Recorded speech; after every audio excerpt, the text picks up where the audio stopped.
Okay, good morning. Good morning, let's get started. So the first two speakers this morning will talk about activities that are going on to help the field move forward. And the first one is called International Benchmarking. It's a subpanel of PPAP. And Patty McBride will explain it to us and then answer your questions. Thank you, Patty. Good. Thank you, Joel. And I want to thank all the organizers for a wonderful meeting and for taking such good care of us while we've been here. I'm going to represent the International Benchmarking Panel that I'm co-chairing with Bonnie Fleming, who's here, and hopefully we have some time to take your comments and questions during this session. So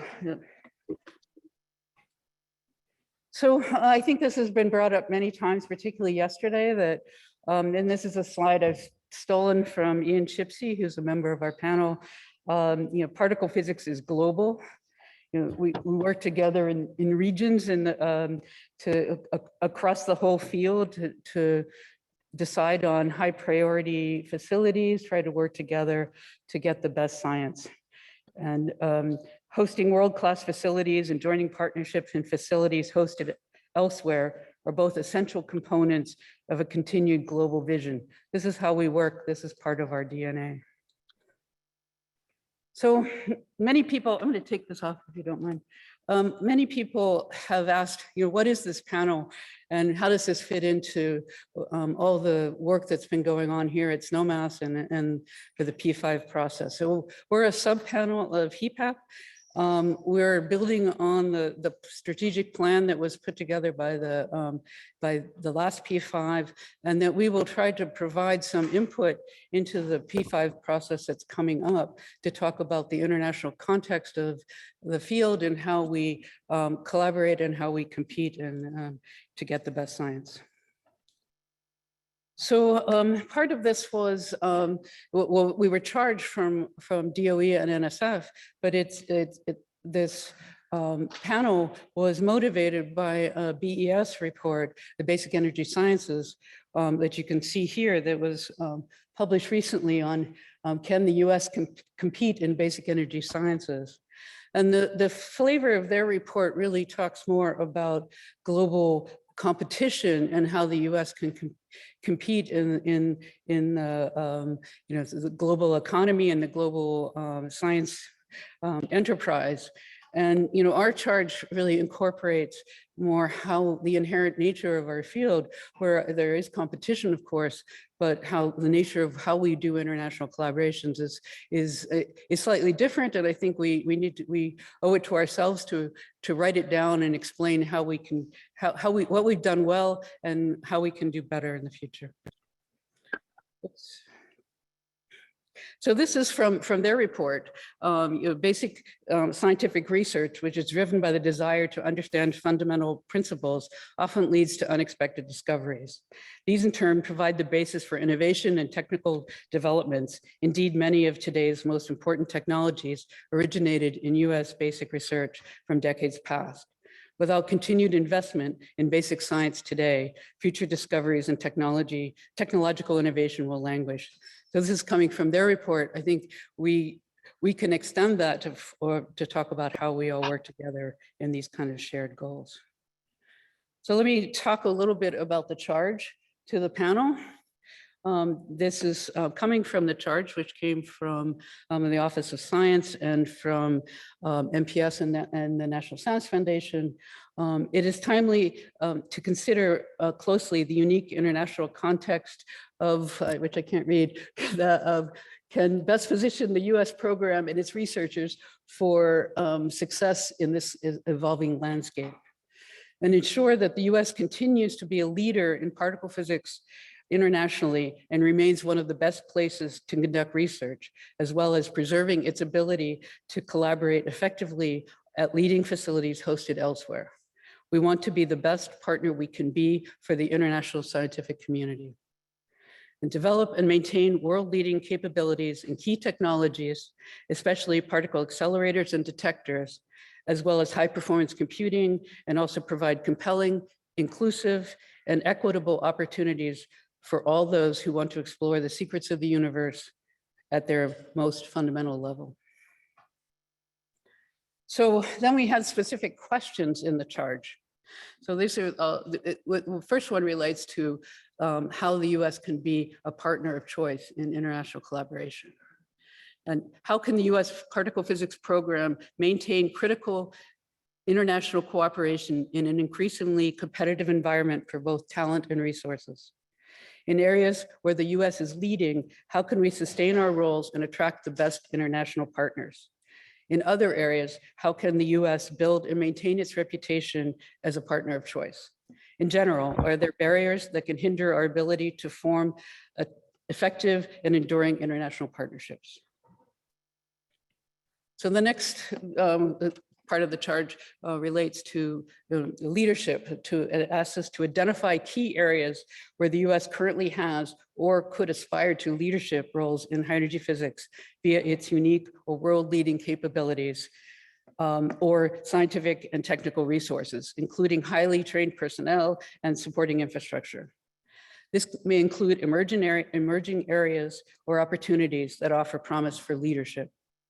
To preserve and foster US leadership roles within reasonable resource constraints, are there particular technical areas or capabilities that could be emphasized?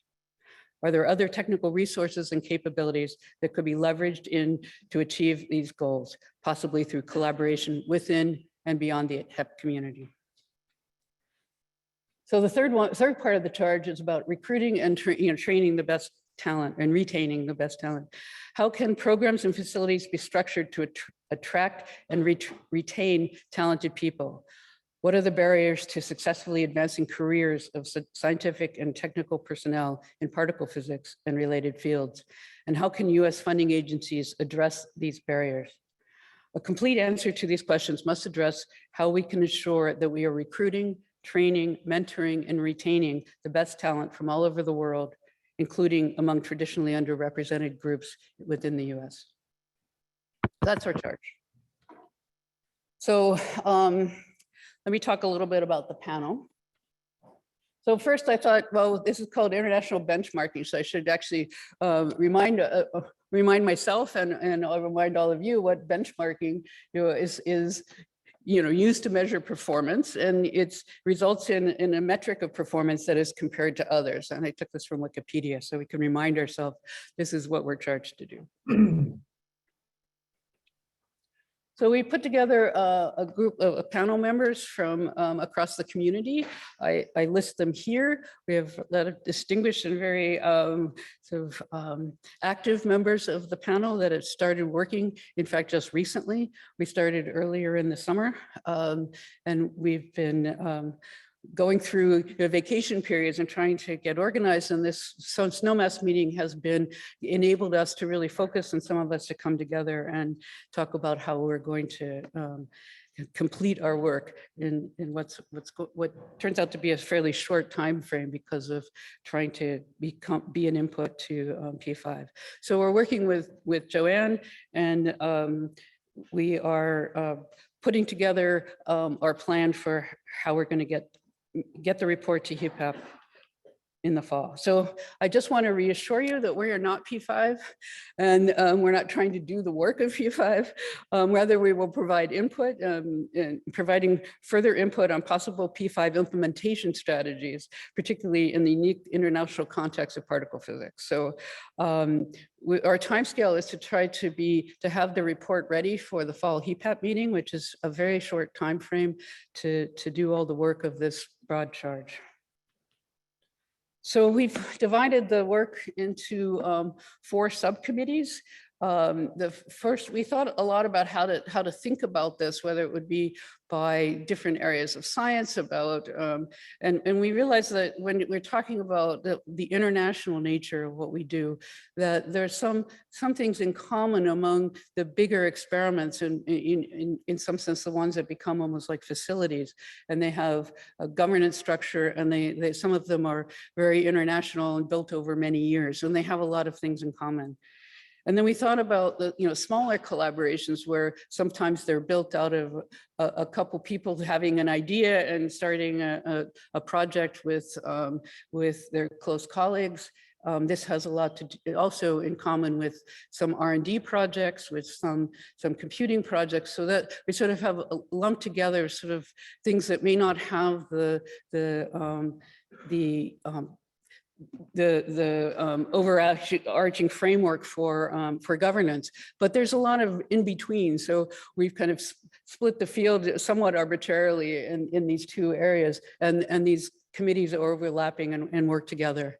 And then we have the accelerator program ranging from R&D to the facilities, talking about how we have worked and how we would, if you imagine the next project, how that would be done effectively as the US as a partner.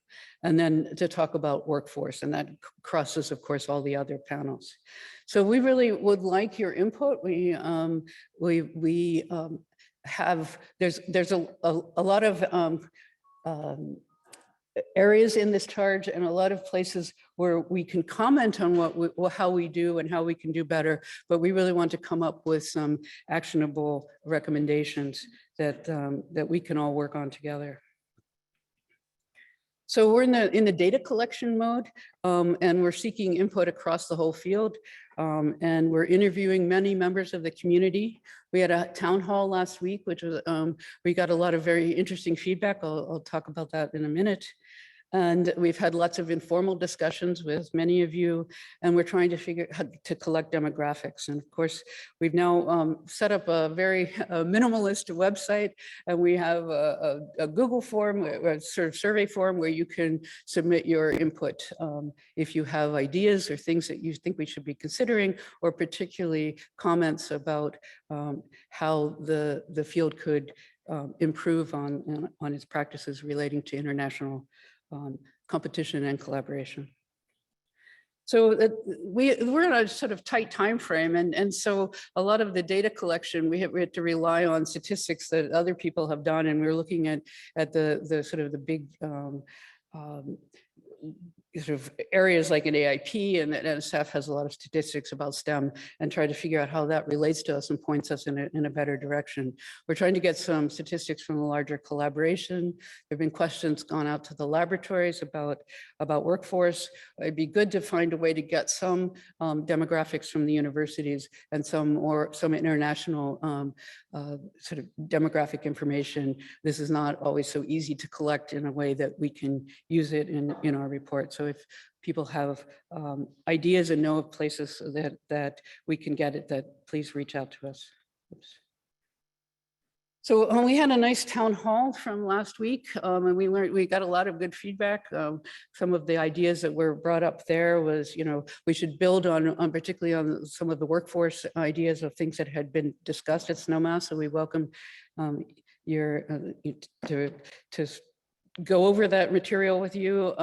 Considering where we are, can we benchmark comparisons to other countries and regions? And this will relate to how we can get demographics from other international partners. We were reminded that we need to reach out to the early career members of the community, and we're trying to figure out how to do that effectively and in an open way. And then we talked about how to attract and retain talent across all areas. And I think particularly theory was brought up in how this sort of benchmarking across how the US is doing in terms of attracting people and retaining people compared to other countries was something that we were was brought up during the town hall. Streamlining processes to enable international colleagues to collaborate in the US. That's I think particularly acute in this time, and we should address it in some way. So obviously obvious, and I think this is brought up many times in the last couple of days, that vibrant R&D programs in the US are really essential, and how this might be coordinated internationally. And I leave room for your ideas here, and hope that you will give us some of your feedback and some of your comments. So just to wrap up, we were told many times yesterday, particle physics is global. And I think Leah said in the evolving international context remains essential. So I think this sort of international nature of our field is evolving, but it's been there at least since I've been part of this field. And I think there was a theme of, collaborate, but we're still competing. So I think that's something that we will take to heart in this panel. The panel is working to develop a description of the international sort of global nature of the field, and then try to articulate some actionable recommendations. Our report is due in just a few months, so we're on a time frame that your input and before September is really welcome. After that, it will be into the writing mode. So if you think of something while you're sitting here, send us an email or get on the website and fill out the form, or bring up your question today. There's also the Google Doc from the town hall, I think is still open, so you can also put it there. International collaboration is an integral part of our field. I think we all know that. To be an attractive international partner, we need a strong, vibrant, domestic program and with sufficient resources and a talented workforce. I think that's, the motherhood statement, but it's really something that underlies this report. And I encourage everyone to, continue the spirit of Snowmass and work together to build the global vision for the field and make clear pathways to the best science. So thanks.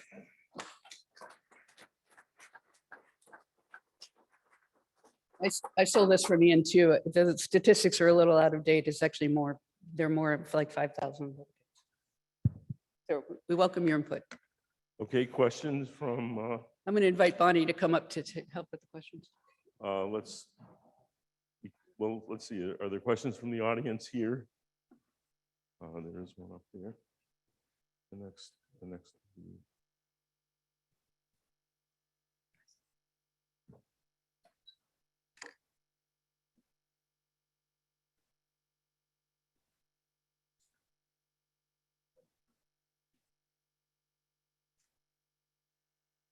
So thanks for the nice presentation and this important effort. I just had one, thanks for the important presentation and this effort. I just had one sort of general question. I mean, since this is a new process for us, could you explain how this interfaces to P5 and, in comparison to what we're used to from the Snowmass process? I think you asked how this relates to P5. We're an input for P5, so we're definitely not going to do the job of P5. For example, if we think about how we could internationally collaborate on a future program, we would think of it in a generic way and hope that it will apply appropriately after P5 has taken input from Snowmass and done their job. So Patty tried to make that really clear. We see ourselves as a way to lay out the process, but not to do the job of P5.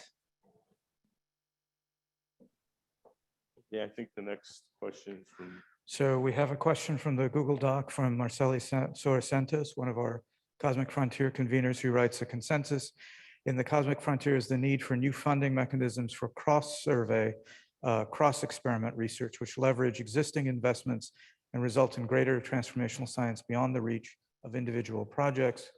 Can you speak on how to best approach this topic of cross-experiment research in the context of benchmarking? So I assume that means cross-agency funded, perhaps. It's not specified. Okay, it's a good question.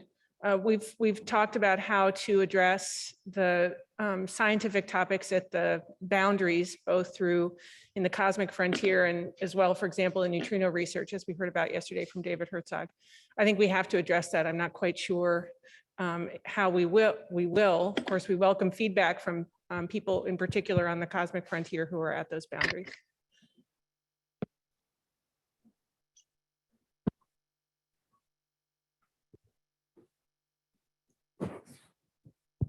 So you mentioned the BESAC report as success and local model. I scanned it, and one of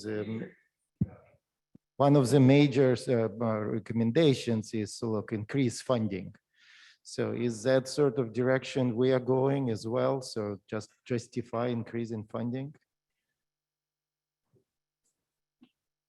And I think that, the ask has to talk about increasing funding in research and for R&D. I assume that we may have something like that. We haven't agreed on exactly how, but I think part of it is also processes that about how we collaborate internationally. I think that's in some sense that may be more of the focus, but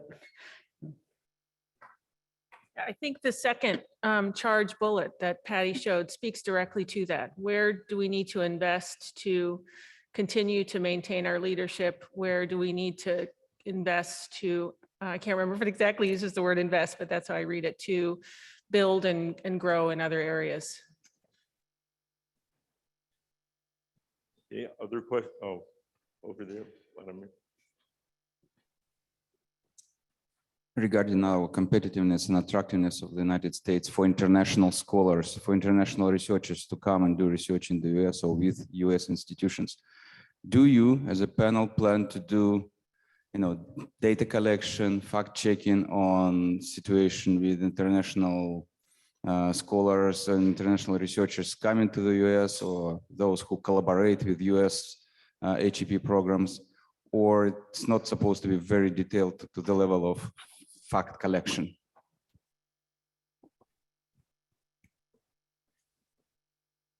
I think we'd like to address that and, as much as we can. Our time is short.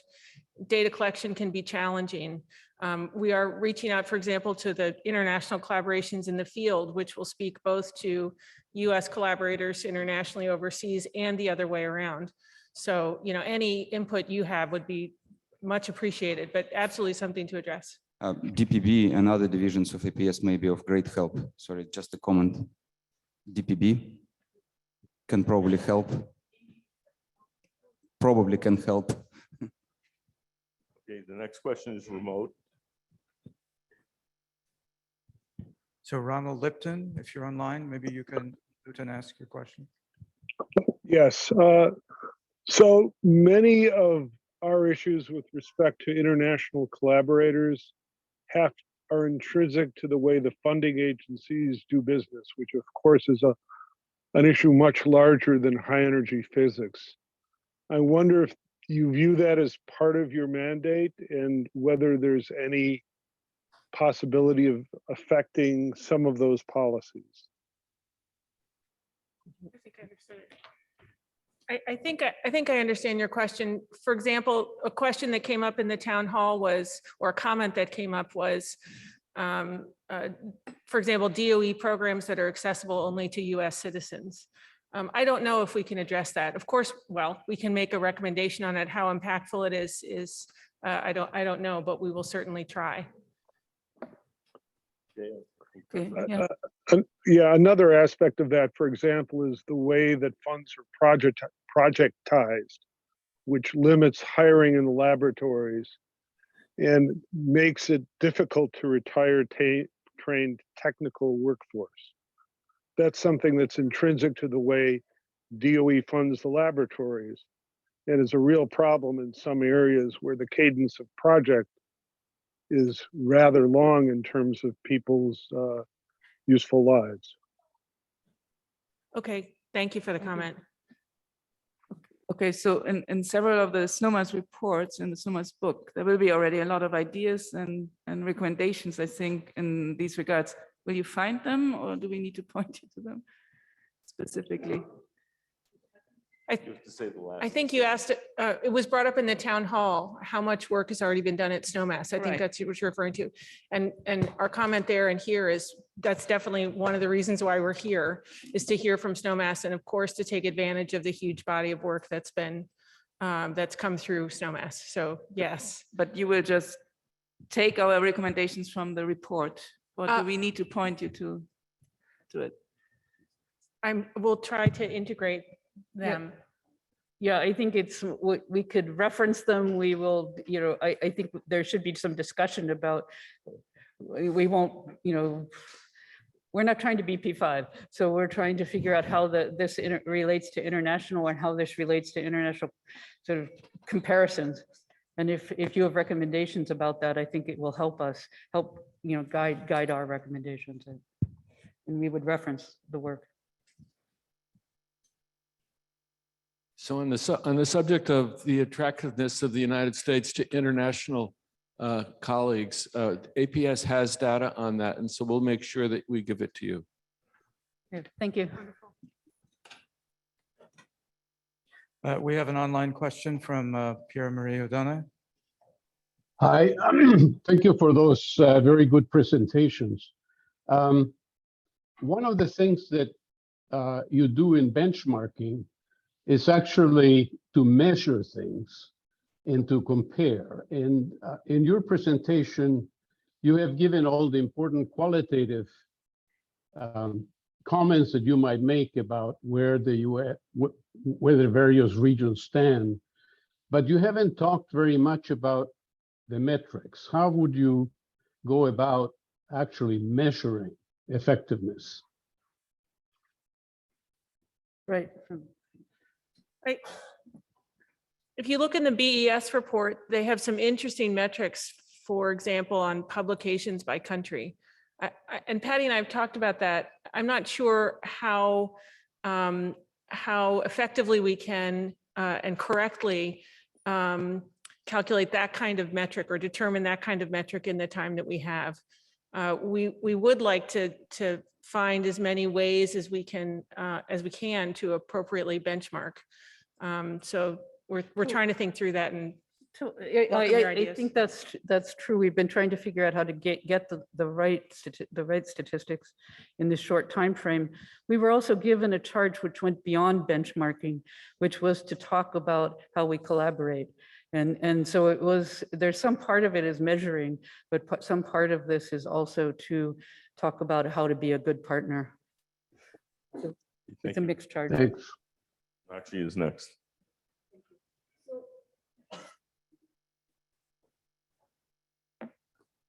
And I think that'll Yeah. probably be the last. So question. I wanted to follow up on something which was said earlier about trying to figure out what challenges US community faces while collaborating internationally. And you said that you will connect with mostly the management of these international experiments or programs. But I think that is very biased. You're assuming that they actually are in touch with the people. And that is not the case, at least in some of the cases where I know and I have been part of. And so I think to get a full view and a correct view, which is not biased by somebody else, is that you have to, I know time is short and et cetera, but you have to make an effort to actually reach out to the US community, which is participating, who are participating in these international experiments. Otherwise, you will get a very biased and a wrong view, and I wouldn't know how to parse what you say. Yeah, thank you for that comment. I think that came up in the town hall, and we've been trying to be, provide more channels and be more open about how to give us feedback. And we put up the survey form, which people can fill out. We're trying to find other opportunities to actually reach out to the community. And members of the committee are actually thinking hard about how to do that. Okay. Maybe I can just add, for example, there are many young organizations on different experiments, and that's a natural venue which we've talked about to be able to reach out to young people. Senior people also have a lot to contribute on the challenges you faced. Absolutely. Sorry. Thank you. Okay, I think we'll have to wrap this up, but you have. But you have information on how to make input to this process, and please take advantage of it. So the next talk will be on the National Academy of Sciences EPP 2020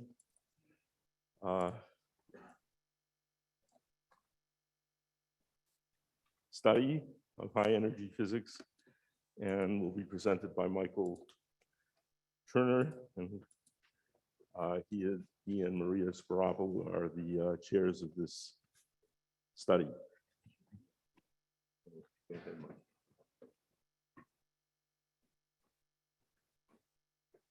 Good morning. I'm presenting on behalf of myself and my co-chair, Maria Sparapoulou, and we're going to tell you about this National Academy study, Elementary Particle Physics 2024, Progress and Promise.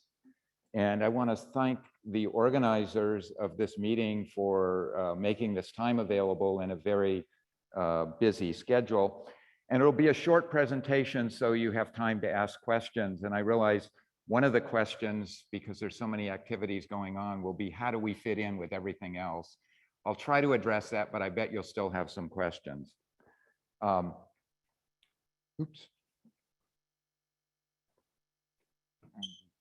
Am I pressing the wrong? Oh, down, down. There we go. So this study was initiated at the behest of the Department of Energy and the National Science Foundation. And the way these things work is the study is really independent. What's negotiated is the statement of task with the two agencies. And so I'm required to have this tattooed on my body so that I remember the statement of task and we don't get out of our swim lane. This is our statement of task, and I'm sure you can't see the web link up there, but if you Google elementary particle physics, promise and progress, you'll see that. So there are 5 bullets here. Identify the fundamental questions in particle physics that could motivate research in the next decade and beyond, irrespective of the tools and techniques to address them. So what's the big vision? What are the big questions? Distinguish which of these questions could be addressed with available experimental and theoretical tools in the coming decade and beyond, and which require new techniques or approaches. So a bit about achieving the lofty goals. The third bullet is suggest technical research areas that could provide particle physics with new tools needed to enable new techniques and approaches. And the last bullet is kind of the essay question. It's the, suggest different ways of thinking and alternative approaches from other areas of science that could be incorporated into and benefit the overall particle physics enterprise. So I think I've checked this a lot. Nowhere in there is a P for prioritizing. So this is, the way I think about it is, it's a vision study. And okay, let me go to the next slide. And here's our committee. And many of the members of the committee are here. And I don't want to embarrass the committee members who are here. You probably recognize their names, and I'm not going to read their names. But if committee members feel comfortable standing up, I would encourage them to stand up so that you could see them. If you don't feel comfortable standing up, that's also okay. There we go. Bonnie's going to stand up. Okay, good. And while I leave the list of names up here, so many of them have been attending for much of the week. While I leave the names up here, I will just mention that there have been other studies like this in the past. Some of you are probably old enough to remember the Shapiro study in 2006. And the one before that was led by my dear friend, who's no longer with us, Bruce Winstein, the Winstein study. I think it was in 1999. So there's a regular cadence to asking the National Academy for independent advice about this field. Let me go to the next slide. And this is probably one of the more important slides because there are a lot of activities going on. And so how do all of these activities, we want them to constructively interfere and work together. And so I'll remind this, the first bullet is my understanding of, or our understanding of SNOMAS, which is to provide community input to the P5 process. And if I understand your schedule, you will be finishing up in the fall of 2022, so soon. Oh my goodness, by the spring of 2023, P5 is supposed to provide recommendations to NSF and DOE for priorities in different budget scenarios. So the P in P5, one of those P's is prioritization, which is not in our charge. And then somewhere around the end of 2023, maybe the beginning of 2024, EPP 2024 will provide a long-term vision for elementary particle physics that's informed by Snowmass, P5, the community, and others. I mean, clearly the benchmarking, I have not put the benchmarking up here because I didn't want to make the slide even more complicated.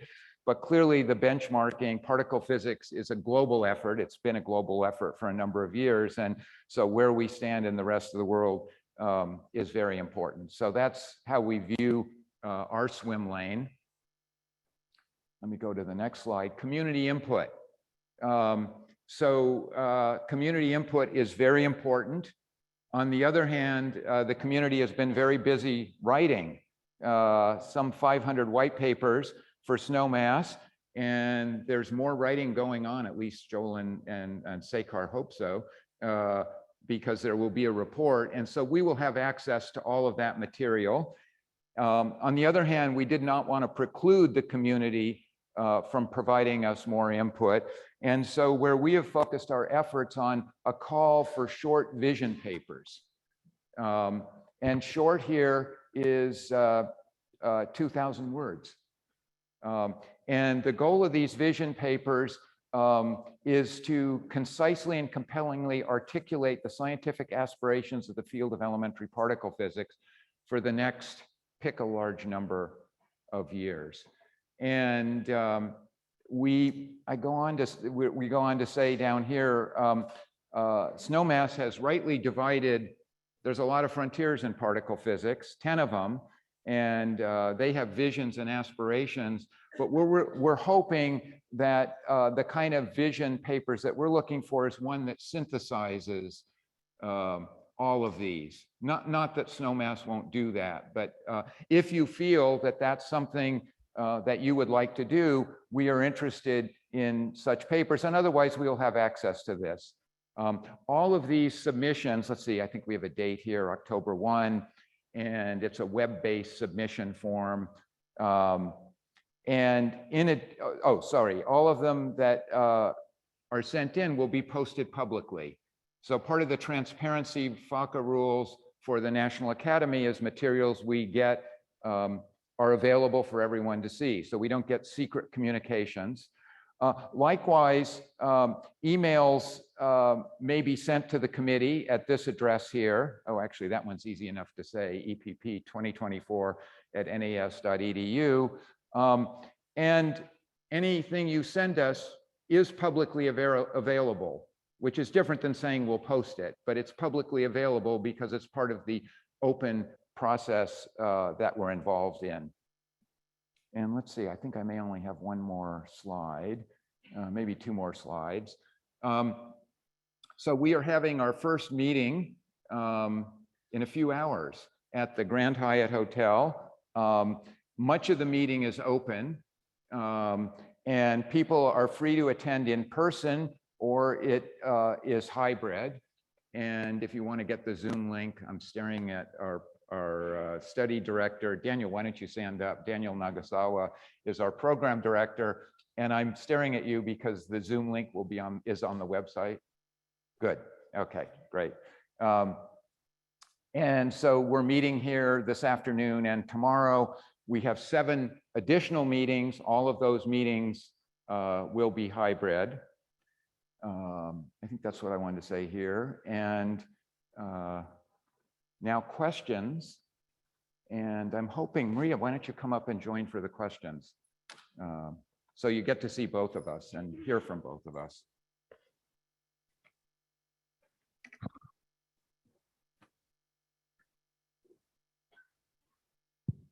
Just a quick question about the vision papers. Will there be a opportunity to submit on behalf of a number of signatories, or, okay, so we can have multiple authors essentially. Okay, thank you. Oh, you answered yes, but I actually didn't hear the question, but. Yeah, I heard Yeah, it. And yeah. it's on the website. You will see it when you click on it.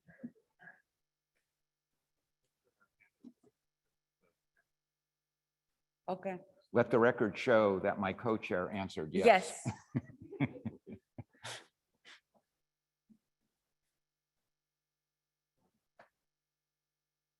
Okay, There is a question up there. please. I wanted to ask a little about the composition of the panel. The last study in 20, can you hear me? No. No, Okay. Is that better? you'll have to talk louder. Oh, I can see it's Michael Peskin. Okay. I wanted to ask about the composition of the panel. The last study in 2006 was led by Harold Shapiro, who was totally outside our community. He was an economist from Princeton. Harold Varmus was also on the panel, and there were a number of people in different fields of physics. I think Neil Lane and some others were on the panel. This is more totally internal with the particle physics community. Could you tell me a little about the logic of that? I thought a very important part of the last study was that we should try to communicate to knowledgeable people outside our field about what our vision was. Yeah, thank you, Michael, for this question. We did have a chat also with Harold Shapiro, and we did, in discussing with the BPA director, we do have the times are different between now and then. But if you come to the open meeting tomorrow, Colleen Hartman will ask for more input for external people. So we have been considering that, but we have been also looking within the areas of physics. I mean, Phil Buxbaum is there, and he's not a particle physicist, as you saw. Michael Turner is both in and out, so he calls himself not an elementary particle physicist, but I read in his books that he's joined by the hip with particle physics for the past 30 years. So your comment is very well taken, and we are wrestling with it. If we are going to bring, I don't think we're going to bring a lawyer or an economist this time, but we are thinking carefully about having more external and more independent people than the ones we have in. So this is not, we just started, you know, and we went really in turbo mode to get all this going and to be here.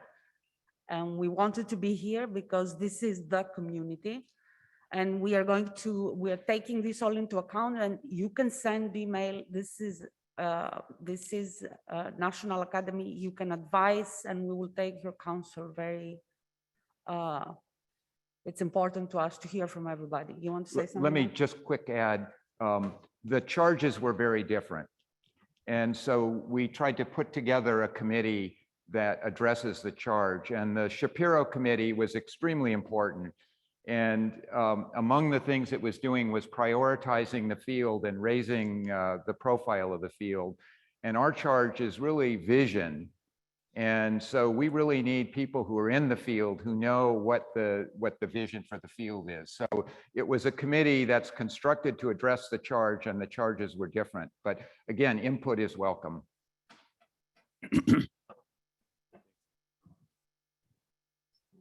We have an online question from Brees Quinn. Brees, you want to unmute? Brees? Yeah, hi, all. Could you go back to page 2 for me, please? Go back to what? Page 2, slide 2.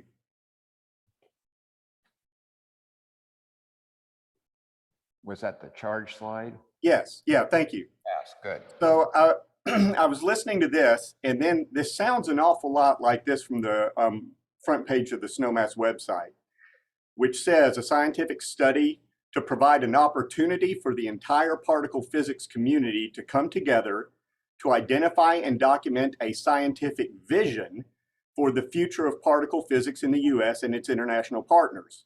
SNOMAS will define the most important questions for the field of particle physics and identify promising opportunities to address them, you know, looking at a 10-year time scale and a 20-year context.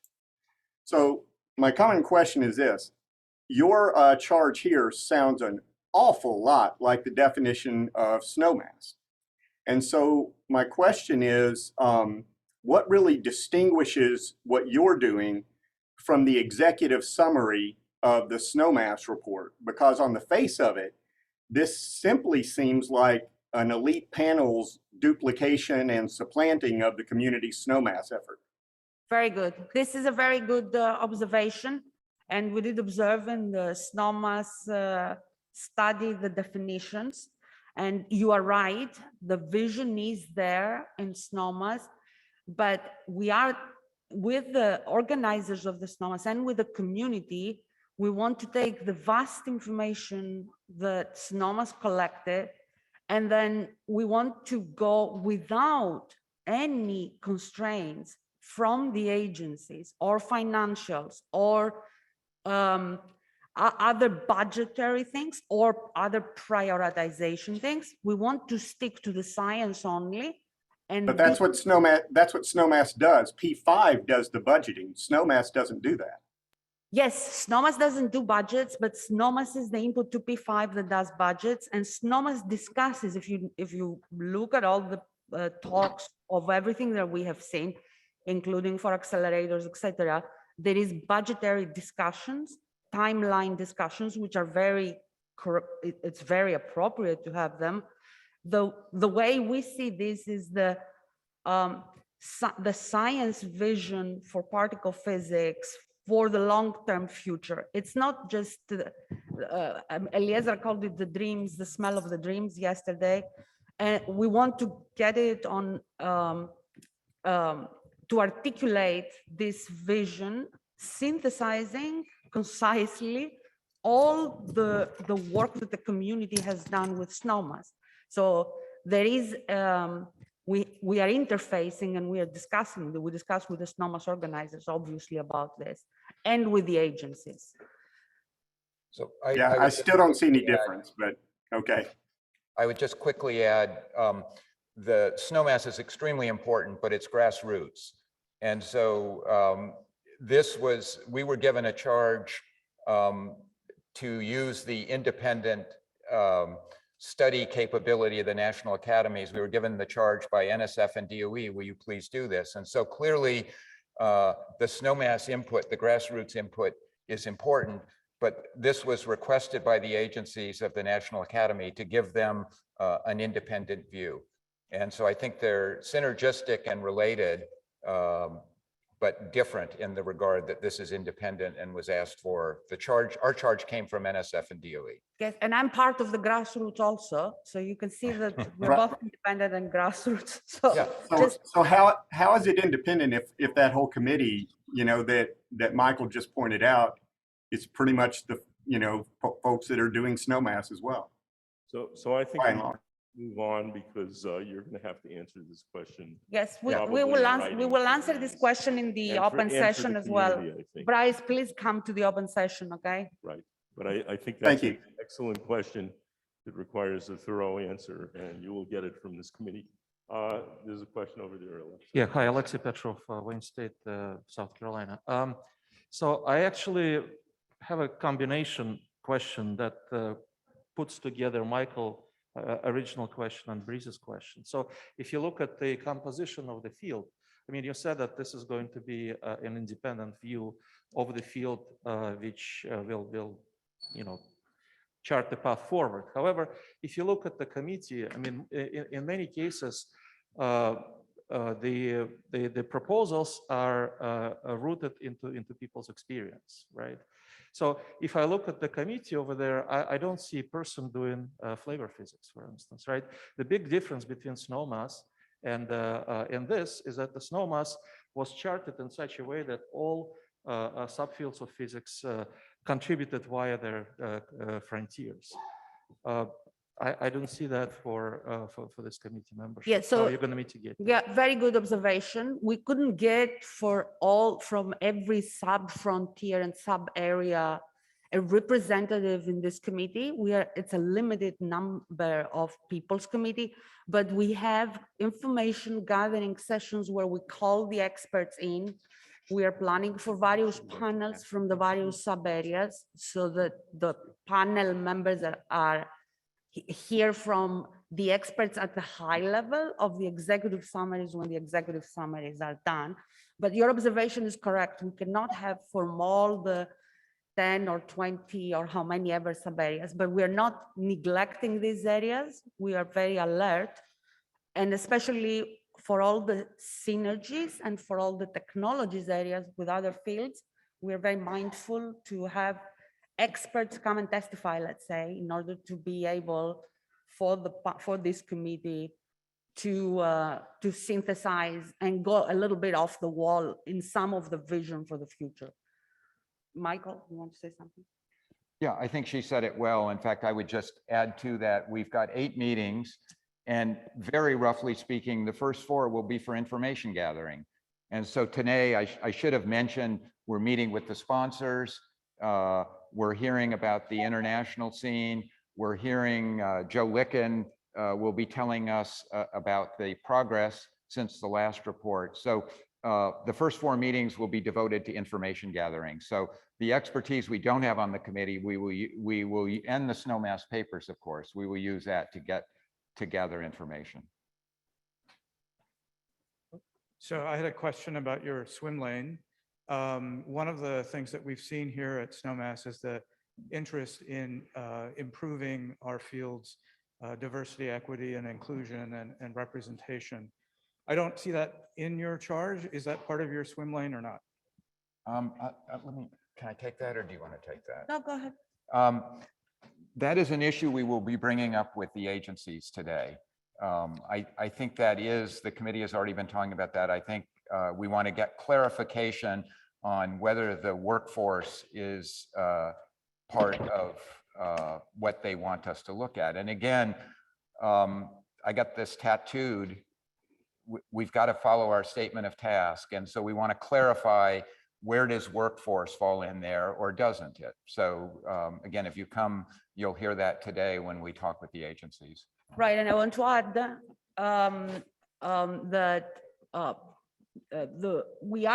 the whole vision is based on workforce, and we will interrogate whether the attractiveness or deterrence of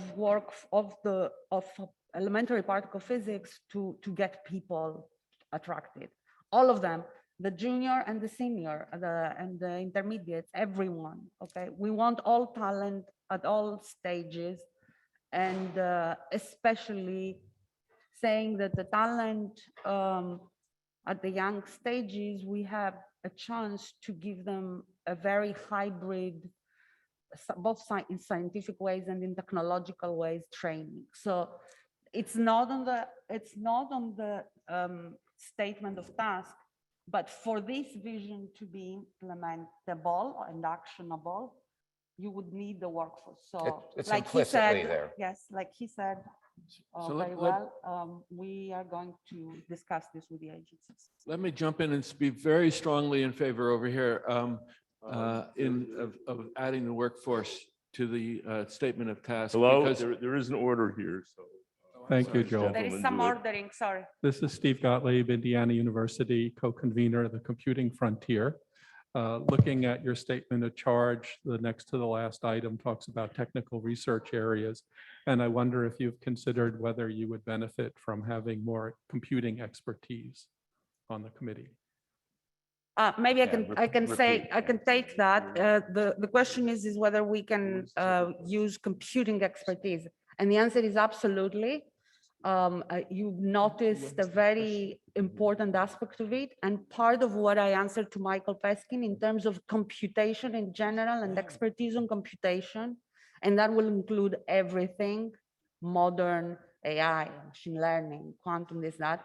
We have been discussing on how to get, because, and we have been discussing this with the DOE in the past 10 years, computation is part of the scientific method, and for EPP we were the first ones that this became such an important part of our scientific method. So you're absolutely right, and we are looking how we will address this with testimonies or with adding expertise. Thank you. This is a very good comment. Thank you.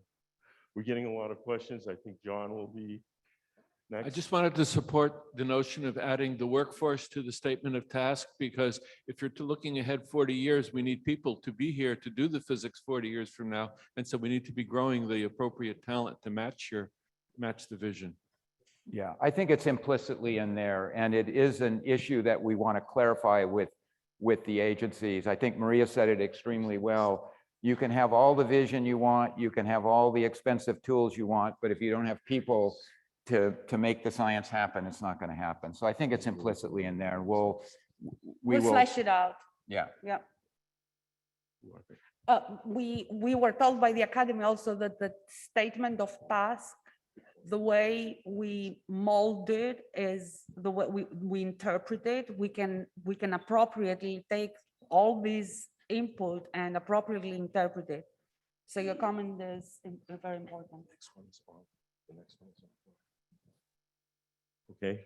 We have Yeah, an somewhat- online question. Yeah, somewhat related to this. I mean, here at SNOMES, what I found impressive is how our, Hold on, I just don't even- start again, please. sorry again. Who Yes. is this?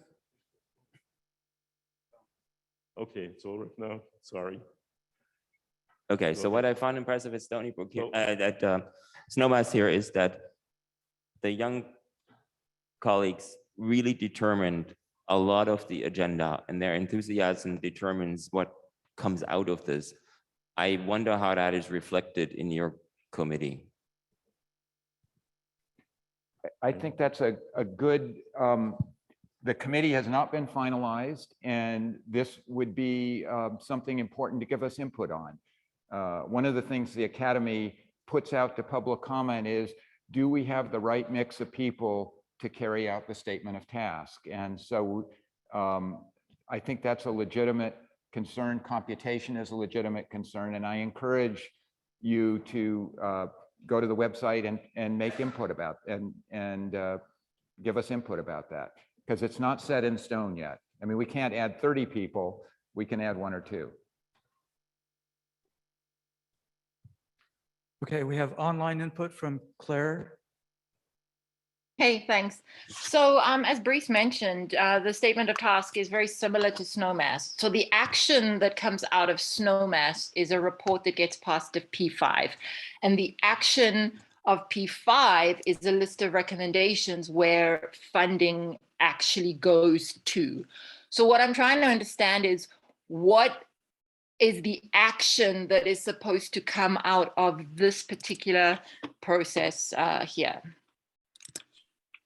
Yeah, this is a very good, you're pointing out something very important and very good. The P5, we haven't seen the new P5 charge. We can only go back to the previous P5 charge and look that it was a 10 years prioritization in the context of a multi-decade, maybe 2 years, maybe 20 years, maybe multi-decade program.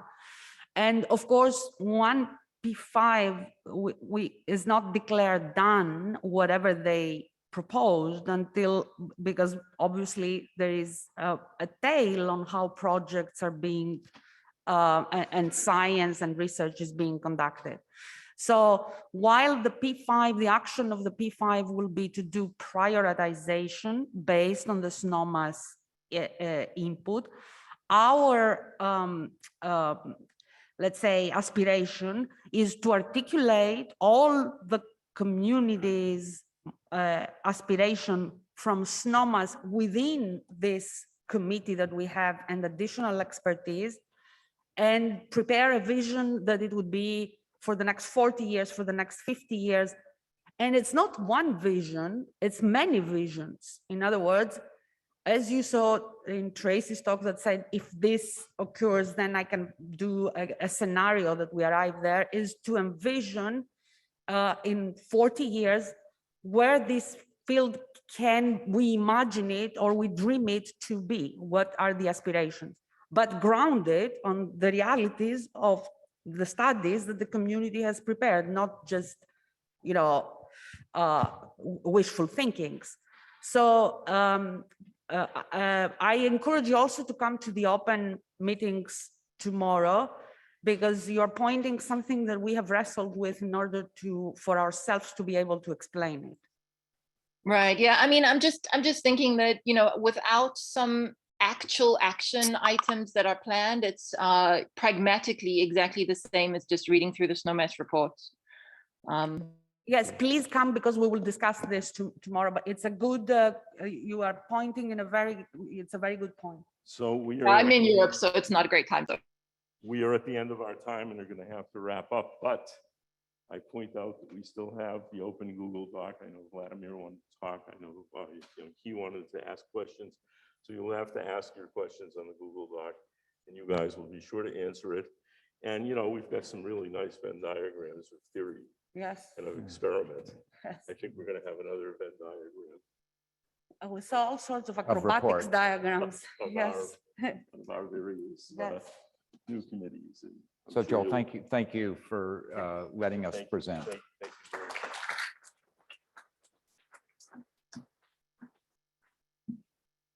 So now we're going to have a lot of short talks. I think they're all posted. I don't know that that's the first one. I think the first one is by Lorraine, isn't it? Maybe I'm wrong. need to stop sharing. Let me look. Oh, we're not being successful. That's the one.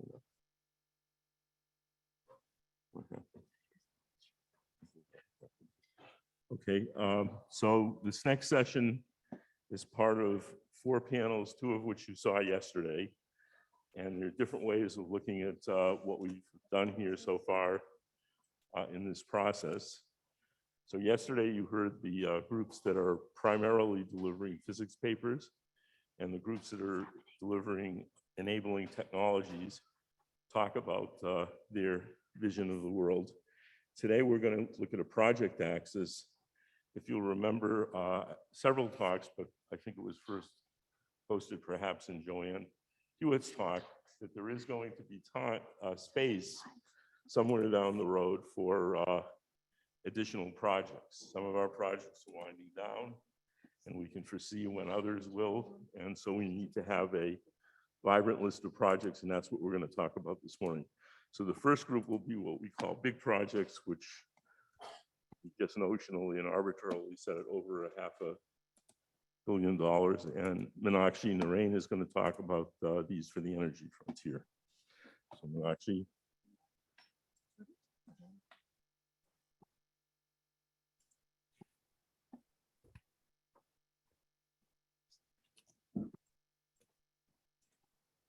And these are very short talks. Can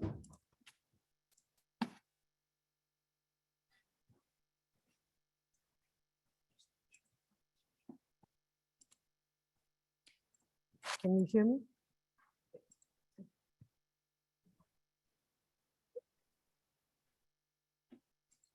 Questions, if we're lucky, we'll get to ask some questions at the end. It's the bottom right. After all the speakers in the That's good. session. Thank you.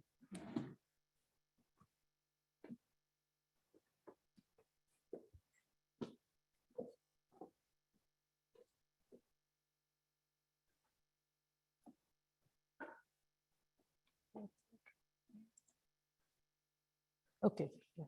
So thank you. So I'm going to be presenting the status of the Energy Frontier experiments proposals, which have been floating around, and some new ones which got added during the SNOMAS process. So mostly we fall under the category of large experiments. So that's where I'm going to start. And in the next session from medium scale experiments, you'll hear more from Jonathan Fang. So at the Energy Frontier, we clearly have the task of exploring the TeV at energy scale and beyond. And this is our signature image, which is emerging through SNOMAS.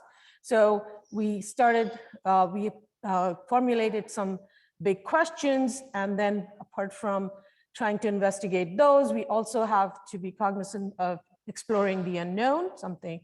And we do that by a couple of probes we have, like the gauge bosons, understanding the nature of Higgs or top port physics, strong interactions, direct production of dark matter, and also understanding new particles and interactions. And we do this by looking at the breadth and multitude of these collider physics signatures we have. So it's a very broad program. And to capture that, of course, we need the help of some really powerful accelerators and detectors. And so we have the task in front of us in understanding which machines, and the machines are in 2 different categories here. One is looking for indirect evidence of BSM physics, and one can do that by precision measurements to probe the TeV scale via the Higgs factories. And the other is we have searched for direct evidence of VSM physics at the highest energy collider we can go. So we need some multi-TeV scale colliders. And then there are various colliders, which you've heard this week have been proposed. And the task for today's panel is to understand, so we have them in the Higgs, factory scenario here. There's some of them listed, some of them are mature and been discussed for the last decade or more, and some are some new ideas, and similarly for the multi-TeV colliders. So we were asked to talk about the timelines and the cost, etc., for these colliders. So this is a slide with the timelines of some of the colliders, which are, okay, something happened, but a little bit mature, and we are familiar with them. And this is a slide which was created for the ESG a few years ago. And I'm gonna, so there's some legends which I would like to go over before I go over the timeline. So this yellow bar, which everybody begins with, is the preparation and R&D timeline. The red is construction and transformation. So all of that stuff goes in here. And then the green is the operations time, where we take data at, so the center of mass, energies, etc., are written there. And then the type of collider here is, so the green is the electron colliders, blue are the proton ones, and then the orangish one is the muon colliders. Okay, so some lines here are a little bit displaced. I have no idea what happened on this PowerPoint. So anyway, if we start with the ILC, which has been proposed to be cited in Japan, if this line here is 2022, to just guide your eyes, so we need as we heard this week, that there is some movement in terms of R&D, and then there is this issue pre-lab, etc. So that preparation time is 5 years, then another 10 years for this tunnel, and then by the time we do that construction, if all goes well, then we start physics at the Higgs factory at 250 GeV in 2038. So for the next Higgs factory is this one proposed by the Circular EP electron-positron collider and cited in China. And again, the preparation is going on. That requires a 100-kilometer tunnel and all the infrastructure, which then would be ready for taking data in 2035. And then its evolution could be towards a PP machine with central mass energy somewhere between 75 to 125 TeV. The LHC, and then there are proposals at CERN here. So we are taking data with the LHC, as we've heard. And then the HLLHC is planned to start operations in 2027 and has a full program until about 2042. And that kind of sets the scale for any other new energy frontier machine at CERN, as we heard yesterday. So right now there's feasibility study going on for FCC project here, and that's the yellow bar, and similarly for the CLIC project. And so going back to the FCC project, this after the feasibility study, there would be this the ESG meetings and everything, and that may spur into construction and installation with a physics start after the HLLHC in 2048. And for the CLIC project, again, the preparation towards ESG, and then whatever the decision is, that could be a holding pattern, and then again, preparation before construction starts with, again, physics start, the similar timescale at FCC. So these are mature projects, and we've heard and we've understood their timelines over the years, and they, of course, get revised a little bit, but okay. So the proposals emerging from SNOMAS here this week and in the last few years of study are two the US-based colliders, and our aspirations are this C-cubed, which after P5 decisions, if the funding starts, then the R&D, almost there.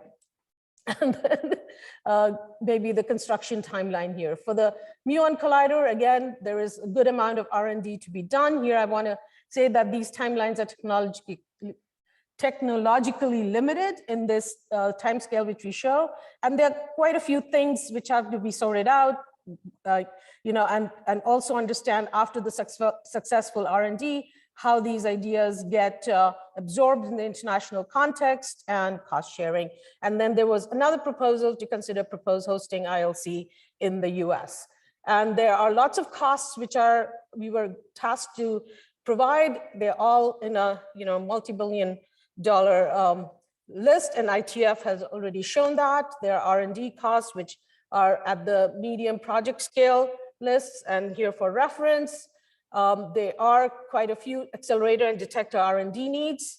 I'm going to just flash this here and skip it because of lack of time, because this was already covered in the accelerator by the Accelerator Frontier Colloquium, and many things are ready to go. There are new proposals coming in, and some R&D needs to be done. And so what I want to concentrate on is this detector R&D needs. And here, it's really important for us, from coming out of this SNOMAS, is the need for preparation for technical design for a detector, and we need a really targeted R&D program for a Higgs factories. And this program needs to start now to build a full-scale E+ E- collider detector, because it does take some good amount of time from a CD0 to the end of construction of a collider detector. So we would like this, this is one of our prime requests, to invest in targeted detector R&D. And we, together with the Instrumentation Frontier, we have some path forward, and we've understood where we have to invest in the detector R&D.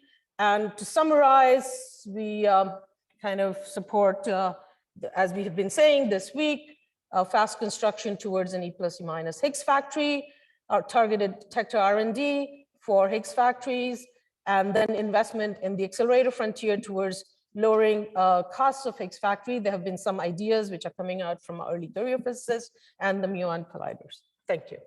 Sorry, it took a little bit more time. So if we're very lucky, we'll get some time for questions at the end, but I'm not sure that's actually going to happen. The next speaker is Marcel Soares Santos, and she's going to come over to the Zoom, I think. Okay. Okay, I'm ready to share the screen. Thank you.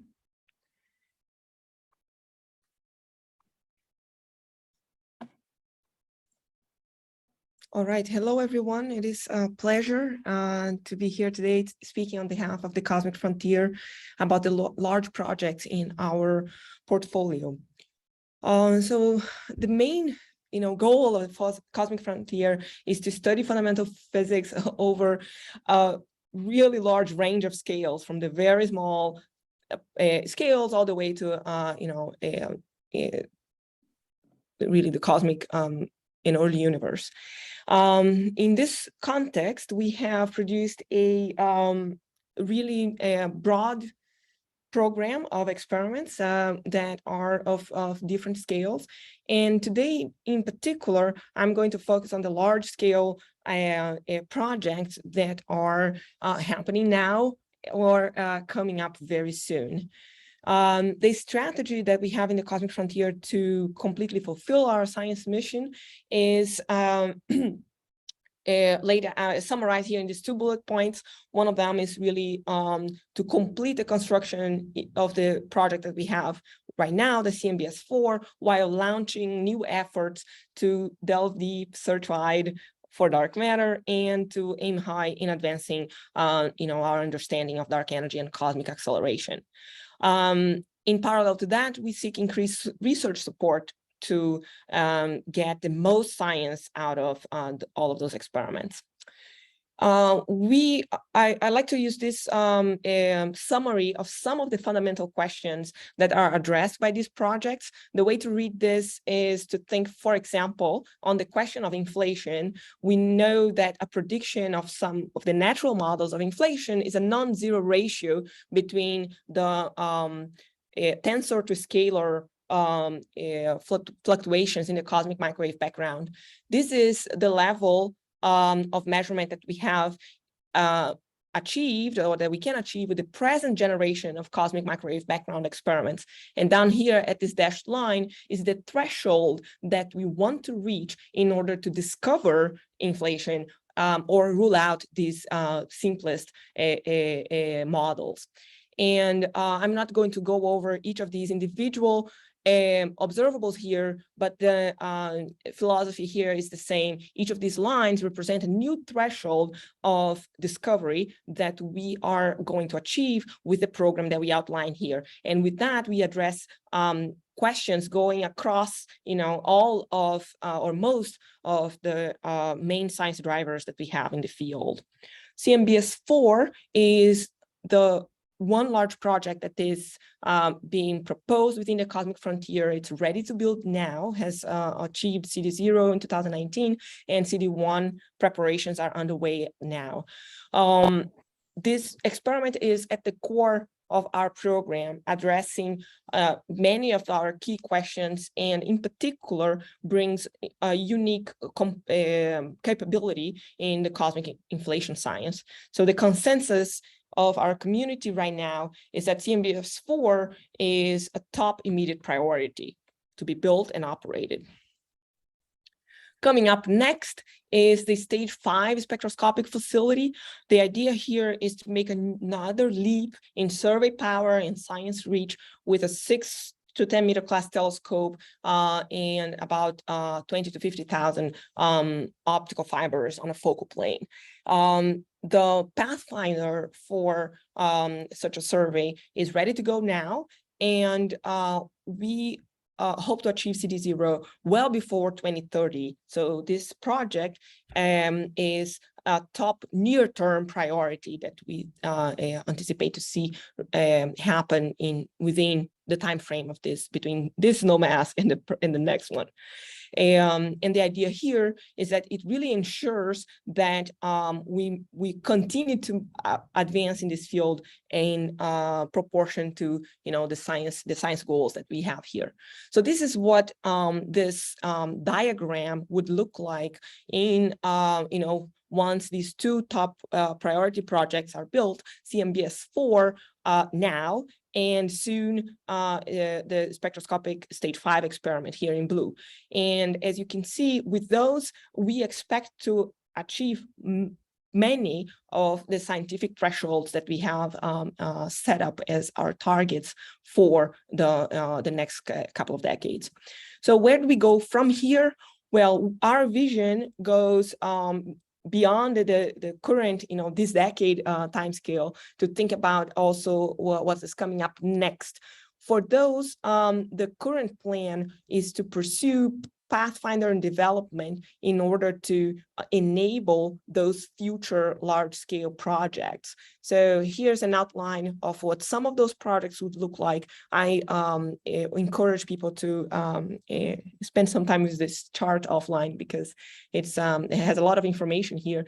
But the key message to take home in this short presentation is that with this program, we are going to achieve all of the scientific thresholds here to determine, for example, not only whether or not inflation might have happened in the early universe, but to actually verify predictions of the energy scale and the dynamics of the inflaton field, and so on and so forth. And this not to mention the ability to explore very vast portions of completely uncharted new territory regarding inflation science, and actually having a strong impact on what will going to happen in the future in terms of future experiments. So going on straight here to the timeline of these large projects within the Cosmic Frontier, I should say that, so highlighting here the large project that is currently the the high priority item. That is CMBS4, which we want to start building now, and we expect a window between 2022 and 2036 to build and operate it. And we hope to achieve CD0 for the next large project in, by mid 2020s, and to also spend, a substantial effort here launching Pathfinder projects and development projects that allow us to be prepared to take advantage of emerging new techniques for future large projects in the horizon. So I will end here. This is the last slide I have, and looking forward to the discussion at the end. Thank you. Thank you so much, Marceli.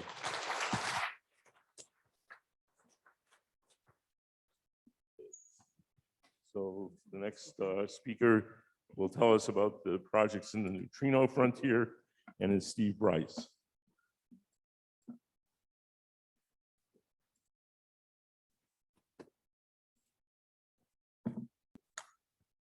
Is sound level about right?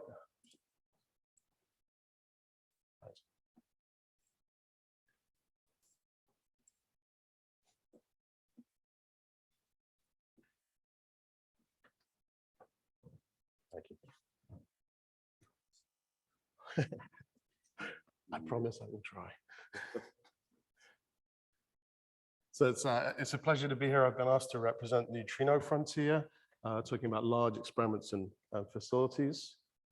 And so that, of course, means LBNF Dune. You've heard a lot about LBNF Dune, but I want to just recap the highlights.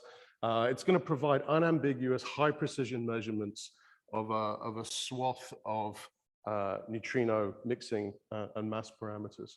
It'll have discovery sensitivity to CP violation, mass ordering, the theta-2,3 octant, and a wide range of parameter values.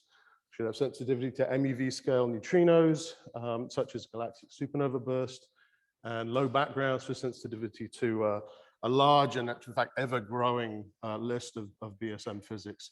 And you know the layout, Fermilab to SURF in South Dakota, so I won't belabor that. Here are the timelines, or here's the timeline. You've seen this a couple of times. This is for the project, so what we're calling phase one. We'll come to the different phases in a minute. So you've got start of science here, which is the completion and running of the first module. The far site completion, as far as the project is concerned, means the second module is complete and running. BMON at the boundary between about 2030, 2031, and then it'll take to complete a little later in 2031. Progress is impressive and rapid on executing the project to deliver that timeline I just described. So the total volume of rock that's excavated so far is about 35% of the full amount that's needed, and you can see these full drifts and caverns starting to take shape in South Dakota. And then on the Fermilab end, pit 2 is well underway, under construction. You can see one of the pit 2 buildings here. So the project is moving ahead with speed. We're making good progress and executing that timeline that I just showed you. So let's talk about phases 1 and 2. So when we talk about the project, we're describing phase 1. And phase 1 and phase 2, both in fact were mandated by the 2014 P5 report. And so I've highlighted here the relevant pieces. Phase 1 that we're currently executing is the response to the statement: the minimum requirements to proceed are the identified capability to reach an exposure of 120 kiloton megawatt years. That's the phase 1 that the LBNF Dune US project is executing along with international partners. It meets the P5 requirements to proceed by the 2035 timeframe. And it's also hasn't changed. It's the same project scope as was proposed in the CD1R back in July of 2015. The phase 2, so phase 2 is what's we're putting forward as for consideration by this P5. This is the full scope as envisaged by the 2014 P5 report. And in particular, they set a criteria based on the CP violating search. By current estimates, this goal corresponds to an exposure of 600 kiloton megawatt years. So phase 2 would accomplish that with 3 items: an increased mass at the far detector, a more capable near detector to make sure that we've got systematics that can keep pace with our increased statistics, and increased beam power by the booster replacement. The table here just sort of lays that out in a more sort of graphic tabular form. Highlighted in green is the phase 1 that the LBNF Dune US project is currently executing. 1.2 megawatt beam making use of PIP2, the modules 1 and 2, and then this capable near detector. Phase 2 increases the beam power to 2.4 megawatts with a booster replacement, adds 2 more modules. The caverns and the cryo infrastructure for those 2 modules are being built as part of phase 1. So those modules are a much less expensive prospect in phase 2. And then a more capable near detector, this MCND shown here. So just a little bit more about the phase 1 physics. Dune will do world-class physics. It's the only experiment with 5 sigma mass ordering capability, regardless of the true parameters. If we're lucky and CP violation is large, there'll be discovery at 3 sigma in Dune phase 1. We'll make high precision measurements of the disappearance parameters. Dune will be in phase 1 already a very sensitive supernova burst detector. Excellent BSM physics. The list here is growing on an almost daily basis. And the near detector also has world-leading sensitivity to a range of potential dark matter models for dark matter produced in the beam. In phase 2, and this is executing the full vision of the 2014 P5 report, we'll see CP violation sensitivity for half of the delta CP values shown. That's shown in the plot here. What isn't shown is that all the other parameters see a corresponding jump in precision. And the BSM searches that I alluded to on the previous slide will also have benefit considerably from the upgrade. Just a little bit before I wrap up on the booster replacement. So there's an effort underway at the lab right now to understand what our options are for doing the booster replacement and to try to cost those options as input to P5 in their deliberations. The 2 main options that we're considering are the extension of the PIP2 LINAC with an 8-JEV LINAC that injects either directly into the main injector or more likely actually into the recycler than the main injector, or a probably 2-JEV extension to the PIP2 LINAC, followed by an RCS and followed by injection into the main injector, all of which have the option of additional storage rings, accumulator rings to potentially facilitate a variety of additional physics. We're looking for this to be a cost-effective and fast way to increase power to 2.4 megawatts for LBNF in the 2030s, as well as enable a much broader physics range along with that primary goal. Okay, here's my last slide with takeaways. Dune phase 1 should be realized in this decade. Realization of the full Dune phase 2 should be the highest priority for this upcoming P5. We should pursue those upgrades aggressively such that the full Dune scope is achieved in the 2030s. R&D work to design detectors that broaden the physics scope while fulfilling the core goals of Dune should be supported. Something I wanted to highlight here, this is a repetition of a bullet that is in the New Neutrino Frontier report. There are unique opportunities for the Neutrino Frontier to contribute to leadership of a cohesive, HEP-wide strategic approach to DEI and community engagement, which is urgently needed. The piece that I wanted to add here is that as the flagship domestic experiment, Dune should be at the center of those efforts. It should be the beacon that other efforts look to for how this can be really done properly. And anticipating Meili Sanchez's talk after the break, in addition, a healthy portfolio of small and mid-scale Neutrino Frontier experiments is vital to the success of DUNE, and I would draw your attention to the way that SBN program and DUNE work with each other. SBN definitely contributing to our readiness for DUNE. That's it.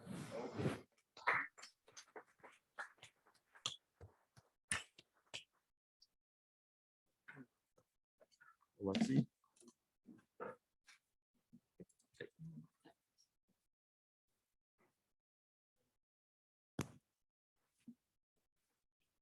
So Alexei Petrov will tell us about large projects in the rare processes and precision measurements frontier. All right, thank you very much.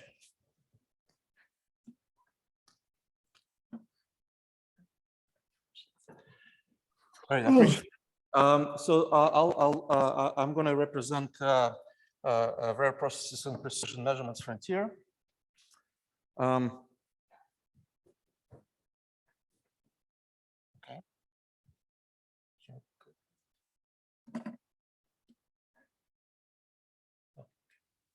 Very good. So to recap on the different physics points that that our frontier addresses, their origin of flavor generations, quark and lepton mass hierarchies. We look at the exploitation of flavor decays as precision probes of all of the sectors of the standard model of Windows to new physics. We are trying to see the motivation underlying discrete symmetry in a standard model and mechanisms for symmetry breaking, origins of baryon and lepton number violations, probably physics of a dark sector that is available at high intensity machines, and develop a deeper understanding of non-perturbative QCD from conventional exotic hadrons. So as it turns out that most of those questions are actually well suited to study at the small and medium sized experiments. So that will be mostly discussed in a corresponding panel. And so to look at that more carefully, you can look at the physics drivers over here and some of the experiments that are proposed or are going on now with the corresponding upgrades that answer to those physics drivers. So it is interesting that the exact definition, as a theorist, you look for definitions, right?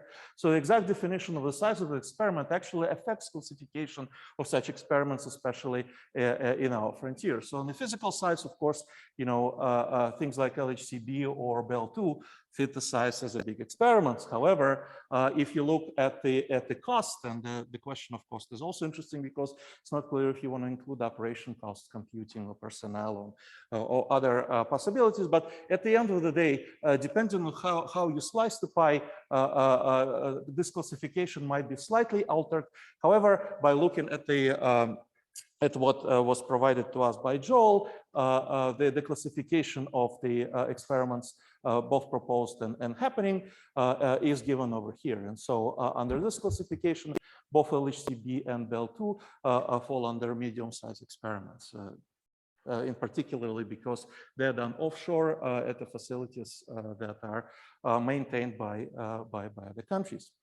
So the only experiment or other facility that that fits this particular description is the Advanced Muon facility that is proposed to be built at Fermilab, and this is what I'm going to quickly describe. So as we've heard throughout this this conference, muons are actually rather interesting because most of the anomalies that we observe right now actually happening somehow involve interactions of muons. And so muon conversion and related experiments are actually rather interesting ways of probe new physics with muons. And muon conversion experiments are quite different from other high energy experiments in the sense that the luminosity that you get, the effective luminosity that you get from such experiment would be probably 12 to 13 orders of magnitude larger than what you would expect in any conventional high energy scattering experiment. And please look at the extra transparencies to quantify that.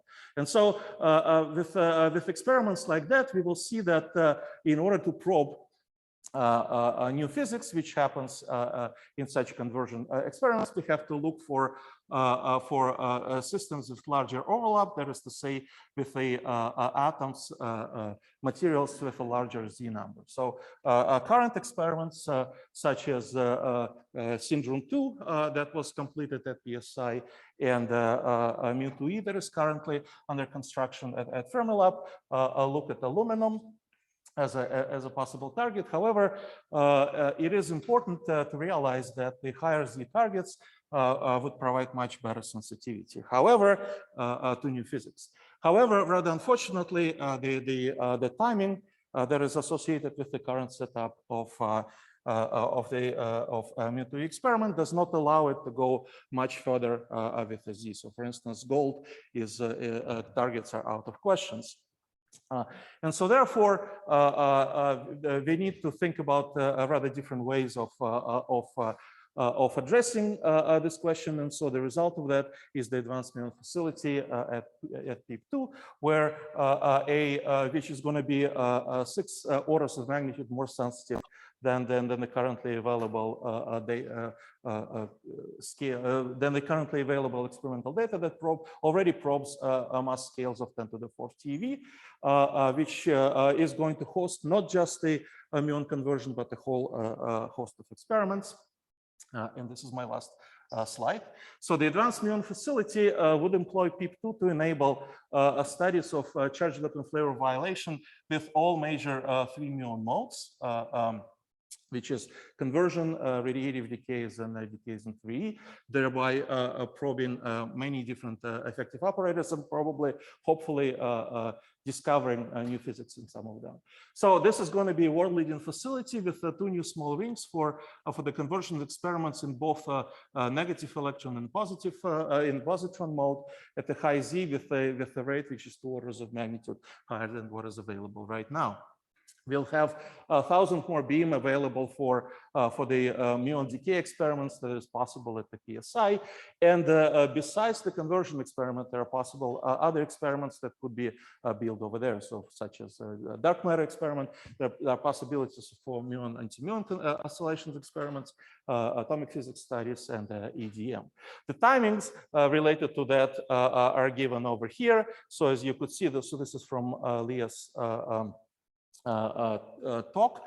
So the AMF is supposed to ramp up R&D and construction to have a physics run in the late 30s.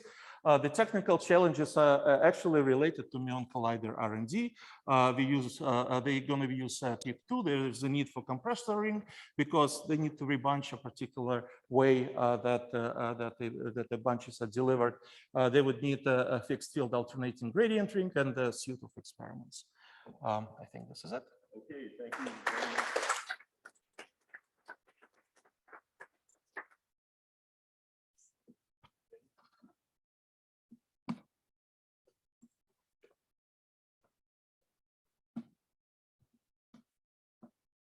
So we're now going to hear about the accelerator projects from Tor Rabenheimer, and he will finish in 7 minutes. You have to finish on time. Second. 7 minutes. Yep. Thanks a lot. Okay, thank you. As I said, we're going to talk about the large accelerator facilities. You've heard a lot of them already. Steve talked about the LBNF Dune, and the next stage there is phase 2.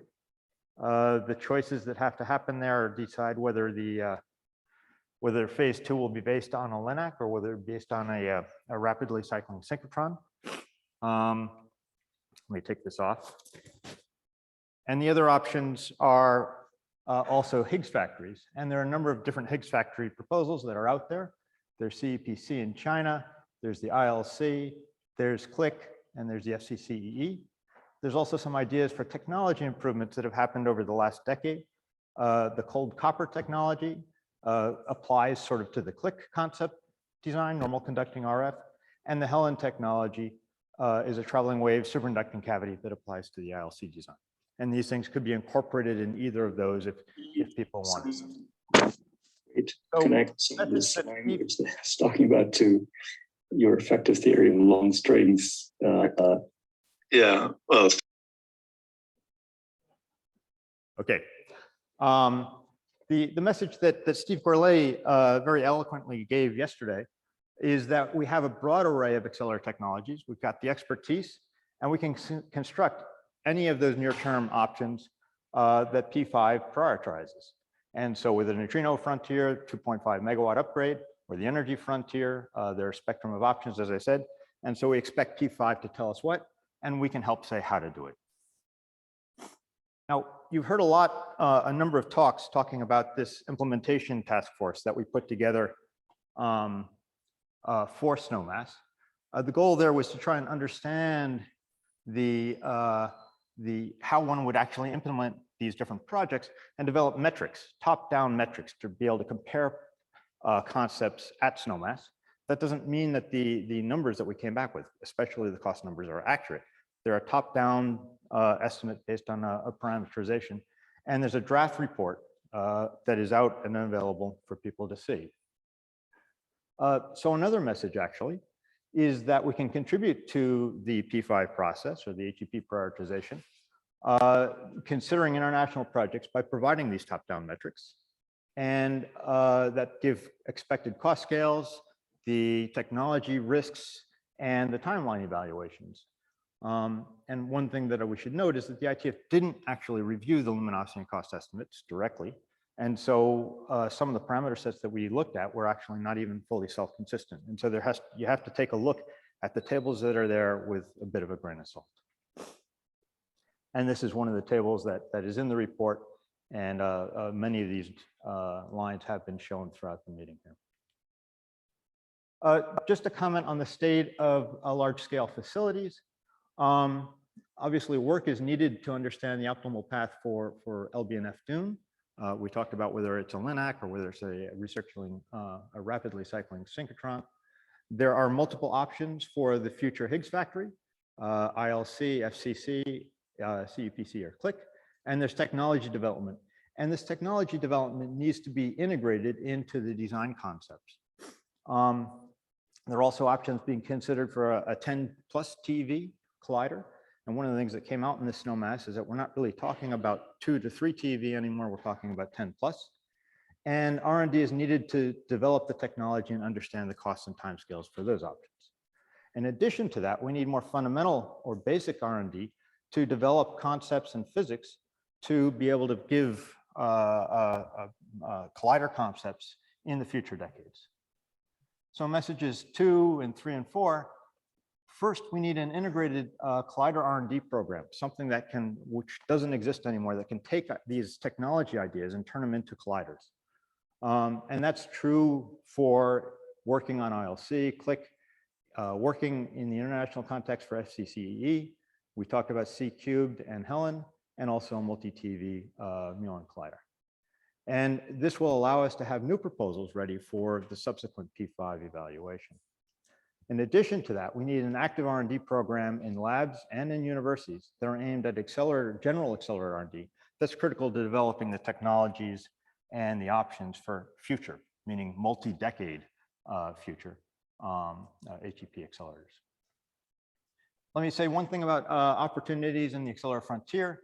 The development of collider designs requires a very broad set of skills. We need to have knowledge of the experimental physics to help us optimize parameters. We need to develop the machine detector interface to understand the collider backgrounds. There's, of course, the actual accelerator technology development and experimental verification of that. And then we need to have systems integration and optimization, and that is increasingly relying on machine learning. And then we have to have the ability to implement the project, which is more of a management skill that is critical for these very large projects. There are many opportunities for early career members to join the efforts that are tailored to their interests, and we need support for universities to maintain the pipeline for the accelerator workforce. So a last message for P5 or that we would like to communicate is the accelerator development should be part of P5 directly. Planning this integrated program is critical, and making sure that that is aligned with the strategic planning for particle physics is really important. So with that, let me just conclude by thanking the topical group conveners. We had 10 different subgroups, including the ITF, and there were some 40 people that all worked extremely hard to make this meeting a success. So thank you.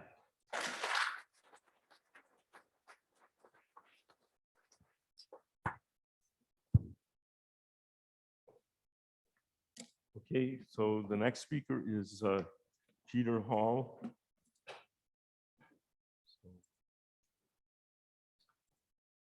He's going to talk about the underground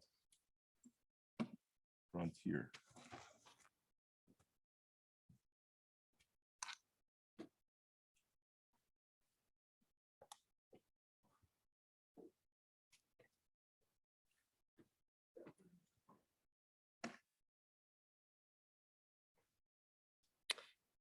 Okay, thank you. Today I'll be talking about expanding U.S. underground facilities and infrastructure as a large project.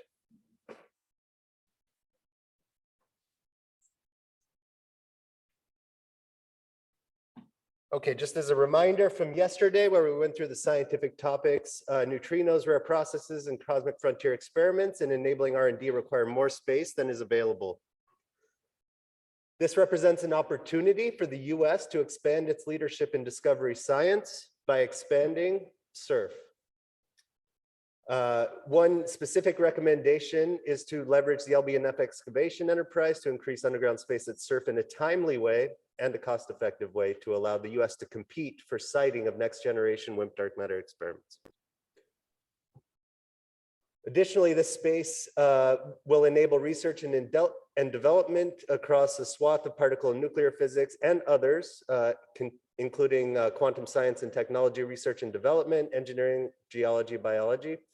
So making SURF a DOE user facility will help foster these cross-cutting underground science in the US. And again, invest in the diversity of people and expertise required for the design, installation, integration, and operations of this increasingly complex program. Okay, some specifics. We were asked about timelines and outstanding research and development. Really, the opportunity cost that we're looking to leverage for the US is the opportunity of a large sort of generation, in the previous SNOMAS language, generation 3 WIMP search project looking for WIMPs above, say, a GeV mass. And examples here are XLZD and Argo. And we also see an opportunity of a suite of small research and development projects and low mass dark matter and neutrino detector development. These projects appearing, of course, in the priorities would be required for utilizing this space if this project moves forward.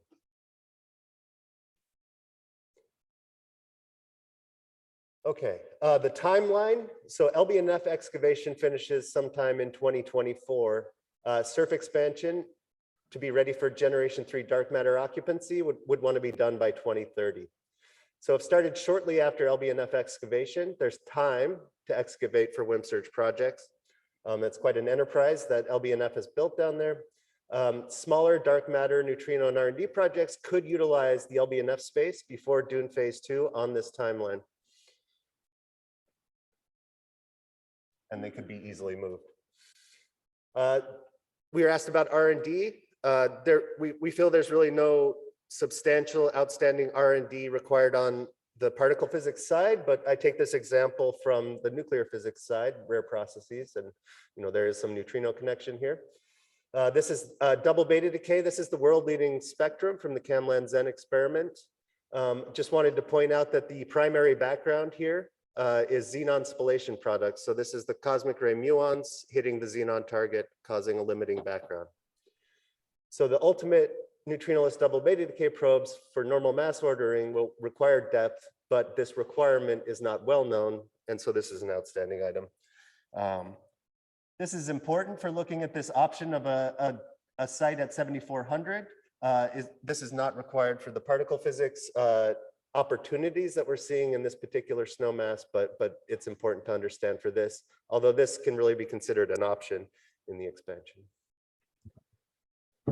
And finally, the last thing is that scaling the research volume at this facility will also require scaled user hosting facilities.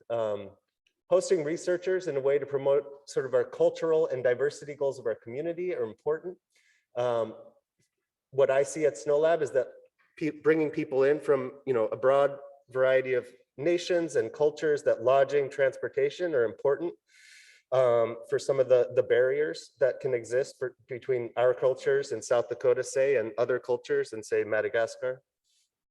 And then a critical mass of diverse researchers can create a compelling intellectual atmosphere to really draw people together and create new ideas. I just wanted to point out that it seems like the neutrino frontier recognizes part of this opportunity as well. And that I agree that having an equitable and inclusive fieldwork experience is important to the diversity goals of the community. That's all I had.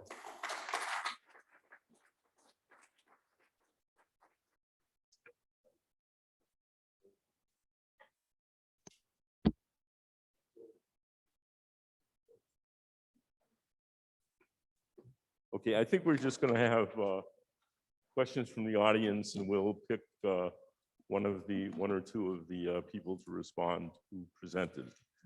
Okay, questions from the audience or remote questions either. There is a lively discussion going on our Google Doc right now. So are there questions? Let's take an in-person one.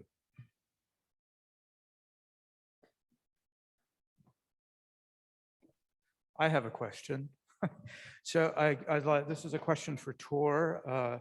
You've discussed the need for an integrated accelerator development program, and that should be part of P5. What does that actually mean? What characteristics are you looking for in such a program from P5?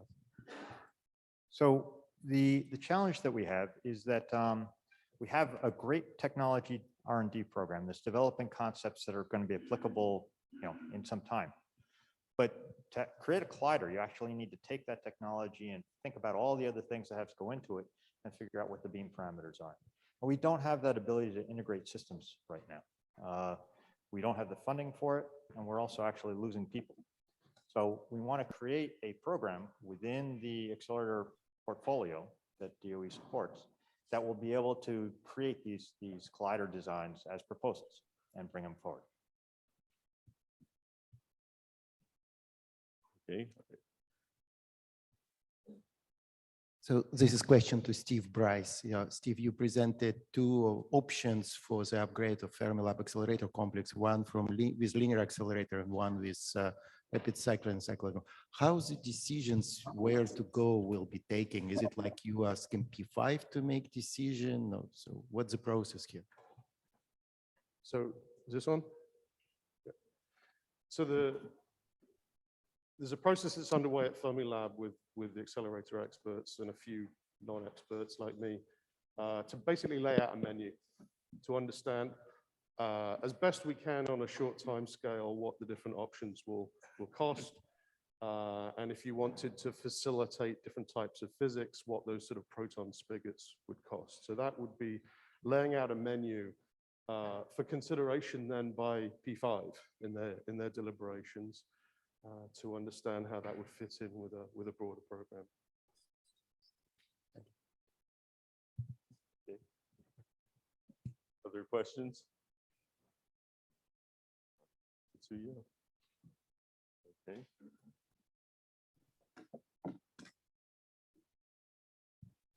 Thank you.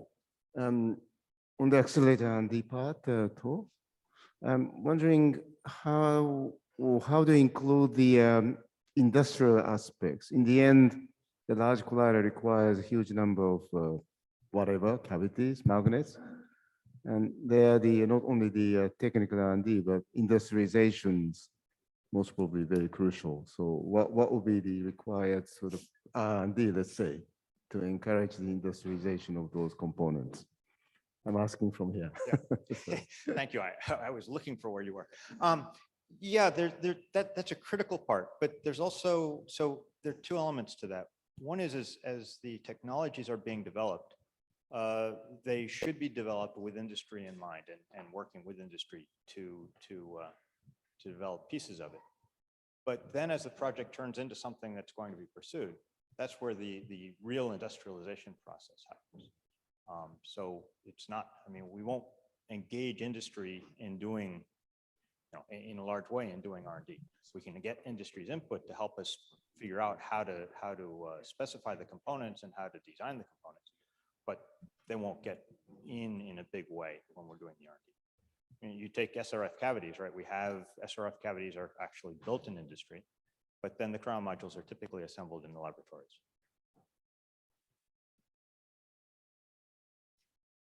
So this is a talk to you as well, so don't, I'm here. We discussed in this, the Accelerate Collider program, integrated program, R&D and et cetera, a bit more in terms of workforce, the education and training. That's a huge challenge. So I want to make sure that we have a clear, at least of the directions where we go from here to, what we need. I think you're asking about how comes into the integrated collider program. Is it? Well, any large accelerator, the project and for future. I mean, it's a workforce to me. Is it very critical? I mean, there are R&Ds are critical, but workforce is another big challenge. And I'm talking about accelerator, the workforce. Yeah, no, that's absolutely true. And how we ramp up to take on a big project is a good question. I mean, that's one of the concerns about pursuing ILC that we've had for a long time. We are training people around the world globally. And if you take the number of accelerator experts around the world, there are enough people, but getting them all focused on one thing is a challenge. So it's something we have to think about. I would add that doing this, getting people to think about systems issues, I think is an important step along that way. My question goes back to the cosmic frontier. I was kind of surprised. This relates to, I guess, what's the boundary between medium and large experiments? I was surprised, given the importance of dark matter, that there wasn't a proposal for something that was a large-scale experiment within dark matter. It was all about, CMBS4. So it just surprised me. So I wanted to hear from the cosmic frontier about that. Marceli, if you're online, can you take that? Sure. Thank you for this question. I think that is very important point because I think that in the cosmic frontier, one of the characteristics that we have is that the traditional relationship between, size of the experiment in terms of price tag and the importance of the science is, that paradigm is not completely, correct there. So in the case of dark matter, I think you're going to hear a lot more about that in the panel later, right after this one. But based on this, threshold that was given to us here for the purpose of this panel, the dark matter experiments are more in medium scale category. That's the reason why I didn't cover them here.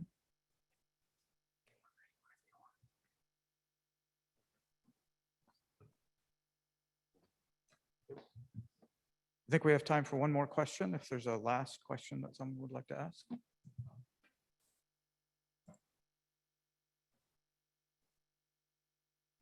So this is a question to Minashi for the energy frontier. Given the nature, you showed a very nice timelines for the different future big projects. However, we know, given the nature of those big projects, individual PIs could not really contribute to move them forward. So it seems like we're just waiting for a big decision to be made, then the whole community would move forward. Is that the way how we should, how the young people in the community should anticipate? We're just waiting here for the marching order, or we should do something else? I understand your question, but what we are doing is something else now, right? We are this week coming up with also trying to understand how to accelerate, how to use the new R&D and propose to accelerate some of those timelines, right? So I wish that this momentum keeps going, And of course, the way the decisions are made and prioritizations are made, that is the P5 process, and that will start. And we should continue to provide our input there and not just, to say, okay, we can't do it. There are many ways of providing input. And so keep the dialogue going and keep your interest alive. And that's how one would push it. This is all I can say. And you can, and this process has been really good in terms of bringing up new ideas, even trying to build up on what we have already and change directions, possibly, slightly. So I don't know whether I can answer your question completely, but that would be my advice. Thanks a lot. I guess we can cheer up the junior, like early career people more, but I think our contribution are really moving things forward. So yeah, thank you. The good work need to be kept. Thanks. Okay, so we have one last activity before the coffee break, which is that our field depends tremendously on, in fact, on the support from DOE and NSF. The director of the Office of Science, Berhe, visited us at Fermilab a couple of weeks ago, and we had actually an excellent meeting with her. And she decided when she heard about SNOMAS to send us a clip. And it's interesting, given the fact that the thrust of this meeting is about facilities this day, these 2 hours, to hear what she had to say. And I think we'll play the clip for you. It's a very short clip, less than 2 minutes. And I think you'll find it very interesting. Hello, everyone. I'm Dr. Asmar Asafal Berhe, the Director of the Office of Science at the U.S. Department of Energy. I would like to take the time to thank the entire U.S. and overseas high energy physics community in attendance for joining us for the 2022 SNOMAS Community Summer Study Workshop. I know it has not been an easy journey getting this together with all the challenges facing us. I would like to congratulate everyone in the HEP community for your collective hard work and recent accomplishments for advancing the frontiers of science. In addition to offering this recognition, I would also like to offer you a challenge. Do more, do better when it comes to welcoming and including individuals and groups who have been traditionally underrepresented in your community. Work to reduce barriers to entry for new researchers, and strive to increase your mentoring of students and postdocs. A community that is known for its global reach and collaborative spirit is surely up to this challenge. The Department of Energy and the Office of Science is deeply committed to the principles of belonging, accessibility, justice, equity, diversity, and inclusivity in all the scientific communities we support. On behalf of the DOE, I wish the SNOMAS community well in successfully carrying out this process, and we all look forward to the submission of the reports, which will be invaluable for the upcoming P5 strategy planning process. Thank you. Okay.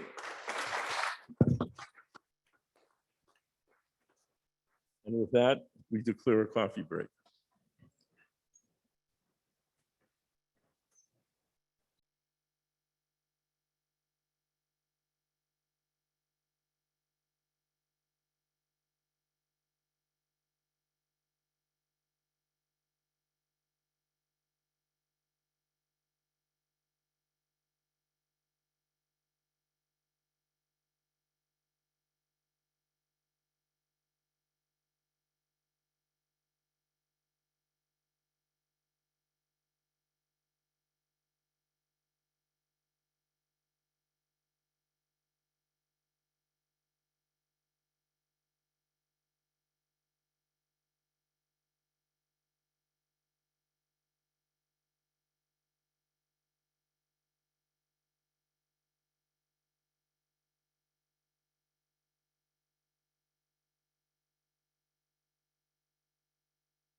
All right, could we test the captions are working?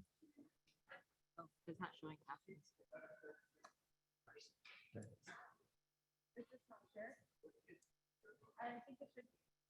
Do you see it? Okay.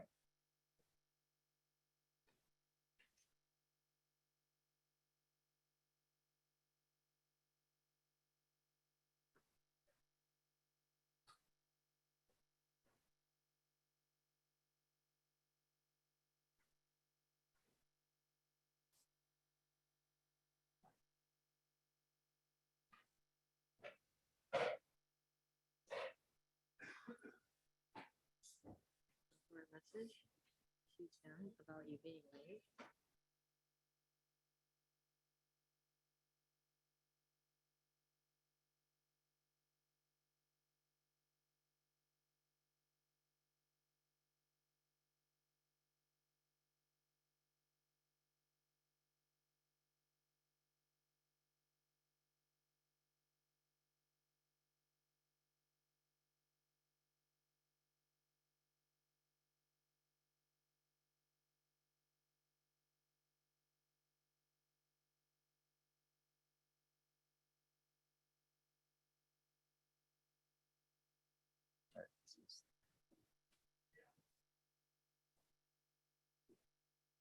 Okay, we're going to get started again. This is the second half of our.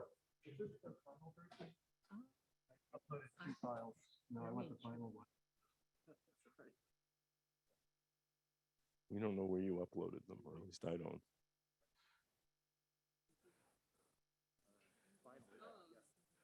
All right. So this is a list of small projects and medium projects, and we're going to hear from Aaron Cho on the from the Cosmic Frontier. And you get 7 minutes, and we're going to be really brutal. Gonna be really brutal. Wind back.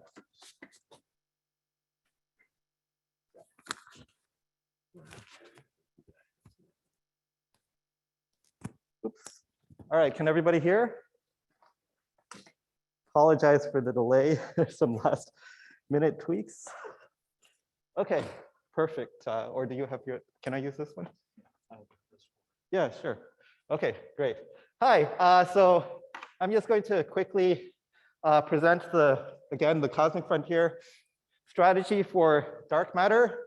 And I showed these slides in the previous plenary session, but just in case you missed it, the dark matter parameter space that we're targeting now, where we have good theory stories for much of it, expands now beyond just the classic WIMP from the electroweak scale and the QCD axion that solves the strong CP problem, but now goes over many, many orders of magnitude, both in mass and in interaction strength.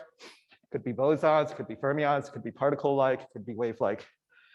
And our mantra is that we want to leave no stone unturned. We're going to delve deep, providing deep coverage of these high priority models, which are ever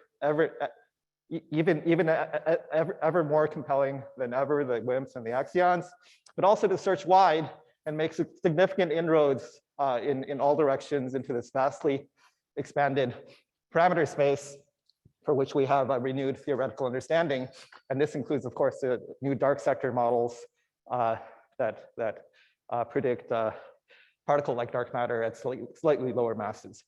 Okay, so again, it's a big challenge. How can we do this? This program is going to be enabled by enabled by a versatile, wide-ranging program of complementary terrestrial direct detection experiments, indirect detection experiments. So remember, this is like dark matter annihilating in space to standard model particles, and then cosmic probes to allow us to look at scenarios in which there's just not much interaction of dark matter with standard model at all. And we're just going to look at the morphology of how the dark matter clumps up, as well as look in extreme environments where dark matter could be produced. And that allows us to probe all the way down to only gravitational strength couplings down here, these so-called secluded dark sectors. Okay, so the surprise for this panel is that even if you, all of these experiments, this entire program that I'm talking about, these are all small or mid-scale experiments by this kind of arbitrary definition that we were working with for the purposes of this morning's panel, and for large experiments, large projects, and this panel for small and mid-scale. And even adding them all up just barely even makes a large experiment. Okay, so the question is, why is this overall dark matter program so small? And again, there might have been a misimpression given by the ordering of these talks, where the talk this morning was about the larger scale cosmic acceleration experiments. And I just want to clear that up, that Cosmic Frontier views dark matter as equally high priority science as the cosmic acceleration. And it just simply doesn't reach this arbitrary $500 million threshold that we were talking about for these two talks. Okay, so hopefully that's clear and there's no misunderstandings. Okay, so the question is, why is it that this overall US dark matter program, why is it so small?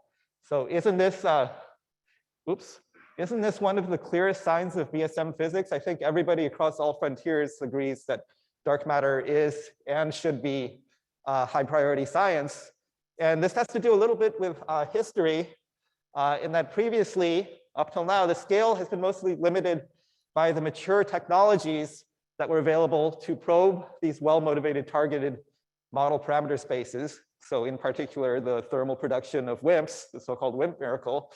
And again, this is still as well-motivated as it ever was, and we need to push forward on that. But now what's happened is that the theory-targeted dark matter parameter space has grown, as I've shown you in the first two slides. And also, as it's grown, there's been many new technologies that are now available, including in national priorities like quantum sensing. Okay, so there's a lot of opportunity for synergies to bring in new proponents, new collaborators into this field to really make a concerted effort to understand what is the nature of dark matter.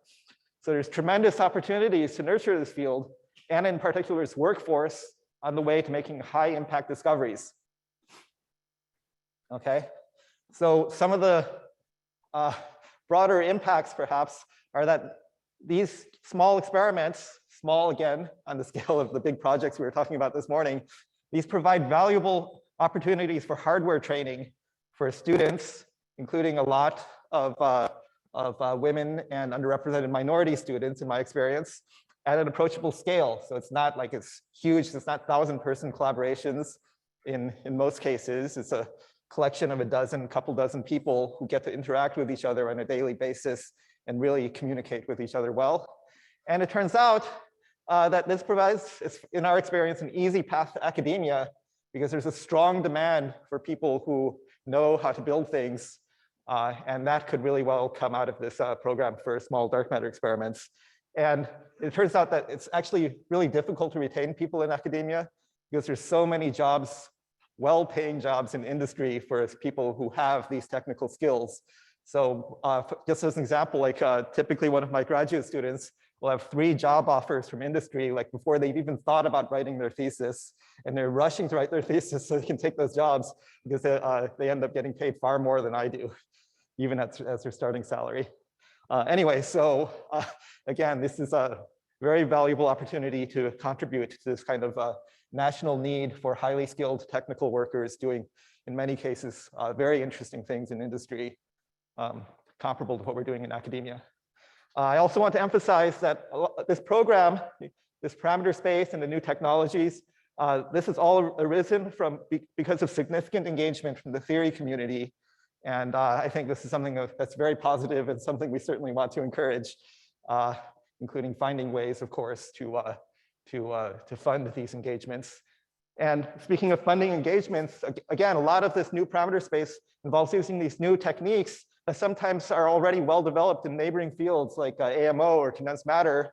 And also it might be a little bit surprising to some of you here, but people working in the cosmic frontier, we are not astrophysicists, we're not astronomers, that's not our training. We're trained as high energy physicists, the same as the rest of you.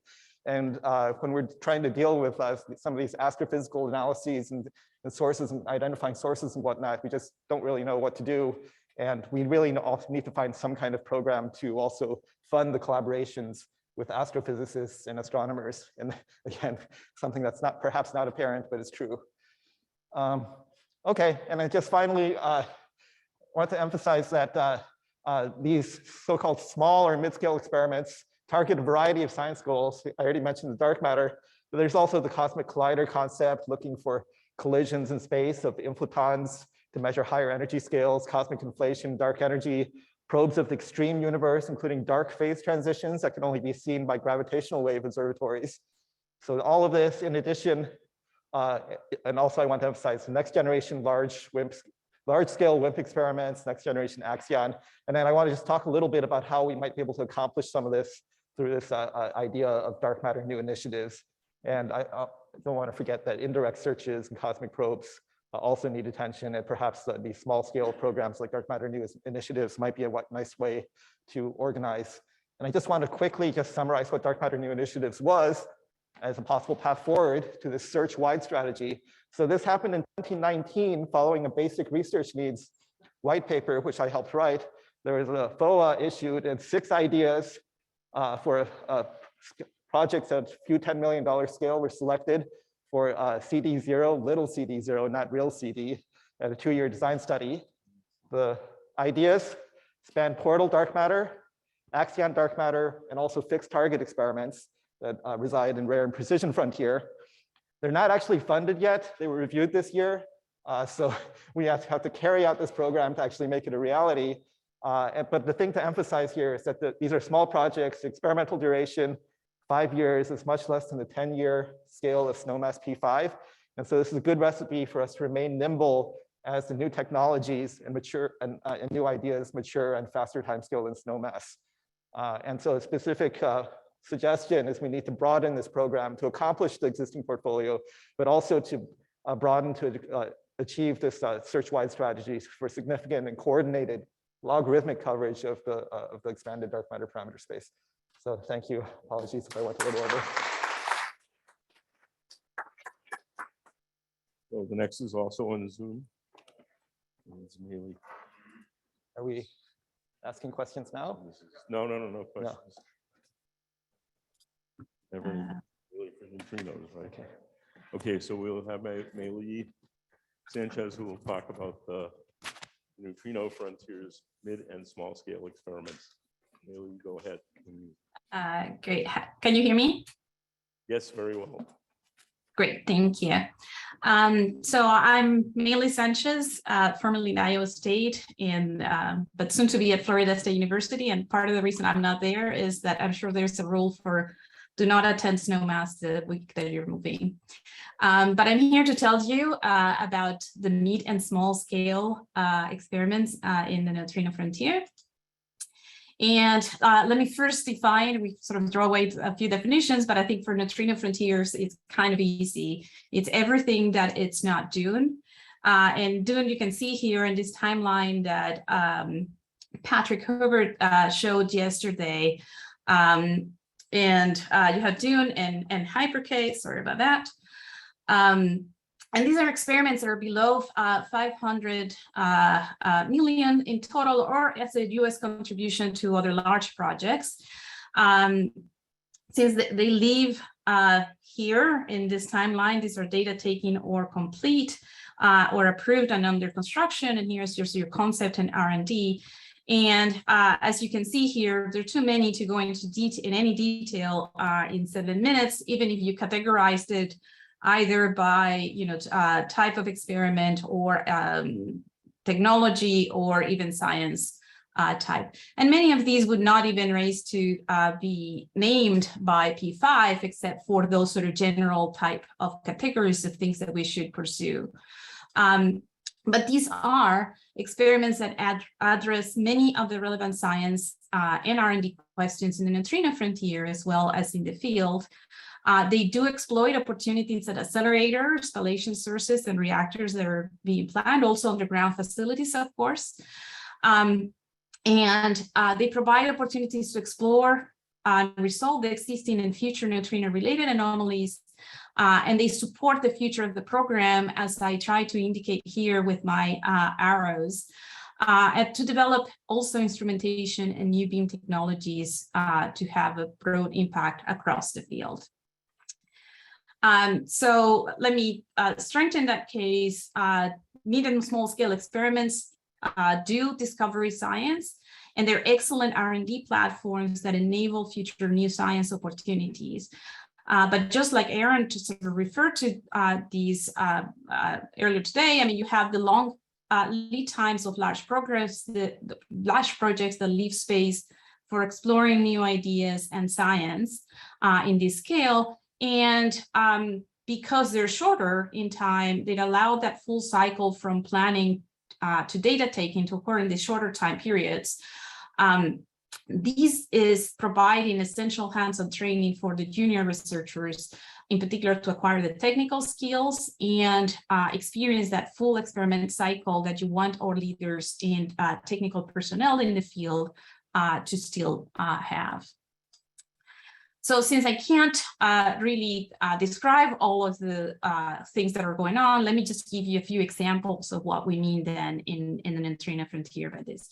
So liquid argon detectors are already doing searches for neutrino anomalies. You have seen the results from the microboon experiments where they still not see hints of that sterile neutrinos, but they did so by imaging neutrino interactions with the exquisite detail that liquid argon experiments detectors can do. And at the same time, they're measuring those cross sections for electroneutrinos and antineutrinos on argon that are essential for the future of the neutrino frontier program. Then the next stage of that is, of course, the full short baseline program that is being commissioned at Fermilab. Here's the Icarus detector being installed in a Fermilab research hall, and that would seek to conclusively observe or deny some of these neutrino anomalies, right? So that's one aspect. And then another take on small experiments are the evidence for a new kind of neutrino interactions, a coherent elastic scattering that the coherent experiment have observed in several nuclei, particularly in argon. These are sort of the recent measurements where they observe that the cross-section consistent with the prediction, but at the same time in the process, they have driven advances in detector technology as well.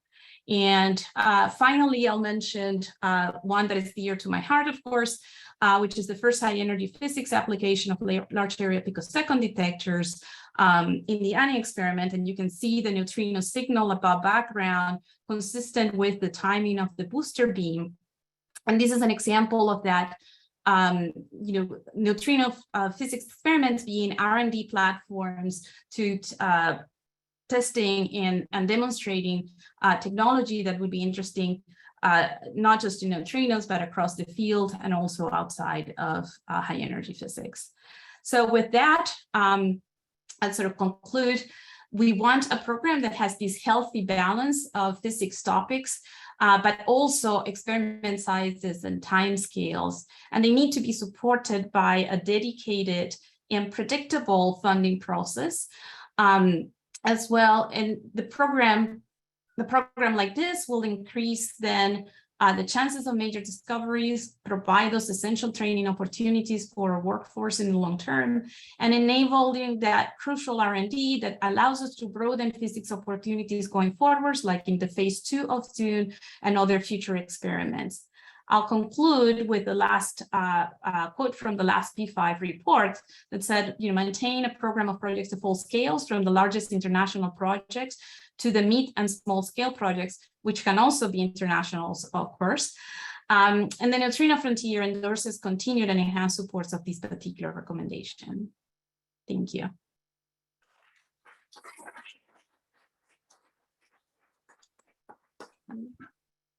Stop my share.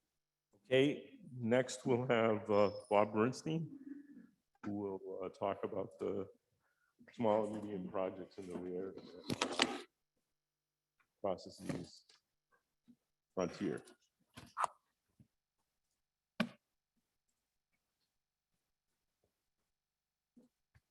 Seven minutes.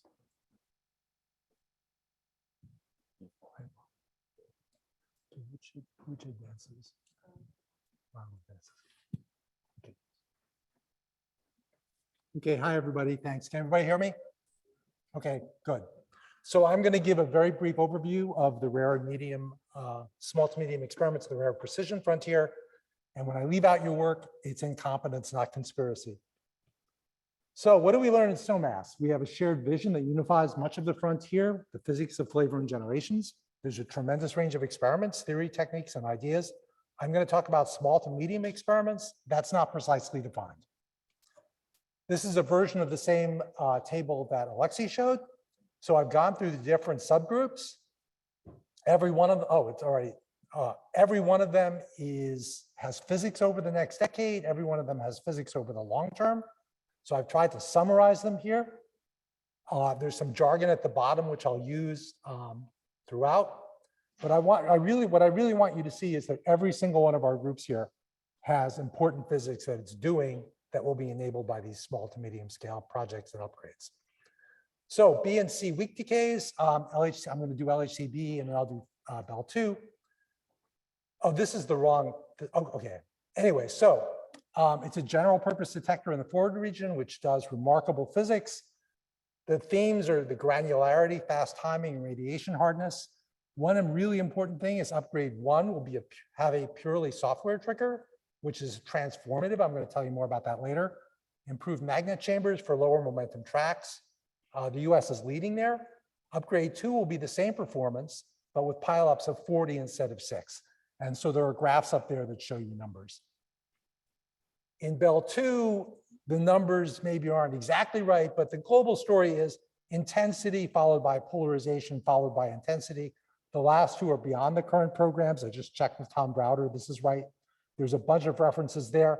The range of physics they do is in the upper corner, and then specific detector upgrades are there. So this is something, these two things together, these two experiments, we have to consider them as a unit for the frontier, and we have to think about how we want to proceed. Strange and light quarks, I'm going to come back to Pioneer later, but I really want to give Red Top a chance here. It's been suggested that since at least the last P5, it does remarkably good physics with fundamental symmetry violations and discrete symmetries and dark matter. I think we need to make up our mind about this. So P5 should give them a clear answer. Fundamental physics in small experiments. Something really cool happened at SNOMAS. Okay, this is a proton electron dipole moment ring at 10 to the 29th. Mass scales up to 1000 TeV, sensitive to 10 microradians and theta QCD for axions. At SNOMAS, we got them talking with Brookhaven, and the proponents are being encouraged to submit a technically advanced proposal. So getting people together to talk is a good thing. We also talked with our atomic, molecular, and optical colleagues. There's lots of possibilities. We talked about that a lot at SNOMAS. Charged lepton flavor violation. So and you heard about that at length from Alexei. So there's game-changing opportunities in a stage developing program. So MUTE-E2 hasn't really gotten enough play here. It's times 10 MUTE-E at PIP2. We're starting to probe higher Z. Alexei told you why that was important. It'll reuse much of MUTE-E, and R&D is already underway right now on our tracker and cosmic ray Vita. Followed by, and I won't talk about this much, the advanced muon facility, where you do all muon modes at 100 times MUTE-E and explore the Z dependence. Dark sector and high intensity. So there's the standard pictures that everybody shows that are in the reports. Many different techniques with in different experiments covering well-motivated models. I think it's kind of cool. They have potentials for discoveries that will change the direction of large-scale projects. For example, if LDMX saw a signal, Dune could switch to and confirm it hadronically. If Codex B saw a signal, that's at CERN at LHC, for those of you who don't know. And since they have a software trigger in LHCb, they could adapt. So, there's been a lot of work done here. There's a reference at the bottom. The message to P5 and the DOE is that let's start a program. I'm just showing you the range of experiments out there that we have to pick from. So my apologies to RF2. I left out KDKs because there's no projects in the United States. I really want to call out Pioneer, which is an experiment at PSI to measure that lepton universality constant. It's got a sophisticated active target, which I've got a picture of there. It does dark matter. It does lots more. It's just not a project that I was charged with. RF4 and Baron lepton validation, that goes with doing Hyper-K. And I also left out hadron spectroscopy, RF7, because they're largely research funding with experiments in other programs. So summary, there's a wide opportunity for transformative physics across the rare and precision frontier. We can change the direction for other frontiers. A discovery can inform colliders or doing where to look in any of these topics. And the bottom line is that small to medium investments in our frontier can change the field. And these focused, intense probes can make profound discoveries. I've given you a sense of what we're looking at, and that's all I have to say.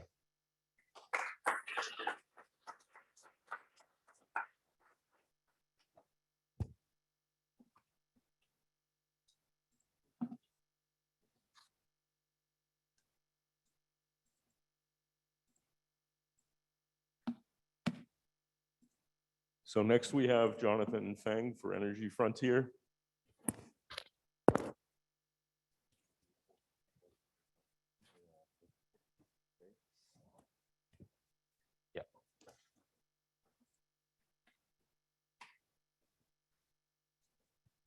Okay, thanks. Okay, so it's my pleasure to be representing the Energy Frontier on this panel. So top recommendation of SNOMES 2013, the last SNOMES, and again, SNOMES 2022, this one, is that the LHC's physics program should be exploited to its full potential. That's probably not a huge surprise. However, there's something very new and novel since SNOMES 2013. And that is that although the LHC and its existing detectors are performing beautifully, we now know that the physics potential of the LHC can be greatly enhanced by mid and small scale experiments. Some of you might have thought, why is there even someone from the Energy Frontier here at a small scale experiments panel? Small scale experiments and Energy Frontier are like jumbo shrimp, right? They don't go together. In fact, they do go together. And this is a realization from the last few years. This is reflected in the Energy Frontier recommendations. Our highest immediate priority accelerator and project is the HLHC, the successful completion of the detector upgrades, but also including the construction of auxiliary experiments that extend the reach of the HLHC and kinematic regions uncovered by the detector upgrades. And later on, this is reiterated. What are these auxiliary experiments? Well, there's a bunch of them. So they're shown here.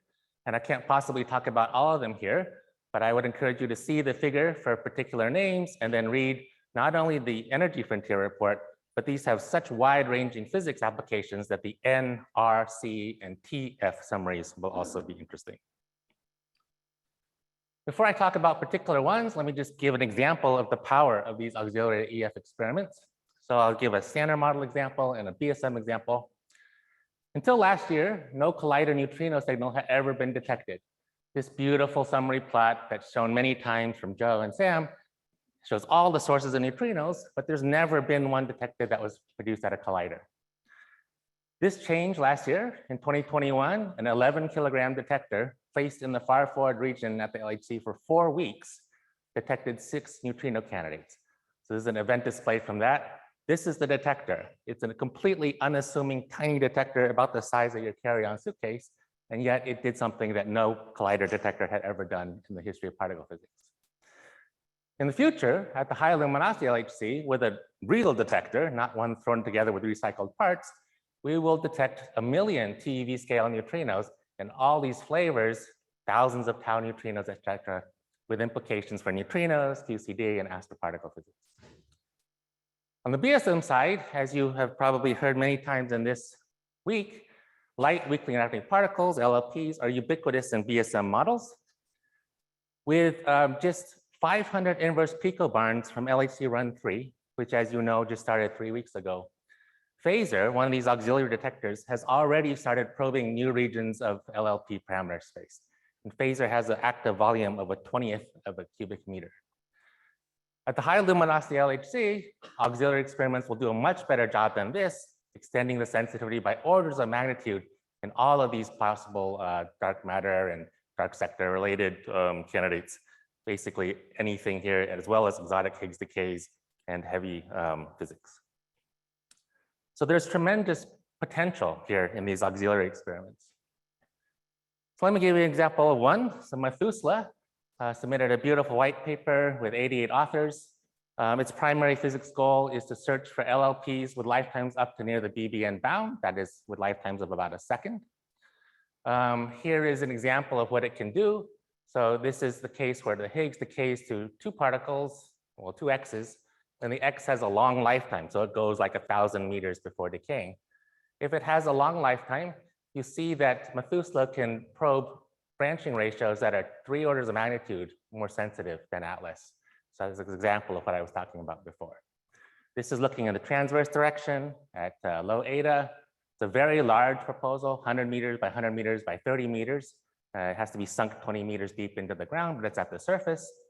And it's about 100 meters from CMS and consists of 10 layers of scintillating planes. Lots of recent progress, improved understanding of backgrounds, significant R&D on these scintillating detectors, and it's on track for preparing a TDR with a plan for construction and physics in the High-luminosity era.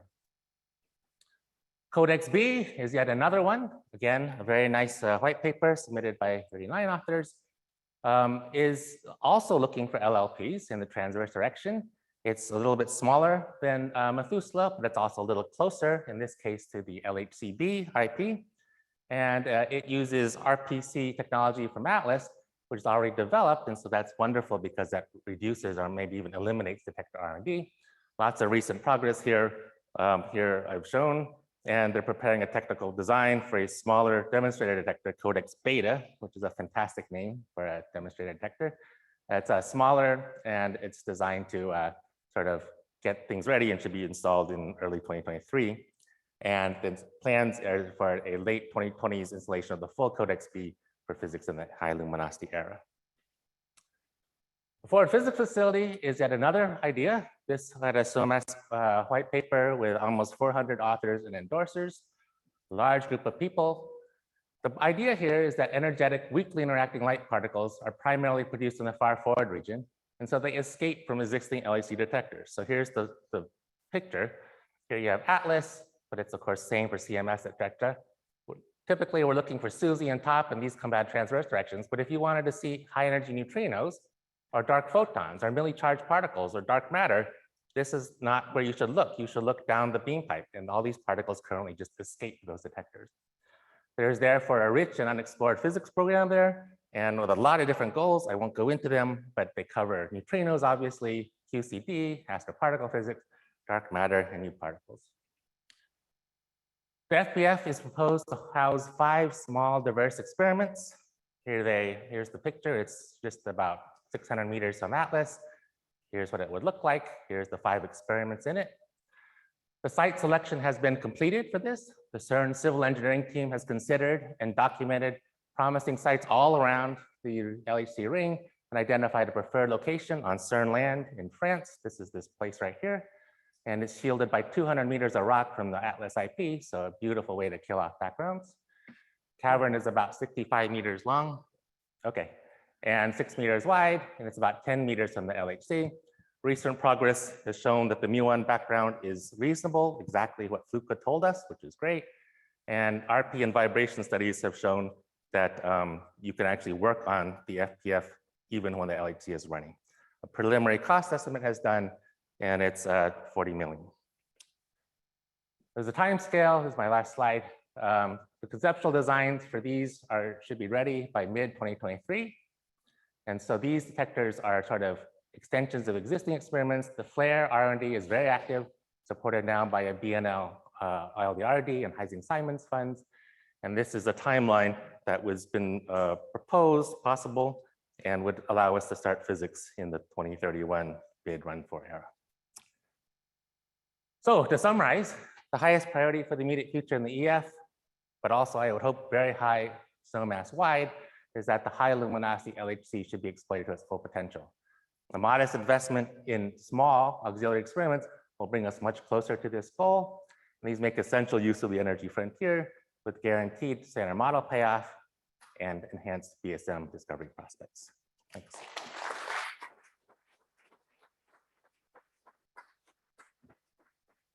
Okay, next speaker will be Vladimir Shiltsov for the Energy Frontier, Small and Medium Projects Accelerator Frontier, pardon me.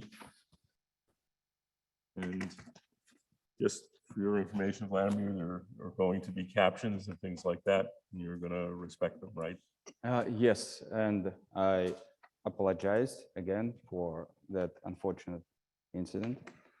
And I present today vision of accelerated frontier regarding medium and small scale accelerator facilities. And the changer is here. So accelerators for rare processes. So we should, our message to community is that we believe that we should efficiently utilize existing and upcoming facilities to explore dedicated or parasitic opportunities for rare processes measurements. And there are a number of examples which we offer and which we discussed in relatively good detail. For example, existing opportunities may include or already include using SLAC superconducting RF LINAC. That LINAC delivers 4 to 8 GeV electrons, and they can be used for experiments like LDMS with relatively small investment. Another opportunity is that upcoming PIP2 SRF LINAC, which is going to accelerate significant current up to 2 milliamperes of 800 MeV protons, can also be utilized. Look, potential for SRF LINAC to be built at Fermilab, this is a map of Fermilab showing this facility, is that 2 milliamperes of current of 800 MeV protons could come up with a 1.6 megawatt of available proton beam power. And for LBNF Dune neutrino production, we use only 17 kilowatts, which is close to 1%. So question is, why don't we use the rest? Can we use the rest? What should be done in order to use the rest? So when we think that PIP2 scope enables accelerator complex to reach design proton power for LBNF and Dune target, but still leaves 98.8% of the beam available for other users. And it would be wise to use that opportunity. So possibilities include RF or magnet beam switches to send 800 MeV protons to various experiments. For example, charged lepton flavor violation experiments for like Mu2E2 already mentioned here by several speakers. It can utilize up to 100 kilowatt of beam power if it comes in a special format.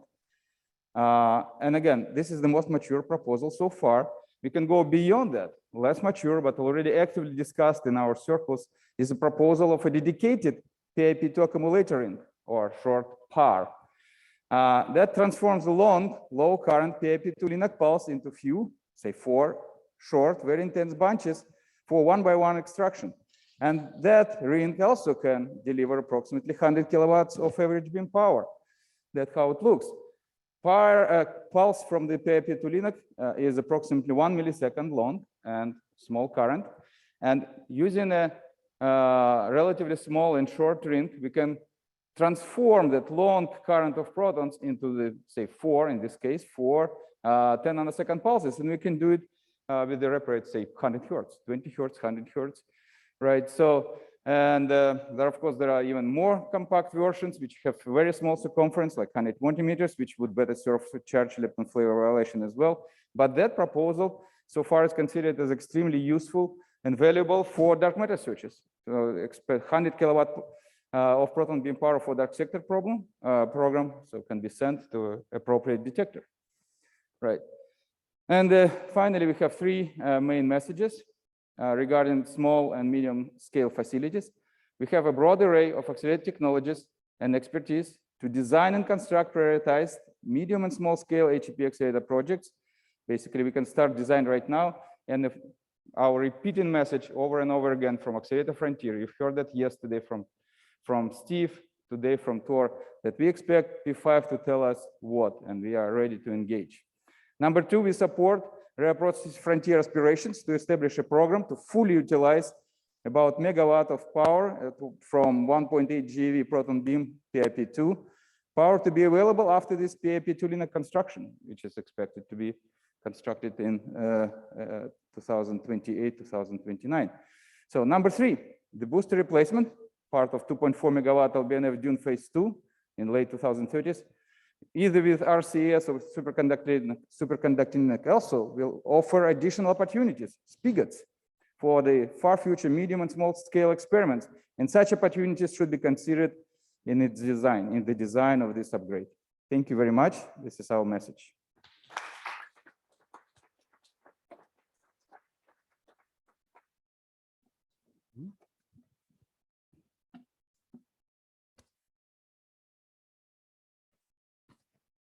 So next, we're going to hear from Jinlang Zhang, who's going to tell us about the instrumentation frontier and its needs for small and medium-sized projects. 7. Pretty strict.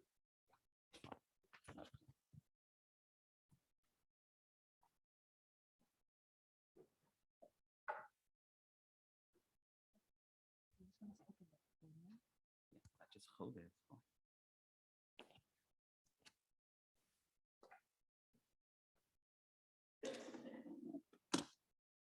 Okay, so after yesterday, Professor Ian Shepsey presented the enable technology so equivalently, I don't think I need or even able to add anything new. So, but rather probably just remind a few points particularly related to this category of experiment. So the science frontier program we just heard have a very broad range of exciting mid and small scale experiments, which require equally broad range of detector R&D. Note, the technology R&D for small experiment is not necessarily less challenging, but most time, quite often is the opposite. The associated instrumentation, again, may cross many areas, instrument frontier topic areas. Therefore, we will not repeat the key message we presented during the last few days. Rather, we highlight a few technology challenges worked out by excellent topic group conveners and with the community together. Okay, before I doing that, I want to take an example from rare process frontier. Bob just presented the rare topic experiment, just re-emphasize the 2 points. Such a detector requires almost 4 pi solid angle coverage for the best physics performance. Such a detector concept, if you look through the technology being involved, wherever scale silicon sensor vertex detector, L got a technology for center track doing 4D tracking, has do readout the calorimeter and the chilling curve radiator, or even L got timing for the to measure the time flight of detector, particle and multi-level trick system. Without taking into account the advanced technology being involved and the complex for such a detector, without going in detail, checking the detail, you almost think I'm talking about the the detector's concept for future high energy laboratory collectors. Okay, indeed, it's not that as less challenge. Now I'm going through a few areas, the technology challenge. Without any further emphasize the importance of quantum sensor, it has been used in search for dark matter, fifth force, dark photon, EBM, you name it. So accordingly, the technologies have varied large range from atomic interferometers, atomic clocks, quantum calorimeter, and superconducting sensors. What we need to do is support the small scale R&D, build those tabletop experiments that will have really large physics impact. Then make our table larger and larger and larger till we have a few deployable real experiments in larger scale. Okay, well, photon detectors, during the last 10 decades, actually the capability counting single photon from infrared to ultraviolet has been a very active area. Now it's time to pursue, implement those technology into large arrays, means scale up. At the same time, extending the wavelength coverage and improve the ND resolution. In the other area, we have some concept design for the next generation photon detector for next generation neutrino experiment. Now it's time we actually take advantage of new light collectors, new materials, and basically can really improve the detector sensitivity to UV photon and pursue the large area photon detector, such as the LLPPD. So move to radiation detection. The feature in these areas, we typically need to pursue the large distance required communications and remote power distribution. This certainly can explore some synergy with other experiments, such as Dune and CT have similar requirement. The other areas, the millimeter wave cosmology probe detectors.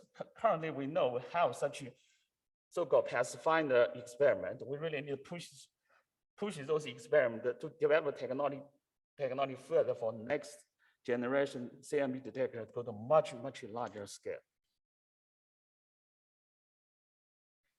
Okay, go to electronics assay carrier. We certainly need our field is very special. We typically have some very specific requirement for the electronics, either cryogenics, ultra radio pure materials, or radio harsh environment. We need to basically develop those particular devices to satisfy the requirement in our experiments. We also need to develop novel technology to manage very high data rate. We're talking about petabyte data for all different frontiers. To basically, so such a technology can reduce optimize the need, bring the, less power need to go down the detector.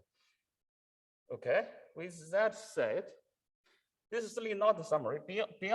Besides the 4 areas I mentioned, certainly, no doubt, solid state detectors, novel element detectors, gas detection, the calorimeter detector are very important, as critical as all the 4 areas. But you must have heard the technology challenge in these areas from the Science Frontier Project presentation or topic report in last field many times. Okay, so I think I'm safe to skip those. So for this particular area of experiment, it's become very important the collaborative R&D, because we have many small experiments across many technologies. Now we should share our developments, share our techniques, share our tools, try to seek a common solution, try to optimize our limited resource to achieve maximum science outcome. So during this week also has been raised a few times for instrumentation, some seems a lack of awareness of industry technology. We certainly can discuss and debate this further. We think it's not necessarily lack of awareness of industry technology, but a matter of suitable approach to track, access, adopt, and eventually utilize those technologies needed for our science goal. Okay, we are here during all the previous presentation. The word of broad, wide, healthy breadth, which really means a very large spectrum of technology needed and associated expertise. So I said I will not mention the key point again, but I think it's even more important here to say we need to develop and maintain the critical and diverse technical workforce in lab and universities. We should appreciate their work. We should share our science dream with them. We should sustain the community engaged effort and get our early career to engage excited in instrumentation when all the way to pursue great science. Thanks. Okay, thank you very much. Next, we're going to hear from the Community Engagement Frontier, Breeze Quinn. And could you allow me to share my screen, please? He's coming in remotely, right?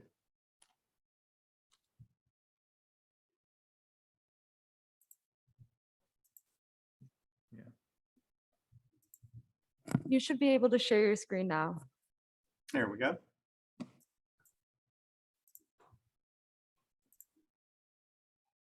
Okay, is that good? Yes. All right, great. Good morning, everyone. Yeah, I'm going to talk to you about the mid and small scale experiments and facilities that we have planned for the Community Engagement Frontier. Of course, not exactly, but just sort of indulge me for a few minutes and let's think about CEF as a small project. So last time in CEF, meaning yesterday's panel 2, we brought up this idea of structural change that's needed to address CEF. In particular, that we're going to need to form some type of group to take ownership and responsibility for the implementation and monitoring of CEF recommendations. So let's see what that might look like in a little bit more detail. So the framework, here's some ideas for a framework that might work for this. Now, of course, all the other frontiers and experiments have P5, right? So most all the funding for those things is going to come through the agencies. And so the P5 advisory panel, that's where it lives, right? But CEF is going to need something much broader. It's going to need a different structure. CEF has resource needs as well. Now they're minuscule compared to FCC or LBNF Dune, but still they exist. And some of that, a significant part, would need to come from agencies, but an awful lot of it simply can't, even some of it by law. And so there are going to need to be multiple sources of funding and resources, which also means that there are going to have to be multiple stakeholders involved in the implementation and monitoring. Basically, whoever's going to be putting up some money is going to want to have a say in how it's used. Now, to help guide thoughts on this, we want to look at 5 target communities for engagement. These have been helpful for us to categorize all of our recommendations in CEF in terms of how we would put them into practice, but also it helps guide where we would look to for resources and shepherding stewardship on this. So let's start with our internal community of HEP. We've got a lot of recommendations there, how we organize, how we work together and interact. Now, DPF is a group that is most representative of our entire field, not 100%, but fairly close. So they could be in a position to be really good shepherds of the recommendations directed internally at ourselves and how we operate. They have a small amount of money. I understand somewhere in the neighborhood of $25K a year, so there's not a lot of resources we can get from there. Industry, that community. The relationships that we form there are directly formed at the agency, lab, and university level typically. So those entities would need to be in partnership to determine and to shepherd how these recommendations get implemented. Of course, the agencies have a ton of money, and relatively, and the labs have a significant amount of their own. The universities, some more, some less, but in pretty much all cases, very little of that is specifically dedicated for HEP. But those would need to be involved at that level. Education's a little trickier. Obviously, the agencies have limited leverage over academic institutions based on the external funding they provide. The labs almost no authority whatsoever at those places. So how do you implement things there? Well, one idea is to think about URA. Their membership literally is university presidents and chancellors, and their roles are in connecting academia with labs. And so they may at least serve a role of at least facilitating interactions to implement CEF in education. Policy. Our user groups have done a fantastic job of funding advocacy over the last several years. Many years, but even if we decide to expand into partnerships with, say, AAAS, AIP, and others for non-funding advocacy, our user groups are almost certainly going to be key to that implementation group. Of course, they have no money, and then society, our broader society. Lots of us are involved in this kind of engagement at lots of levels. But the labs have a sort of special historical role as focal points for a lot of our public engagement. So they probably serve a role in that area. So there are lots of stakeholders that would be involved in this work. You could also imagine a role for DPF as sort of an oversight or leadership role of organizing this group of stakeholders to carry out this CEF small project. Now, projects have sub-projects, right? So specific areas where resources would be needed. If we're really going to commit to doing CEF and implementing real change, it's a lot of work. And almost none of us is this kind of work our day job.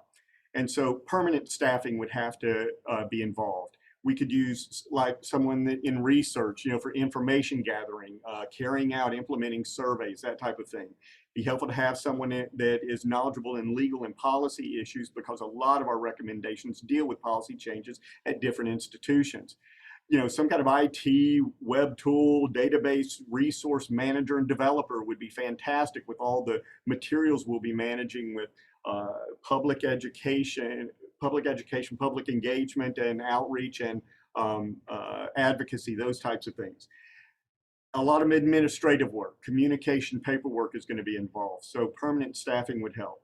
Also, we've talked a lot the past week and a half about the need for external professionals in CEF work to bring them in to help us. We've brought in this week, and we've talked about the need to continue bringing in DEI experts. Also, we found that surveys are tough to do well. It takes a lot of work, and you really need to employ professionals in helping design those. And in industry, we want to do things like negotiate field-wide licensing packages for things like CAD tools. But the thing is, all of the 140 CEF recommendations that we have all together might just add up to less than just one small-scale experimental project. So I'm going to leave it to you to decide if we as a field feel it's worth it to try to find a way to invest in this one small project. And I'll finish where Ketevi started at the first Sunday, and that is to extend a huge amount of thanks to my partner himself, Ketevi, and all our topical group conveners, liaisons, authors, and our administrative supporter, Daria Wang, for an enormous amount of fantastic work that they've done the last 2 years on behalf of everybody. So thank you very much for the time.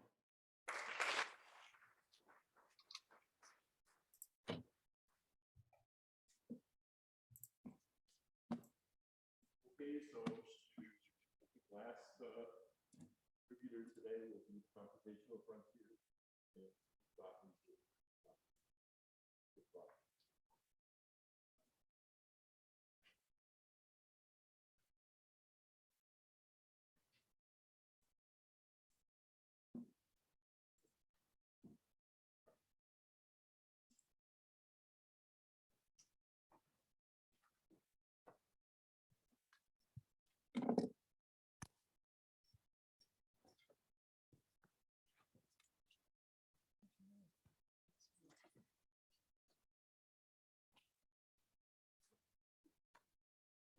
Thank you, Joel. Well, I see fewer smiling masks than I saw on the first Sunday. So I'm going to try and be brief. I have one slide. Most of the computational activities do not rise to the level of a project. I can think of one exception in my own area, which is Lattice QCD, where there is actually a project that supports hardware at Fermilab and Brookhaven. There's also the Exascale Computing Project, which a number of different high energy experimental and theoretical groups are involved with. That's managed as a project as a whole, because it is a rather large project. I don't know whether HEP-CCE or IRIS-HEP, two other activities that started after the last snowmass, are managed as projects, and I don't know their budgets.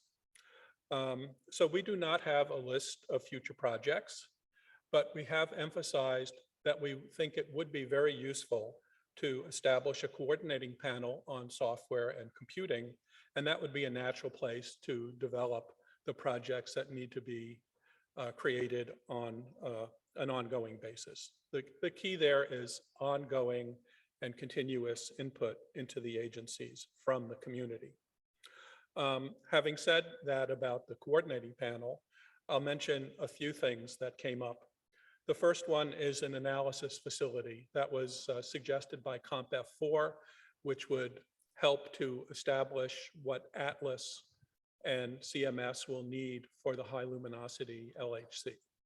And that maybe should be funded as a project within our community because it is specific to high energy physics, and they would have to prototype hardware and software. So it's not suitable for just being at a high performance computing center that ASCA provides. Other things we thought about a little bit was maybe we need a quantum computing center, but there are many centers right now investigating quantum computing, and it's not clear whether we need one center to get access to hardware. It's also possible that ASCA will fund that or provide that in the future. Similarly, AI, ML, do we need one center for that? There's lots of hardware around with GPUs for AI and ML. And I notice Argonne has one of the new Cerebrus, I think is the name, large wafer scale artificial intelligence or machine learning engines that's out there. And I got an email this week, I could apply for time, and so can you. That's all I have to say. Thank you for your attention.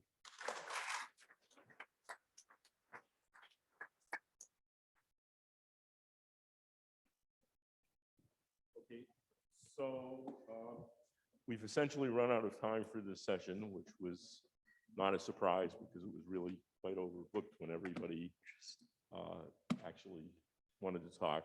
So if you have questions, write them into the Google Doc, and the speakers, tell the speakers who you're addressing, and they will, who you would like to answer the questions, and they'll try to answer them.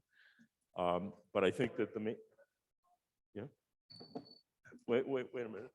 No, I'm afraid not. So the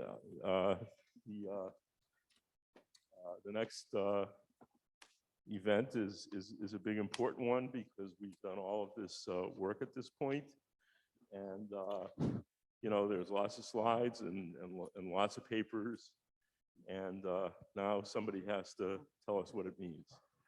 So since we only gave her a short amount of time, we can't ask her to tell us the meaning of life, but we can ask her to tell us the meaning of snowmass. So Priska Cushman, University of Minnesota, please. So yeah, hi everyone. So I'm going to be talking about highlights and message distillation. I took this picture actually on the way into Seattle from the plane, and I thought it was an excellent analogy for our field. We have this wonderful mountain data there, but it looks like it's floating above, you know, how does it connect to the landscape underneath? But of course, there's the cloud cover, and we'd like to penetrate that cloud cover and see what's there. So when Joel told me that he asked me if I could give a summary talk, my reaction was this. So the only way I could think to go through it was to go back to the goal of this process. It's to identify the most important questions in particle physics and the tools and infrastructure required to address them.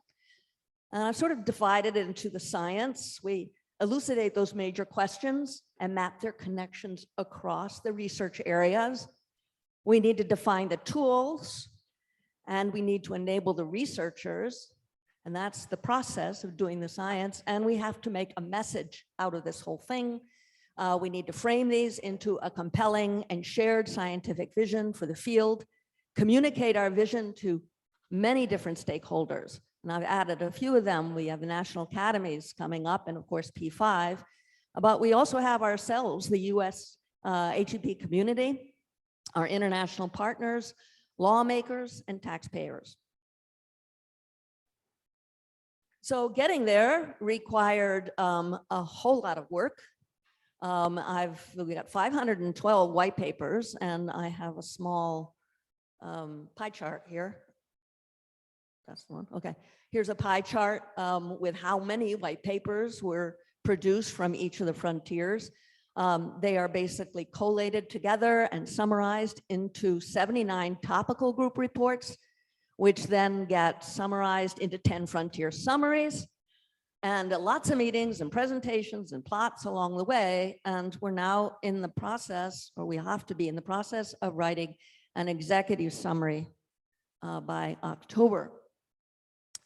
So because this is a bottoms-up exercise, I thought I'd start by asking each of the frontiers to contribute a slide, an answer to a number of questions that I thought would be somewhat different than the kinds of questions that are being asked in the rest of the time. I wanted to have them write down the one or two most important messages.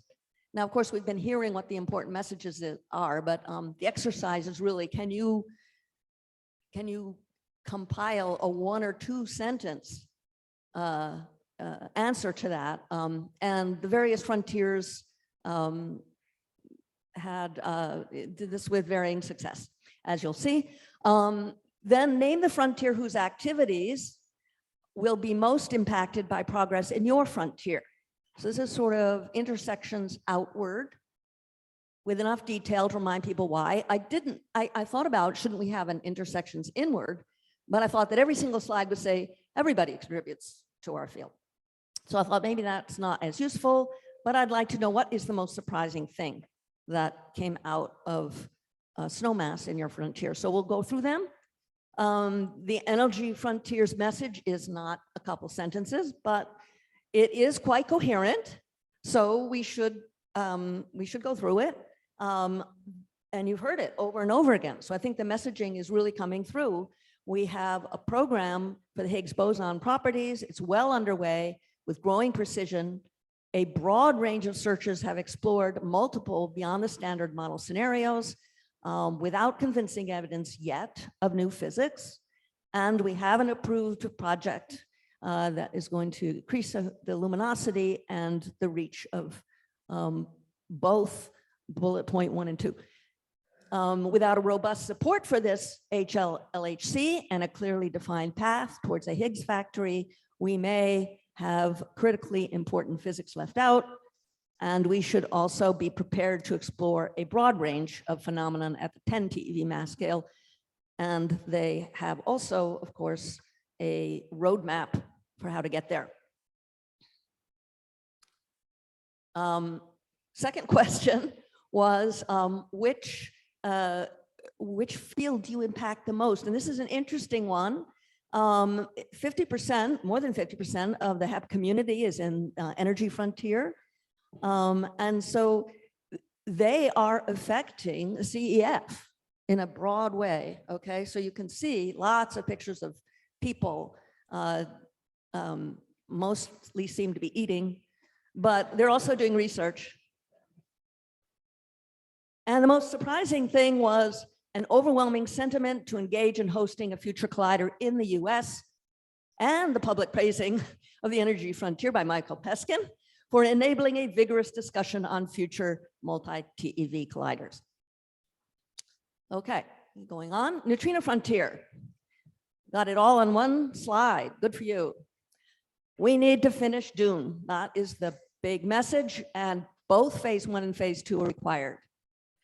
Excited about long-term broader possibilities that make use of our investment in that facility. In fact, expanding the Dune scope beyond that originally envisioned, and a healthy program of projects of different sizes and timescales with wide-ranging connections. So what about impacts? Well, impacts everywhere, of course, but if they have to choose, it's the cosmic frontier due to the deep connections and intertwined beyond standard model searches. And neutrinos, along that same impact, are tools for astrophysics and cosmology. And the other way around, astrophysics and cosmology provide insight into neutrino frontier physics. What surprised us? Great technical progress on the detectors. Well, that was not totally a surprise, but it was more impressive than expected. Rare and precision. The message is that the physics of flavor must have a greater emphasis in the US program, with possibly a new science driver. In these flavor physics, dark sector searches, all of this fantastic physics is part of the science driver, explore the unknown. The intersections outward, neutrino and energy frontier physics will be profoundly affected by what we learn, experimental synergies with nuclear and AMO. So you've been hearing about that. Phenomenology and lattice QCD calculations are key, and there's a lot of synergies with instrumental and computing efforts. What's surprising? How unified we really are. So the rare and precision frontier sounds like it doesn't have a focus of a machine or a particle, but they have a shared sense of purpose and shared intellectual questions. And how well they did despite COVID. You're all amazing, especially University of Washington. Thank you. Great job.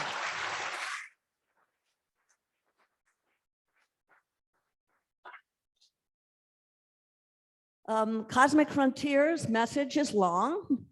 It used to be longer. I begged them to get it down to more manageable words, but we all know that it is the bedrock of the field in the 21st century. I think to me, that's one of the surprising things that has come out of this, is how much dark matter is an important signature we already have that will guide what we do in the other frontiers. In the next decade, the cosmic frontier will address the most pressing questions facing fundamental physics today. Cosmic Frontier seeks increased research support.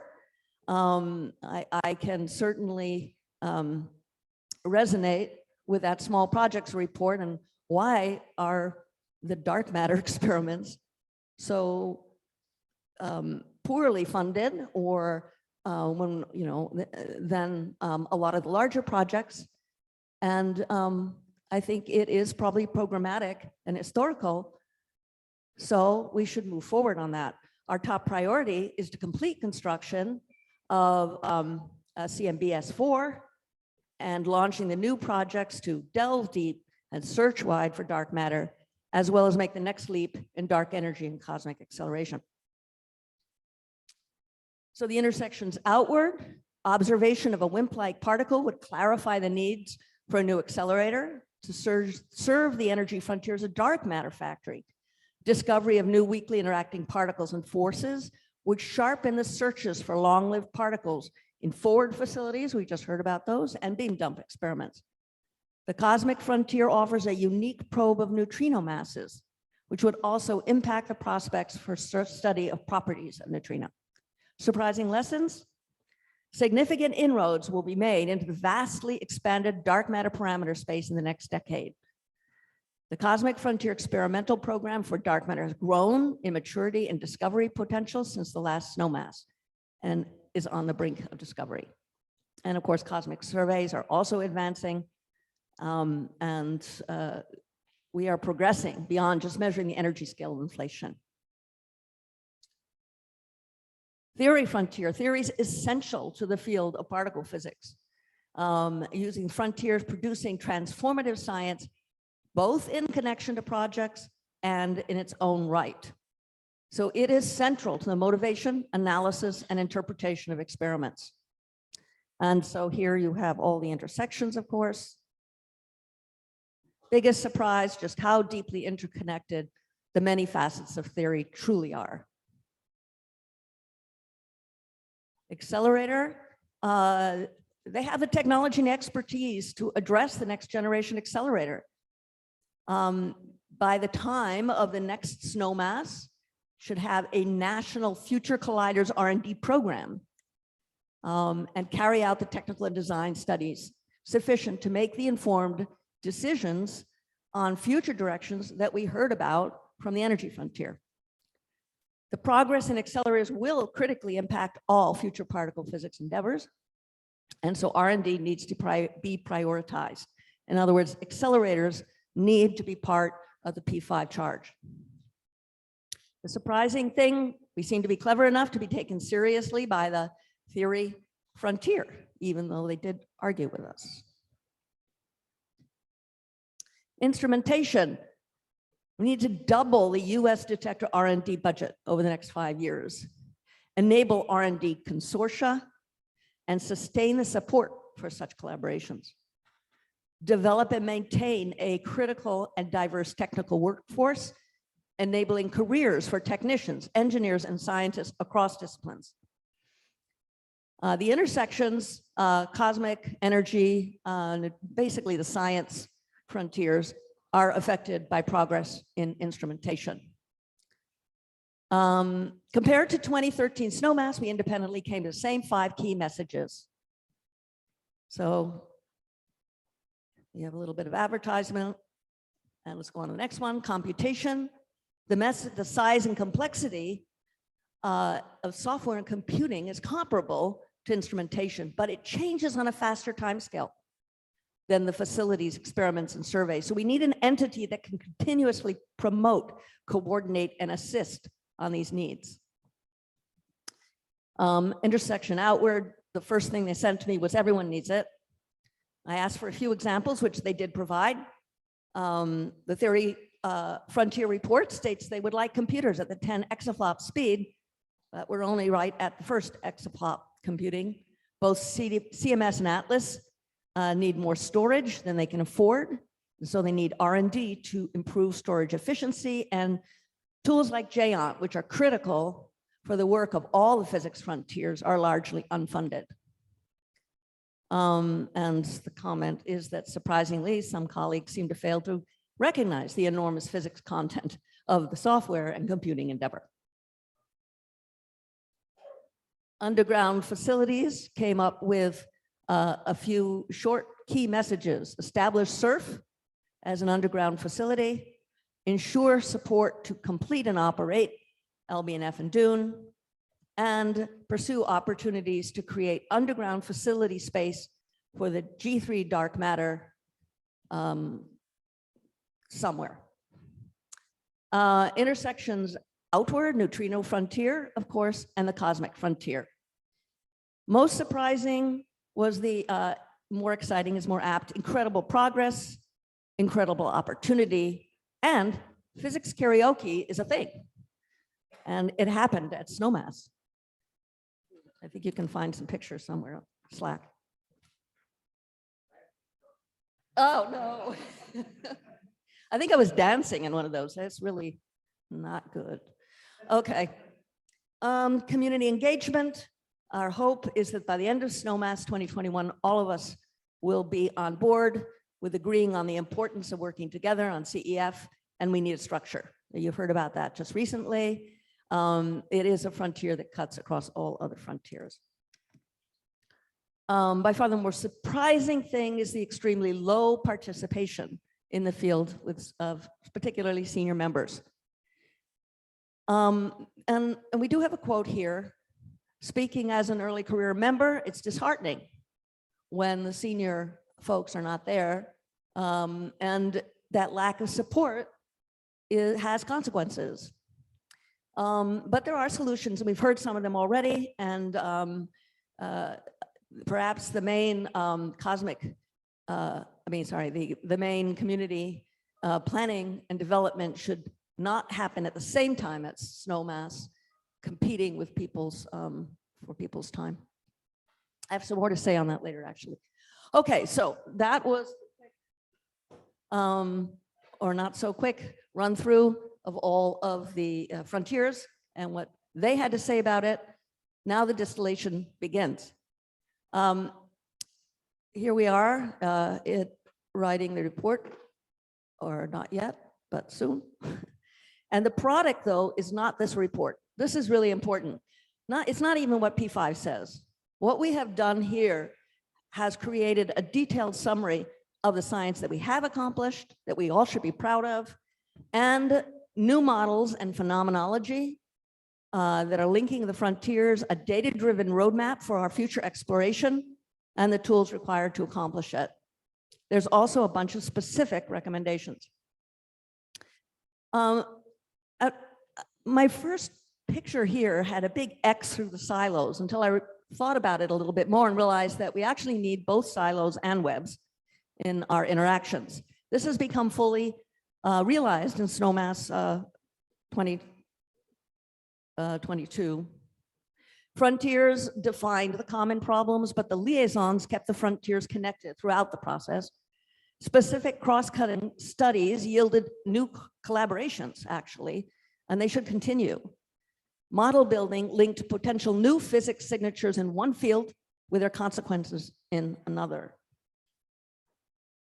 So what we did differently this time is we promoted some of these cross-cutting groups to frontiers, and that changed the character. It actually worked very well for tools like accelerators, instrumentation, and computation. They could identify their common problems and advance the enabling technologies within their silo, then define specific training and CE required for their enabling technology, and then the information exchange with the other frontiers could prioritize what they were learning. It also worked well for theory. Formal theory and other tools are broadly applicable. Training and community engagement often looks different in theory than in other frontiers. A career in theory will naturally span frontiers, and phenomenology now becomes an enabling tool and a physics driver. It worked less well for community engagement. The contributions to the Snowmass Community Engagement Frontier and its report was overwhelmingly done by the topical group conveners themselves and by early career members. And instead, a lot of these topics were discussed, but they were discussed by individual frontiers instead of being organized through CEF. And I want to make some comments as to part of the reason why, and part of the problem is that physicists are interacting with multiple overlapping communities, and we can point to a lot of progress in the last 10 years in community, in training, in DEI, and lots of different things. In the funding agencies, we see that our broader impact request on a proposal is much more serious thing and people pay attention to it. Recruitment, mentoring, early career awards, projects and collaborations were also part of them. And I don't know a single one that doesn't now have a code of conduct, an ombudsperson, and runs various outreach efforts. We have professional societies. They can provide resources and allies and a workplace. If you're at a university, you're absolutely at the forefront of public engagement, DEI, and industry initiatives. But what we didn't do somehow is we didn't have something coherent for particle physics as a whole. So what we do have, though, is now a CEF report, thanks to those that did it for us, and it will knit this together. It provides a clear list of priorities for P5 that needs to be folded into the project structure. It defines a roadmap for how we do create a coordinating body. And we're willing to create today a DPF entity, a task force to draw from APS resources for surveys and the data-driven work and understanding how to do the small project that Brice was talking about. So our process is fundamentally linked, but our funding is often siloed. So within our custodial funding divisions, it's clear that panels need better structures for reviewing proposals that include several frontiers. So when you have a cross-frontier proposal and you have two separate panels that try to look at it, it often is confusing for the reviewers, and the outcome is not optimized for the person to put in the proposal. I think also it's important to create binding interagency agreements for the projects so they commit to their successful conclusion. New proposals should state how they align with our community-wide vision. We did all this work. We need to have regular updates to SNOMAS and P5, and all these updates need to cross frontiers. Our horizon is wider than HEP, so we need to tap other funding sources in a coordinated way. We should support the existing Office of Science-wide new initiatives and create R&D funding structures across the instrumentation frontiers. If we are a consumer, we need to create a conduit for buying and sharing information and products. If we are a producer, we need to advertise and promote our contribution. And we have to work together over multiple agencies to identify which is which. We shouldn't reinvent the wheel. Somebody else is doing the work? Great, we'll be a consumer. The emergence of coordinations across the enabling tools is something that's come out of SNOMAS. So we had CPAD already, and there's the question, how can we improve it? How do we foster interlab complementarity?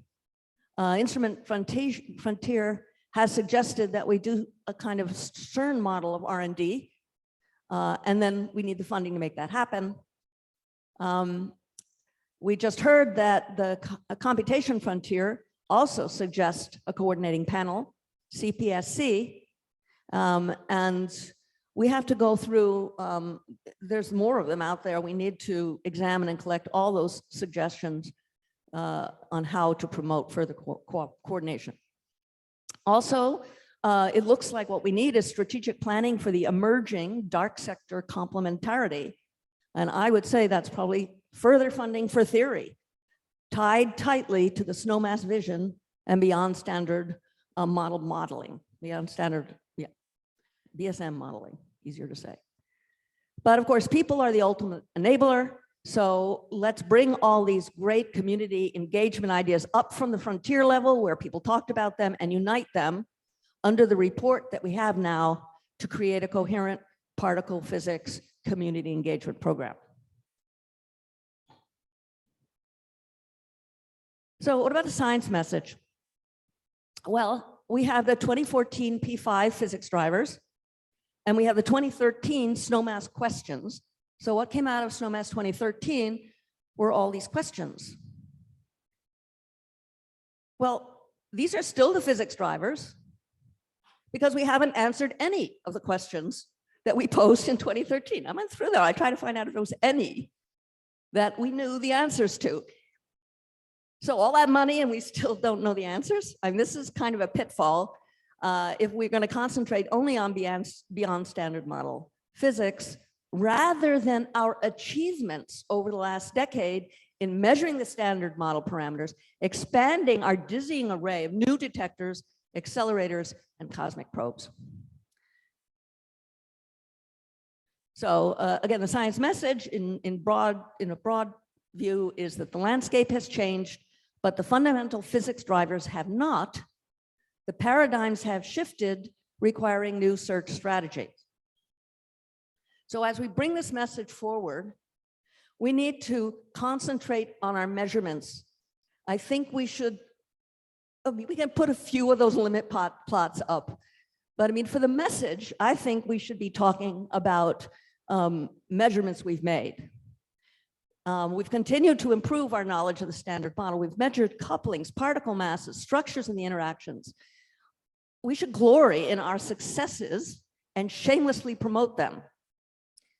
And another thing is that you see a picture like this. This was in Jesse's talk. It is not only an experimental, but also a theoretical triumph. I mean, this is incredible work that has gone on.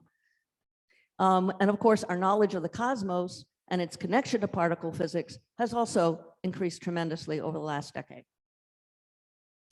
Also, what has increased is what we can build with the new capabilities. You've heard about a lot of them. Okay, so we're going to hear about what P5 is planning to do next, right?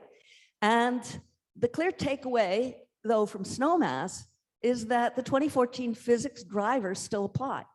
And honestly, that's not boring at all. That's a great message. What it tells you is that we've been making steady progress on a path which is still a community priority. Now, there may be some room for tweaking. So some of the suggestions I have heard is sharpen up this explore the unknown piece. You just heard that the rare processes understand the physics of flavor, or generations might be a driver. And we have to include theory and community engagement in our big picture, which again was done beautifully with this picture. So here we have the drivers, and in the center, we have the transformative concepts from theory and the enabling technologies. And all around the outside, we have our supportive scientific community to make it happen.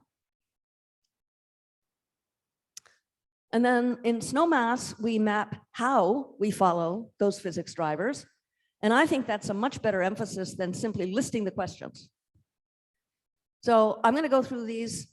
They are really a work in progress, but I think this might be the way that we move forward with the executive summary and explain what we've already done in the last decade and how we're going to go forward in the future.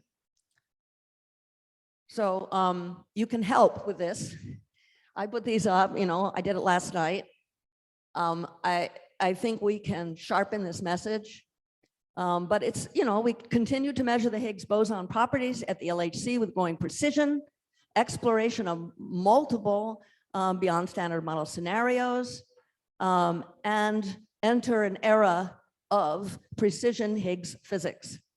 We have a clear roadmap for future accelerator properties that we need in order to do this physics, and that means that we need directed research in the accelerator frontier, directed towards the particular accelerator that we will choose to use. I think that this, oops, down here, this is it's going to be on every single one of them, and we should specify what it is for each one. So just imagine that's the work in progress. Pursue physics associated with neutrino mass, build DUNE, participate in a host of oscillation experiments, determine hierarchy, CP, et cetera. Measure the neutrino mass in direct detection and in cosmic probes. Ton scale neutrinoless double beta decay experiments will actually cover the inverted hierarchy by 2035. That's part of the science that we are involved in. Multi-messenger astronomy, neutrinos and solar physics, core collapse, superneutrinos, even neutron and black hole mergers have a tie to neutrino mass. Neutrinos. Identify the new physics of dark matter and understand cosmic acceleration, dark energy, and inflation. You can see this is mapping onto both of these. There are two physics drivers here, but they're mapping onto the cosmic frontier. And so we have dark matter searches both in particle and wave-like dark matter, a wealth of data from DESI, LSST. We're moving towards a new CMB generation. Spectroscopic surveys like SPEC-S5 and future large projects are going to be part of the portfolio, and collaborating on gravitational waves, 21 centimeter line, et cetera, and explore the phenomenology of the dark sector across all frontiers. Explore the unknown, new particles, interaction, physical principles. You can see that basically everything that I put in here is from Rare and Precision Frontier. Follow up on hints from Babar, Bell, LHCb, a suite of heavy flavor experiments taking data and coming online. You can see the list.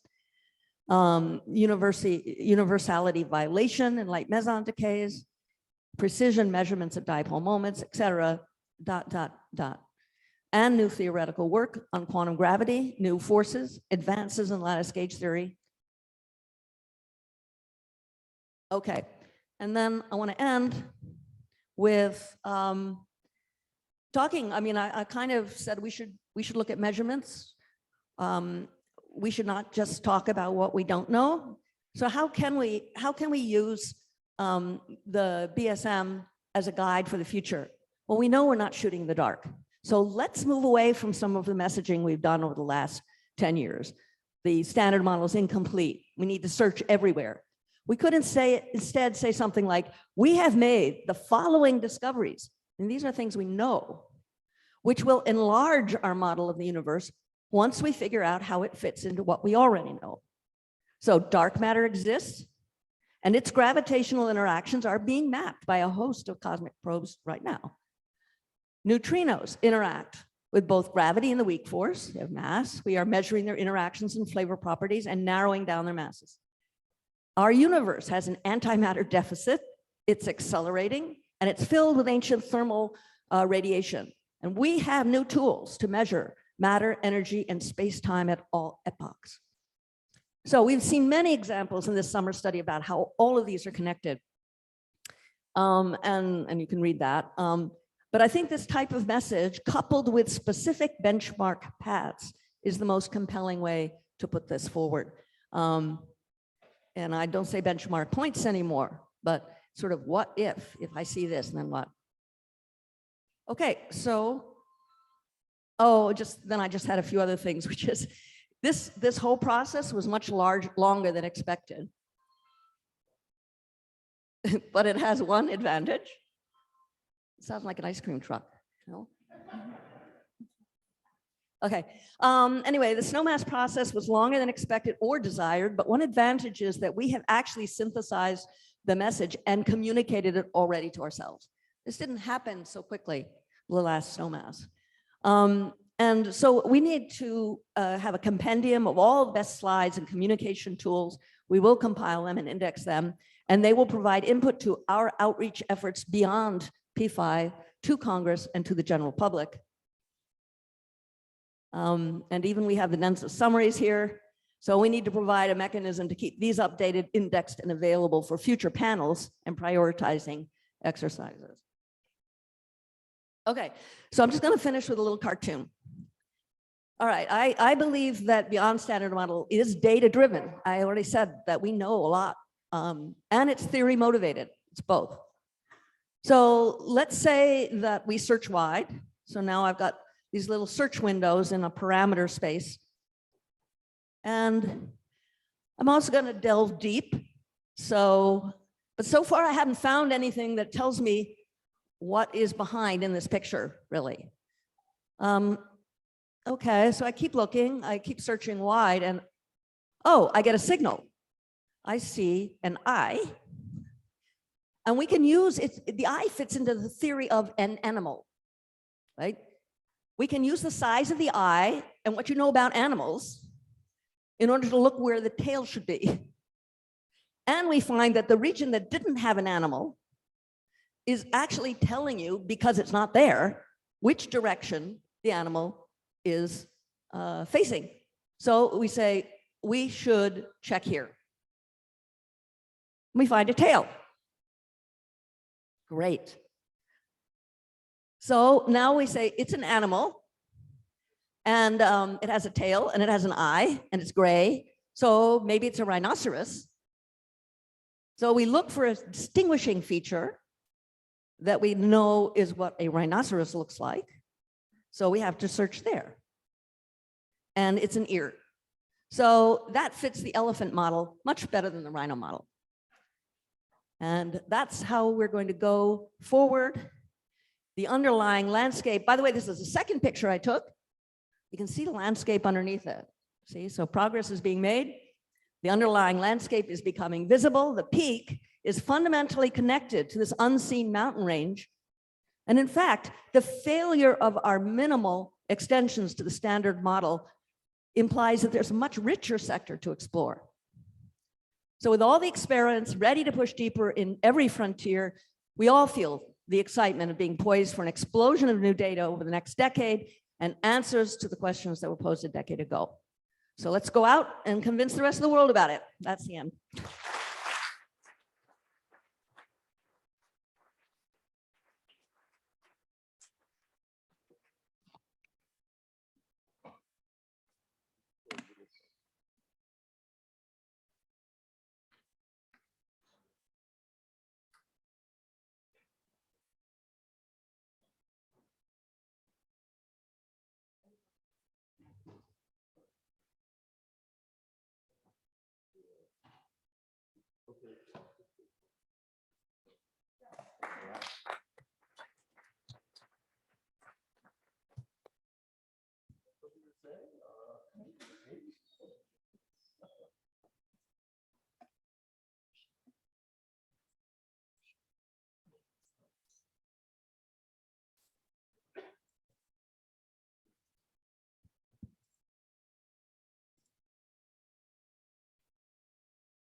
Okay, thank you.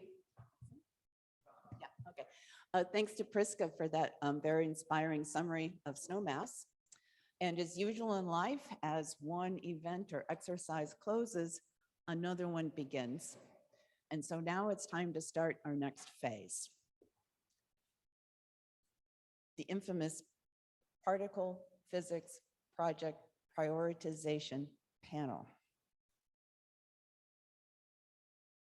Okay, we do not yet have a charge from the agencies. So this is a pre-P5 charge is what I'm calling it.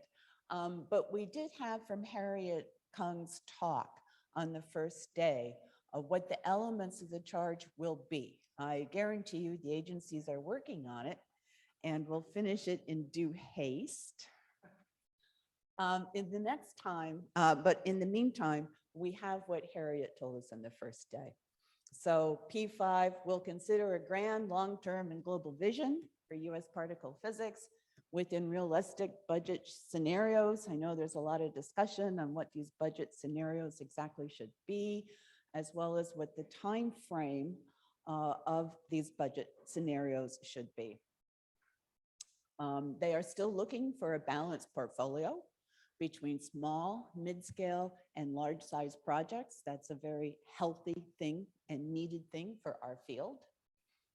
And they want us to consider a holistic view of the program with all the different elements of a budget: construction of projects, operation of experiments, and research for the workforce and the people, for us, to do the work and get the science out of the experiments, as well as technology R&D and theory as seed cords for the future. On community engagement, I believe, may be a part of this charge. It's certainly on Harriet's slide, and that was a very integral part of this last snowmass. So first, I want to say the last 10 days were really wonderful, exhausting. I know I'm exhausted. I'm ready to go home and sleep, but it was really wonderful. And I want to thank each and every one of you for all the work that you did. As Priska said, there's a treasure trove of white papers, 512 white papers. And this work was just both impressive and important documentation for our field. Turning towards P5, I want to assure you that every idea presented at Snowmass and documented will receive due consideration, will be discussed. The report is not written, contrary to rumors that I've heard. Oh, all the decisions are made. The report is not written. Sorry, Something's wrong. no, people on Zoom are having trouble hearing you, so I wonder if we could Okay. switch to this, which we have clear Sure. evidence that works. Is this better? Can you see what Zoom says? Testing, 1, 2, 3, 4, testing. Okay, good. Sorry about that, folks on Zoom. I didn't really say anything important anyway yet. So the report's not written, decisions are not made. P5 will take a fresh look at our program holistically, taking into account the input from this 2-year exercise that we've just been through. Also, I remind you that P5 is a process and all due process will be followed. So speaking of process, what is it? This is a blueprint. We have a preliminary timeline. Preliminary, subject to change, okay? This is the chair's prerogative of P5 to change this. But 33,000 foot version is that we'll form a panel by the fall. I will send out a call for nominations from the community next week. I'm going to give myself the rest of this week off. But next week, I'll send out a call for nominations, and I'm hoping to have a very sincere and wealthy response from all of you of nominations from people from our field that you would like to see represent us in this panel. I would like to remind everyone that the panel members, each and every one, need to wear a community hat. People who look at the good of the field as a whole. We will hold a series of town halls this fall. I'd like to say they'd all be in person, but COVID willing and plus the virtual aspect is also nice because it allows for greater participation. So they'll most likely be hybrid meetings. The goals for these meetings is to further community input and gather further information on the projects that are being proposed, maybe a little more detail on cost and schedule, as well as the scientific motivation. It's also an opportunity for each of the panel members to start with an equal footing on all of the frontiers. I think it's probably impossible for everyone to fully absorb everything that's happened here at Snowmass over the last 2 years. And so a refresher will be good. The deliberations then will start winter and spring. We will continue to provide opportunity for input from the community throughout the entire time. This is a very important part. This is not a set of people that just sit in a room with closed doors and talk amongst themselves. We need the input from each and every one of you. We aim for a report by the due date in our as yet to be determined charge, but we're looking or planning at the moment for late spring, early summer 2023. And the process for this is that P5 submits the report to HEPAP, which approves it and then submits it to the agencies, Department of Energy and National Science Foundation. The one piece that is in place is that we have a chair. The chair agreed to take on this job before Snowmass started. They've been here the entire time, asking lots of questions, talking to most of you. I think some of you may have guessed. And how did we select this chair? So in the spirit of transparency, I wanted to go through the process of how we selected the chair, because I know this is a question many of you had. Many of you have been talking to me about it. The first thing we did was we developed a set of criteria or attributes that we believe the chair of P5 panel should have. They're listed here. I don't think there's anything very surprising about them, but they're all listed here. And then the heads of the representatives, the heads of the agencies, so DOE, AGP, NSF, MPS, Mathematics, Physical Sciences, and myself reached unanimous agreement pretty quickly, actually, kind of surprising, on who we wanted to have chair. And we're just very pleased that Hitoshi Murayama accepted to be chair of P5.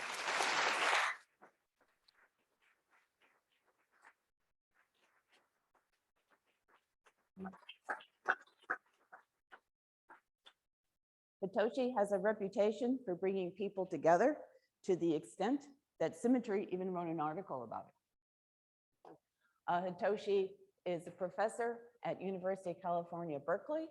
He's also senior staff at LBL. He's also a professor at the Kavli Institute for Physics and Mathematics of the Universe, still love that name, at the University of Tokyo. He's won many, many prizes, members of many august societies, and he's served on basically every committee or panel that this field has, including the Bagger-Barish subpanel 20 years ago that invented the existence of P5. Hitoshi has the broad scientific experience. Here on this page, you can see that he's basically actually made a scientific contribution to every frontier. So he is very well versed in all the different frontiers. And of course, he is also excels in outreach and is one of our few people that have actually spoke to the United Nations, maybe the only person that has ever brought particle physics to the United Nations. And here he is taking a shift in CamLab. So Toshi, do you want to say a couple of words?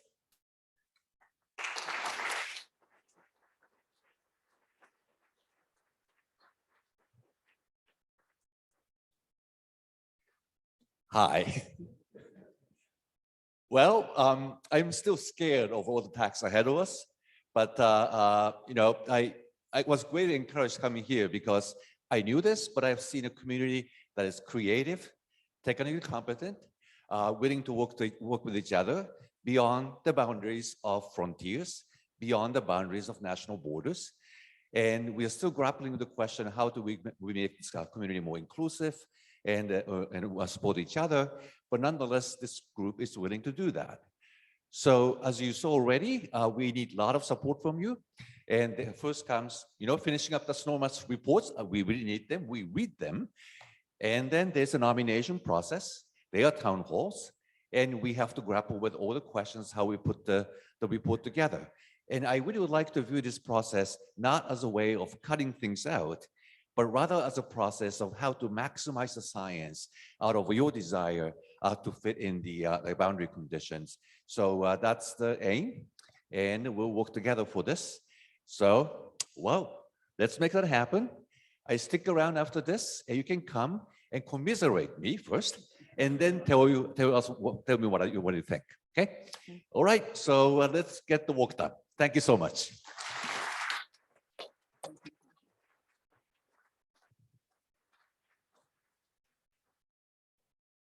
Thanks to you, Hitoshi, for taking on this task.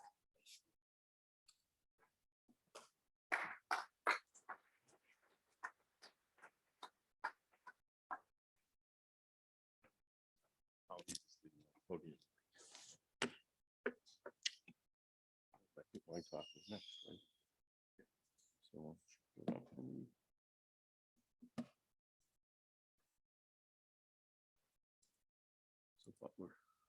Which one? Oh. Have to, just have to reload it. Let's do a reload. Yes, reload. There's two there, I think. Yeah, two, this one, the lower one, CSS. Yes. Okay.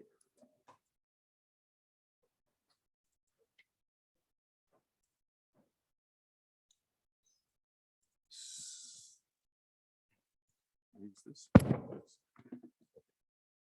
So owing to the lateness of this occasion, I'm going to go through this really quickly. But I did want to say that I love finding wonderful shots of Seattle. And for those of us who know where I live, seeing a mountain is just great. In fact, seeing an overpass is actually inspiring. So I wanted to start out by reminding people of a slide that's been around for a long time, but I used it in my first talk, which was the goal of snowmass. I'll just let you scan it. I won't read it to you, but the point is that we should ask at the end of something whether we achieved our goals. And I would say that I think in the main, we probably did in this snowmass. I'm very happy about the way it turned out. We started with P5 drivers. I think that the P5 drivers, as you heard from the previous talk, survived nicely. There's a proposal for flavor as a sixth driver, for theory as a sort of centerpiece or pivot point of this. The elegance of this symbol with the 5 intertwined strands has sustained us for a long time, but I suppose we could modify it. But I would say that our 5 drivers held up. I won't burden you with any high-level comments. I'll just move on. But I did want to say that one always asks whether this snowmass 2021 actually, will have as big an impact on the outcome of P5 as snowmass 2013. And the only way that I can answer that is that we won't know, really, because a lot will depend on the input that the agencies provide, what kind of scenarios they provide. And then we'll know about whether the expansive menu that's described in this process can actually be realized, how much of it can be realized. And of course, what really happens with the budget is somewhat unknowable. So I wanted to once again thank the team that really coordinated the physics case for this. So these again are our 30 conveners. Being in the center of a discussion with 30 conveners is interesting.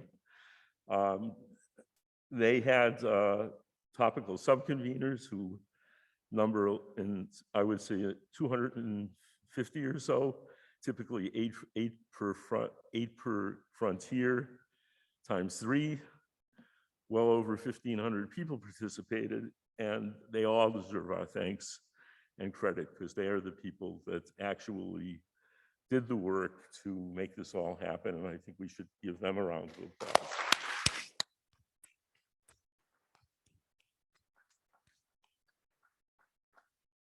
Now, we did have some superstructure that we put on this from DPF. So we had the DPF Executive Committee, which has changed a few times.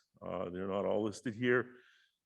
But effectively, we had the current chair line and 2 previous chairs. So this particular snowmass will have essentially used up and spit out Priska, who actually was there right at the beginning and got me interested in it actually in the Northeastern meeting in DPF meeting. And then, I'm not sure she knows that, but that's the truth. Young Ki, who pushed this far along, Tao Han, who I think is already on his way, has left the meeting, but he navigated this very difficult period of stopping, pausing, and restarting. And then we inherited it. Me, Sekar has been a mainstay in this. Andre has recently joined. So this has been quite an effort. We also on our steering committee had, in addition to these DPF chairline people, we had people from cross-disciplinary divisions, other divisions in APS, particle beams, nuclear physics, astrophysics, and gravitational physics. And you can see the people who are involved: Sergei Nagaitsev, Yuri Kolomensky, Glenis Farrar, and Nicholas Yunus. And they debated and discussed almost all of the big topics. We also had a big advisory group, which consisted of the entire DPF executive committee and the steering group and representatives from various parts of the world. And incidentally, Val was replaced at some point by Rainer Walney of ETH, and Heather Logan, term expired. She was replaced by, let me think, Rob McPherson of Victoria. So this group also helped give us an international view of things. We also had a very active group of early career physicists. You heard that some of the troubles and travails that they had, but in the end, I think this is an organization that will move forward and will prosper.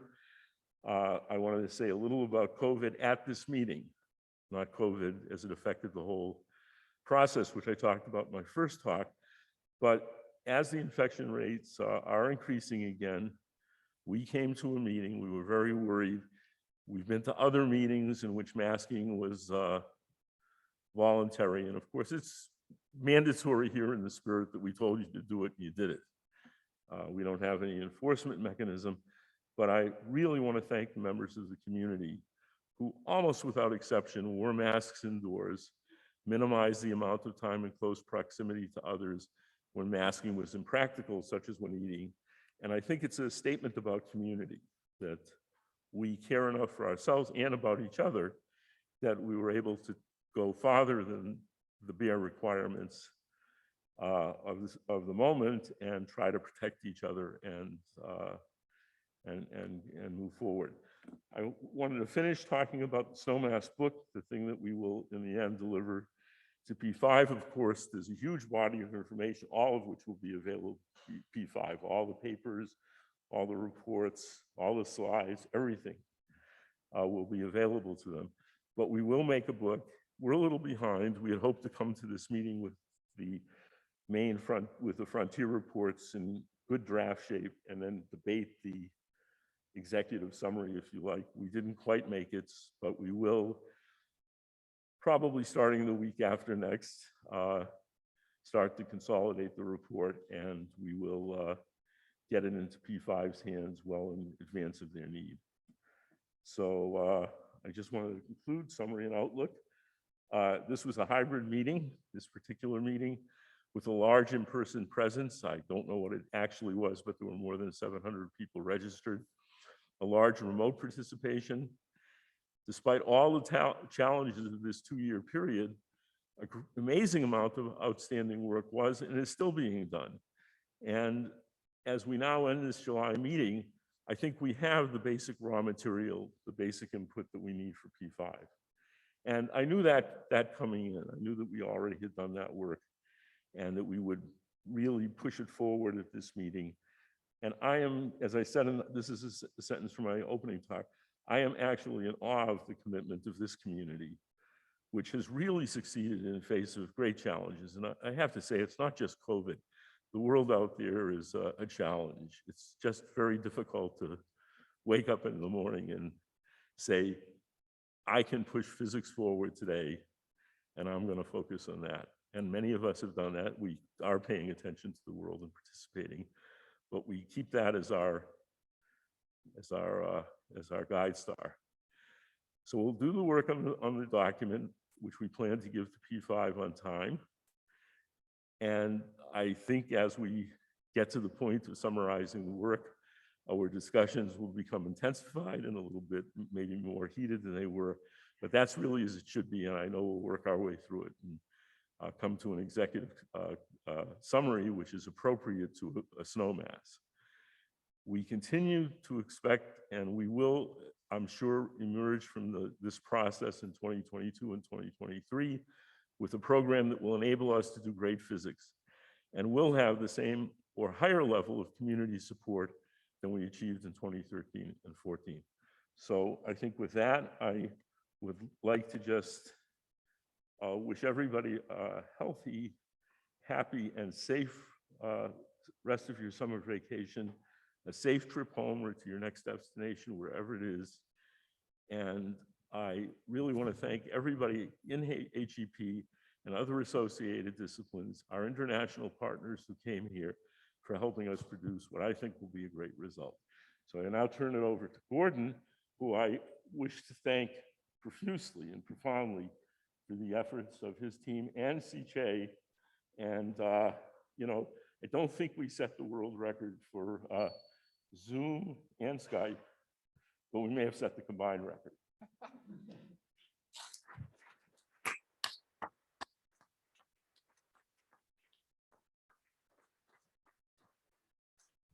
Thank you, Joel. As one of my final acts as co-chair, I wonder if I might return the hat to somebody. Is that anybody's hat? That's okay. All right. We'll leave it here. I can't believe we made it here. And I think we both want to start by just saying thank you to everybody for coming. And the reason this workshop worked as well as it did was because of everything all of us did, not just the team here, but also you. This was absolutely fantastic picture. You can see the Zoom folks right up there, and everybody. I mean, it was. I don't think I'll ever forget this. I will never do this again. But I will never forget this this last 10 days. Can we? What did somebody say? Indigo? I don't know what that word means. This picture, so this is a proof. It's not, the photographers haven't sent us the final version, but as soon as that's there, we'll put it up on the website. All right. So the very first person I would like to thank is Joel, who is the current, where did he go? Did he leave? Oh, there he is.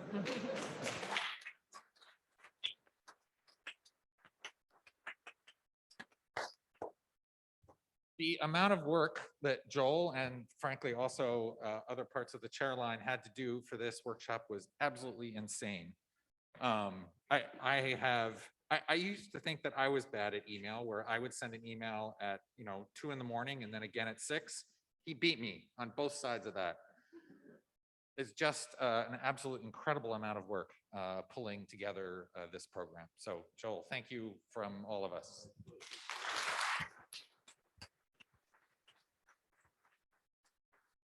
And Joe, I really appreciate a couple of moments, a couple of nights. Actually, we got a call from you at 11:30 p.m. Seattle time. So I think it's really all the amount of effort we need to put in order to get things work, and we need to work on promptly to solve problem. And I really thank you for provide all the guidance so get this done. Thank you. All right. So the next thing I want to just talk briefly about is COVID, the uninvited guest. We tried to charge registration fees, but failed. As far as we know, there have been 23 cases reported to us as 11. Have there been any more since 11? Nope. Okay, no more. If you know of somebody who has gotten COVID recently after they left the conference, please have them get in touch with us. We would very much like to have an as accurate as possible, well, as good as possible lower bound on the case for when we write the report. We obviously put a lot of COVID structures in place, and we'd like to know how effective they were. Given some of the other workshops I know about, we all did amazing. 23, that's what, 3% of about 696 people picked up their registration, so they were physically here over the course of the 10 days. 23 cases, I think, is an insanely low number. It's still too high. I would have obviously preferred that to be 0, but really, thank you, everybody. And thank you for putting up with me yelling at you to move outside for coffee breaks, to put on your masks. I really appreciate your tolerance of that. But I think in the end, I don't know if that was what helped, but a combination of everything we did really helped.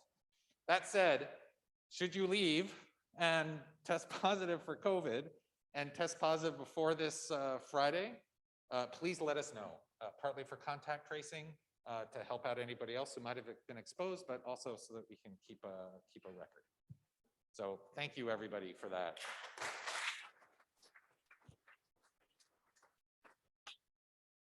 Okay, so Shiche. Yeah, we really thanks for all the funding agency, and with your support can make this event happen. In particular, this is a 2.5 years preparation. And we also would like to thank you all the industry's support and give us opportunity to organize fun and entertaining social event for the full workshop. Okay, so I'd like to also make sure we thank the team who made this conference run. Shiche and I basically, we set up some infrastructure before the conference started, but once the conference started, we just did what people told us to do.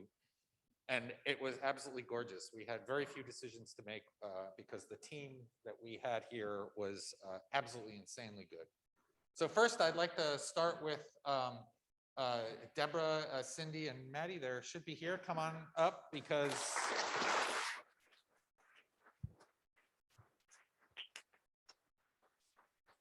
I think everybody here knows exactly who these folks are. Without them, this never would have occurred.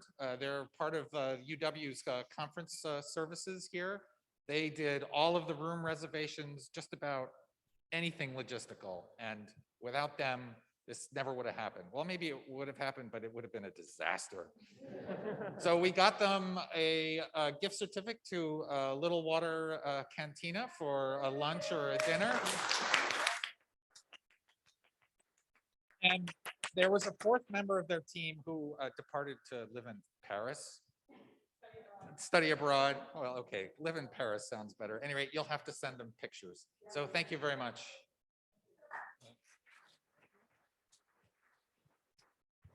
Okay, so if we could get all of the other helpers up on stage, just come on up. Don't hesitate.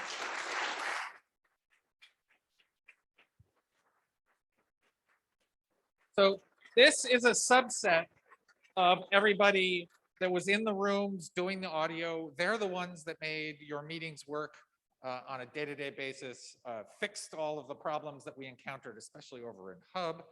And without these folks, we would have all just been sitting around small tables. It was really, truly amazing. And I have to say, watching from the beginning of the conference to the end, as you gained confidence and started being able to tell us what to do rather than listening to us, which is a mistake, is really, really good to watch. So thank you so much.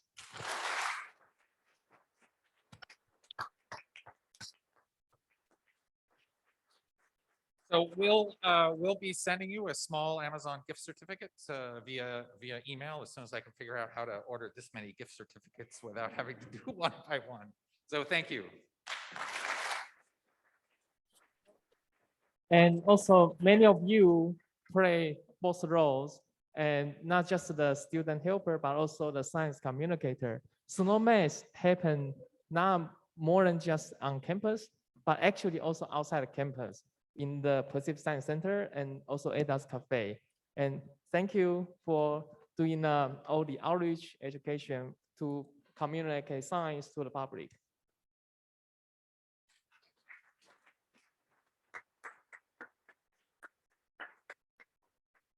So we had also a big team doing captioning and interpreting. Sorry, what? Am I missing something? No, go ahead. Okay. We had a big team doing captioning and interpreting, ASL interpreting. So we contracted with White Coat, and they had a team. They're the ones that are doing the captions that you see up in the corner there and have been throughout the conference. There have been times where we've used AI captioning for some of the parallel sessions because we've had so many parallel sessions at once.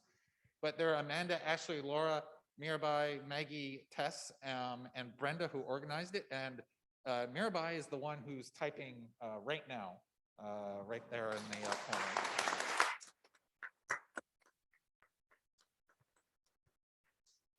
So thank you all. And then, oh.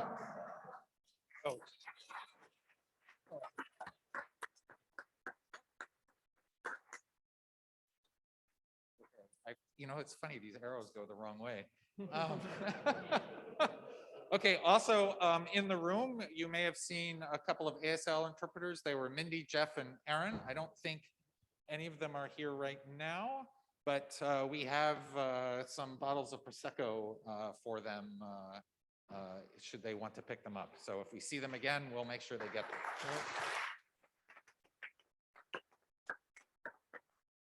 And okay, so now on to some of the people, we'll go through this fairly quickly, who provided a lot of help for us in the local organizing committee. In particular, I'll start with Tian Tian, who was our D&I team leader, and in fact connected us up with a lot of accessibility resources. You saw that Simon Heisings was one of our funders. It was through her connection that we understood how to ask them for money, for example. So that was a huge help. I don't know if she's here. Nope. Okay. Well, let's give her a round of applause. She might be on video.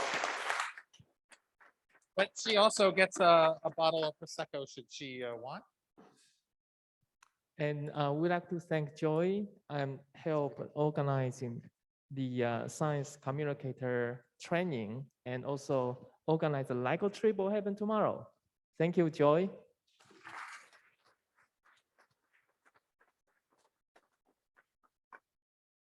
Okay.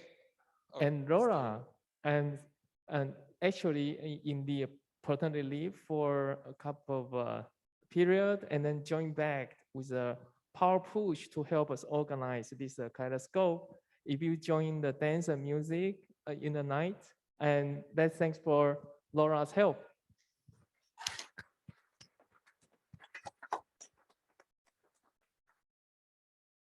We got the Bernina's game and we won yesterday night.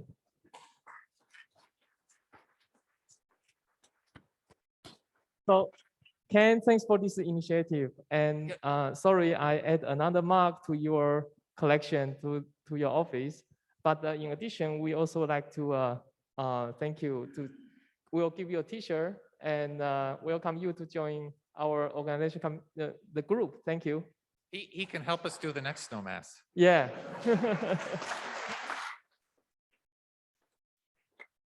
Okay, so Tal, Cristiano, and Mason. I know Cristiano is not here, but come on up. So these are all people in our research group. Tal took care of all the participant lists, the mailing lists. I don't know if you've seen a bunch of plots about the makeup of us here. He was responsible for all of that. He also helped out with the Zoom rooms. Cristiano helped out with the Zoom rooms, built the Zoom room instructions, and has also been helping out getting the recordings up, which we are working on. I'm sorry that's been a little bit slower than we had wanted. And then Mason, who has done a lot of help with the Zoom instructions. So thank you very much. They were crucial to the online experience. Would you like regular Prosecco or Rosé Prosecco? You have to make a decision very fast. Which one was it? All right. Okay. So Henry and Alejandro were, I know Henry was here earlier today. Is he still here? He's here. Stand up and wave at the very least, Henry. So the two of them took on the yeoman's job of making sure there was alcohol at the reception. This involved hiring a van, a couple of helpers, going down and actually purchasing all of the stuff that you were drinking. And if you came another night to the industry networking night, although most of you are not early career, so you shouldn't have been there. Yeah. They also supplied everything for that. They also took care of the dinner menus and helped set up the cash bar that was at the dinner night. So thank you very much. And you both get some of the alcohol you helped buy for as a reward. So just let us know which one you want and we'll supply. He also helped drive the boxes over this morning, not really knowing he was going to get one. And thanks for Alvaro and Anna, making a connection to Frontier of Physics. And we have a full pack of the audiences come here to listen to Aidan Rice's lecture and also know about the SolarMax event. Thank you, Alvaro and Anna.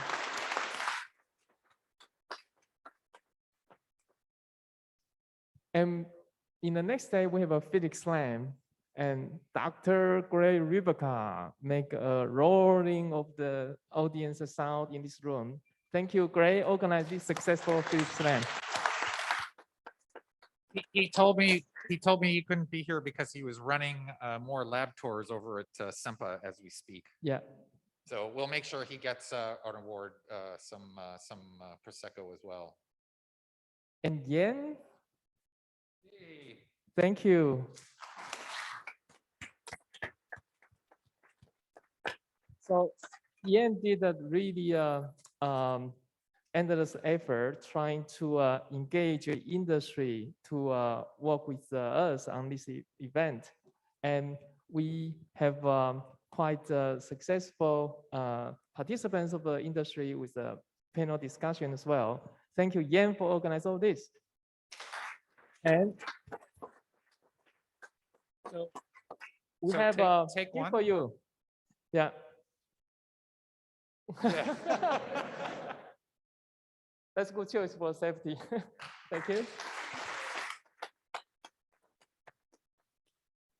So Jason made an effort to organize all the poster arrangement, including the competition. And one thing that we underestimate is actually quite a decent effort to link up with all the committee. And committee meet in the really late night trying to decide the winner. Thank you for all of you. And we have a really nice poster presentation. All the videos are available. I encourage you to check our early careers contribution, their intellectual output. Thank you, Jason, for this organization. So, Jason, are you online? Are you on the Zoom? Could you? Yeah, I'm here. I'm actually right. I'll be there in a minute. We could see you on the video. Is that convenient? Well, he doesn't have to show himself if he doesn't. Yeah. Okay. No, I'm on the video. Can you see me? Oh yeah. Great. Jason, there are a couple of bottles. There's a bottle of Prosecco waiting for you. Although you can probably know where to steal it from SEMPA as opposed to having to come all the way over here. All right. I'm already here. See you soon. Great. Oh, could we click in the background again? All right, and Quentin, I really appreciate. You can see and the list of all the effort and he provided, and now he's on the way to have a little bit relax. I think this is probably everyone's plan after the SnowMax. But I would like to use it as this opportunity to honor and recognize all his important effort. This hybrid meeting can happen because of Quentin. Thank you, Quentin. He's on his way with his wife to an island off the shore of Maine, which has no cell phone service. Very smart guy. And we've got him a gift certificate at REI to thank him. I mean, these are tokens given the amount of work and hours people have put in, but hopefully it's the community's thanks. And speaking of which, Elise, who I think you're on Zoom. Yep, I'm here. Okay, great. If there's a chance you could Elise put in an absolute insane amount of time, particularly with the accessibility. It's really hard to underestimate how much time this took. I don't think any of us were really prepared for the amount of work this was, and she just did it. And part of that was yelling at Shiche and I, trying to convince us to do things the right way. It was absolutely insane. And Elise, I personally thank you so much. Thank you so much.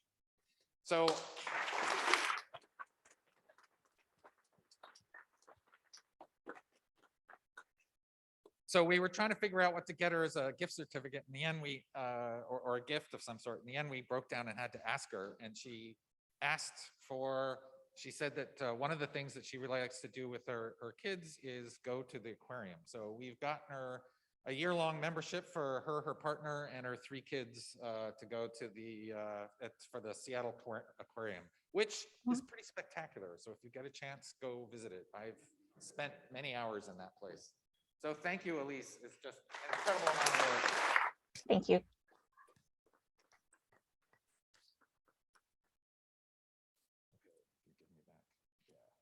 Okay, so just a couple of other really quick things and we're finished. I just want to thank UW, of course, for hosting this. They actually provided quite a bit of help. You've seen probably some of the staff around. It's been really an honor to work with everybody. The other entity I really want to thank is the DPF, partly because they don't know the size of the bill they're going to get from me yet, but it was a huge amount of logistical and, of course, financial support. The executive committee, the ethics committee, and of course the chairline, as I mentioned. And I want to make a special call out to Bob Bernstein. You're here somewhere. Yeah, could you stand up and yeah.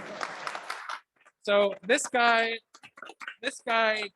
got completely surprised by us when we tried to add 1,000 of you into the Slack channel. He had to spend hours, and it was completely thankless. When somebody pointed out that many people couldn't read the PPTX, the PowerPoints, he started converting them to PDF on his laptop and then just uploading them. He just did it because he saw that it would make it the meeting more accessible. Nothing official. We never asked him to do this. He just did this. So thank you so much for that. And feel free to come up and take up a bottle. You're an honorary member of this organization at this point. Okay, Shiche. So we have a homework for everyone. This is a post-workshop survey, and we thanks for all your input, for your experiences and your feedback to this workshop. And we also want optional opportunity for you to win Snowmason marks. So it's an opportunity if you would like to leave a message about your email, then you can join a draw, and this will happen in 1 week from now. Oh, by the way, if you like our water bottle or our t-shirt, and we have a couple of them outside this building, so on your way out, feel free to pick up and share with your friend, or keep me as an additional collection for you. That's it. So thank you, everybody.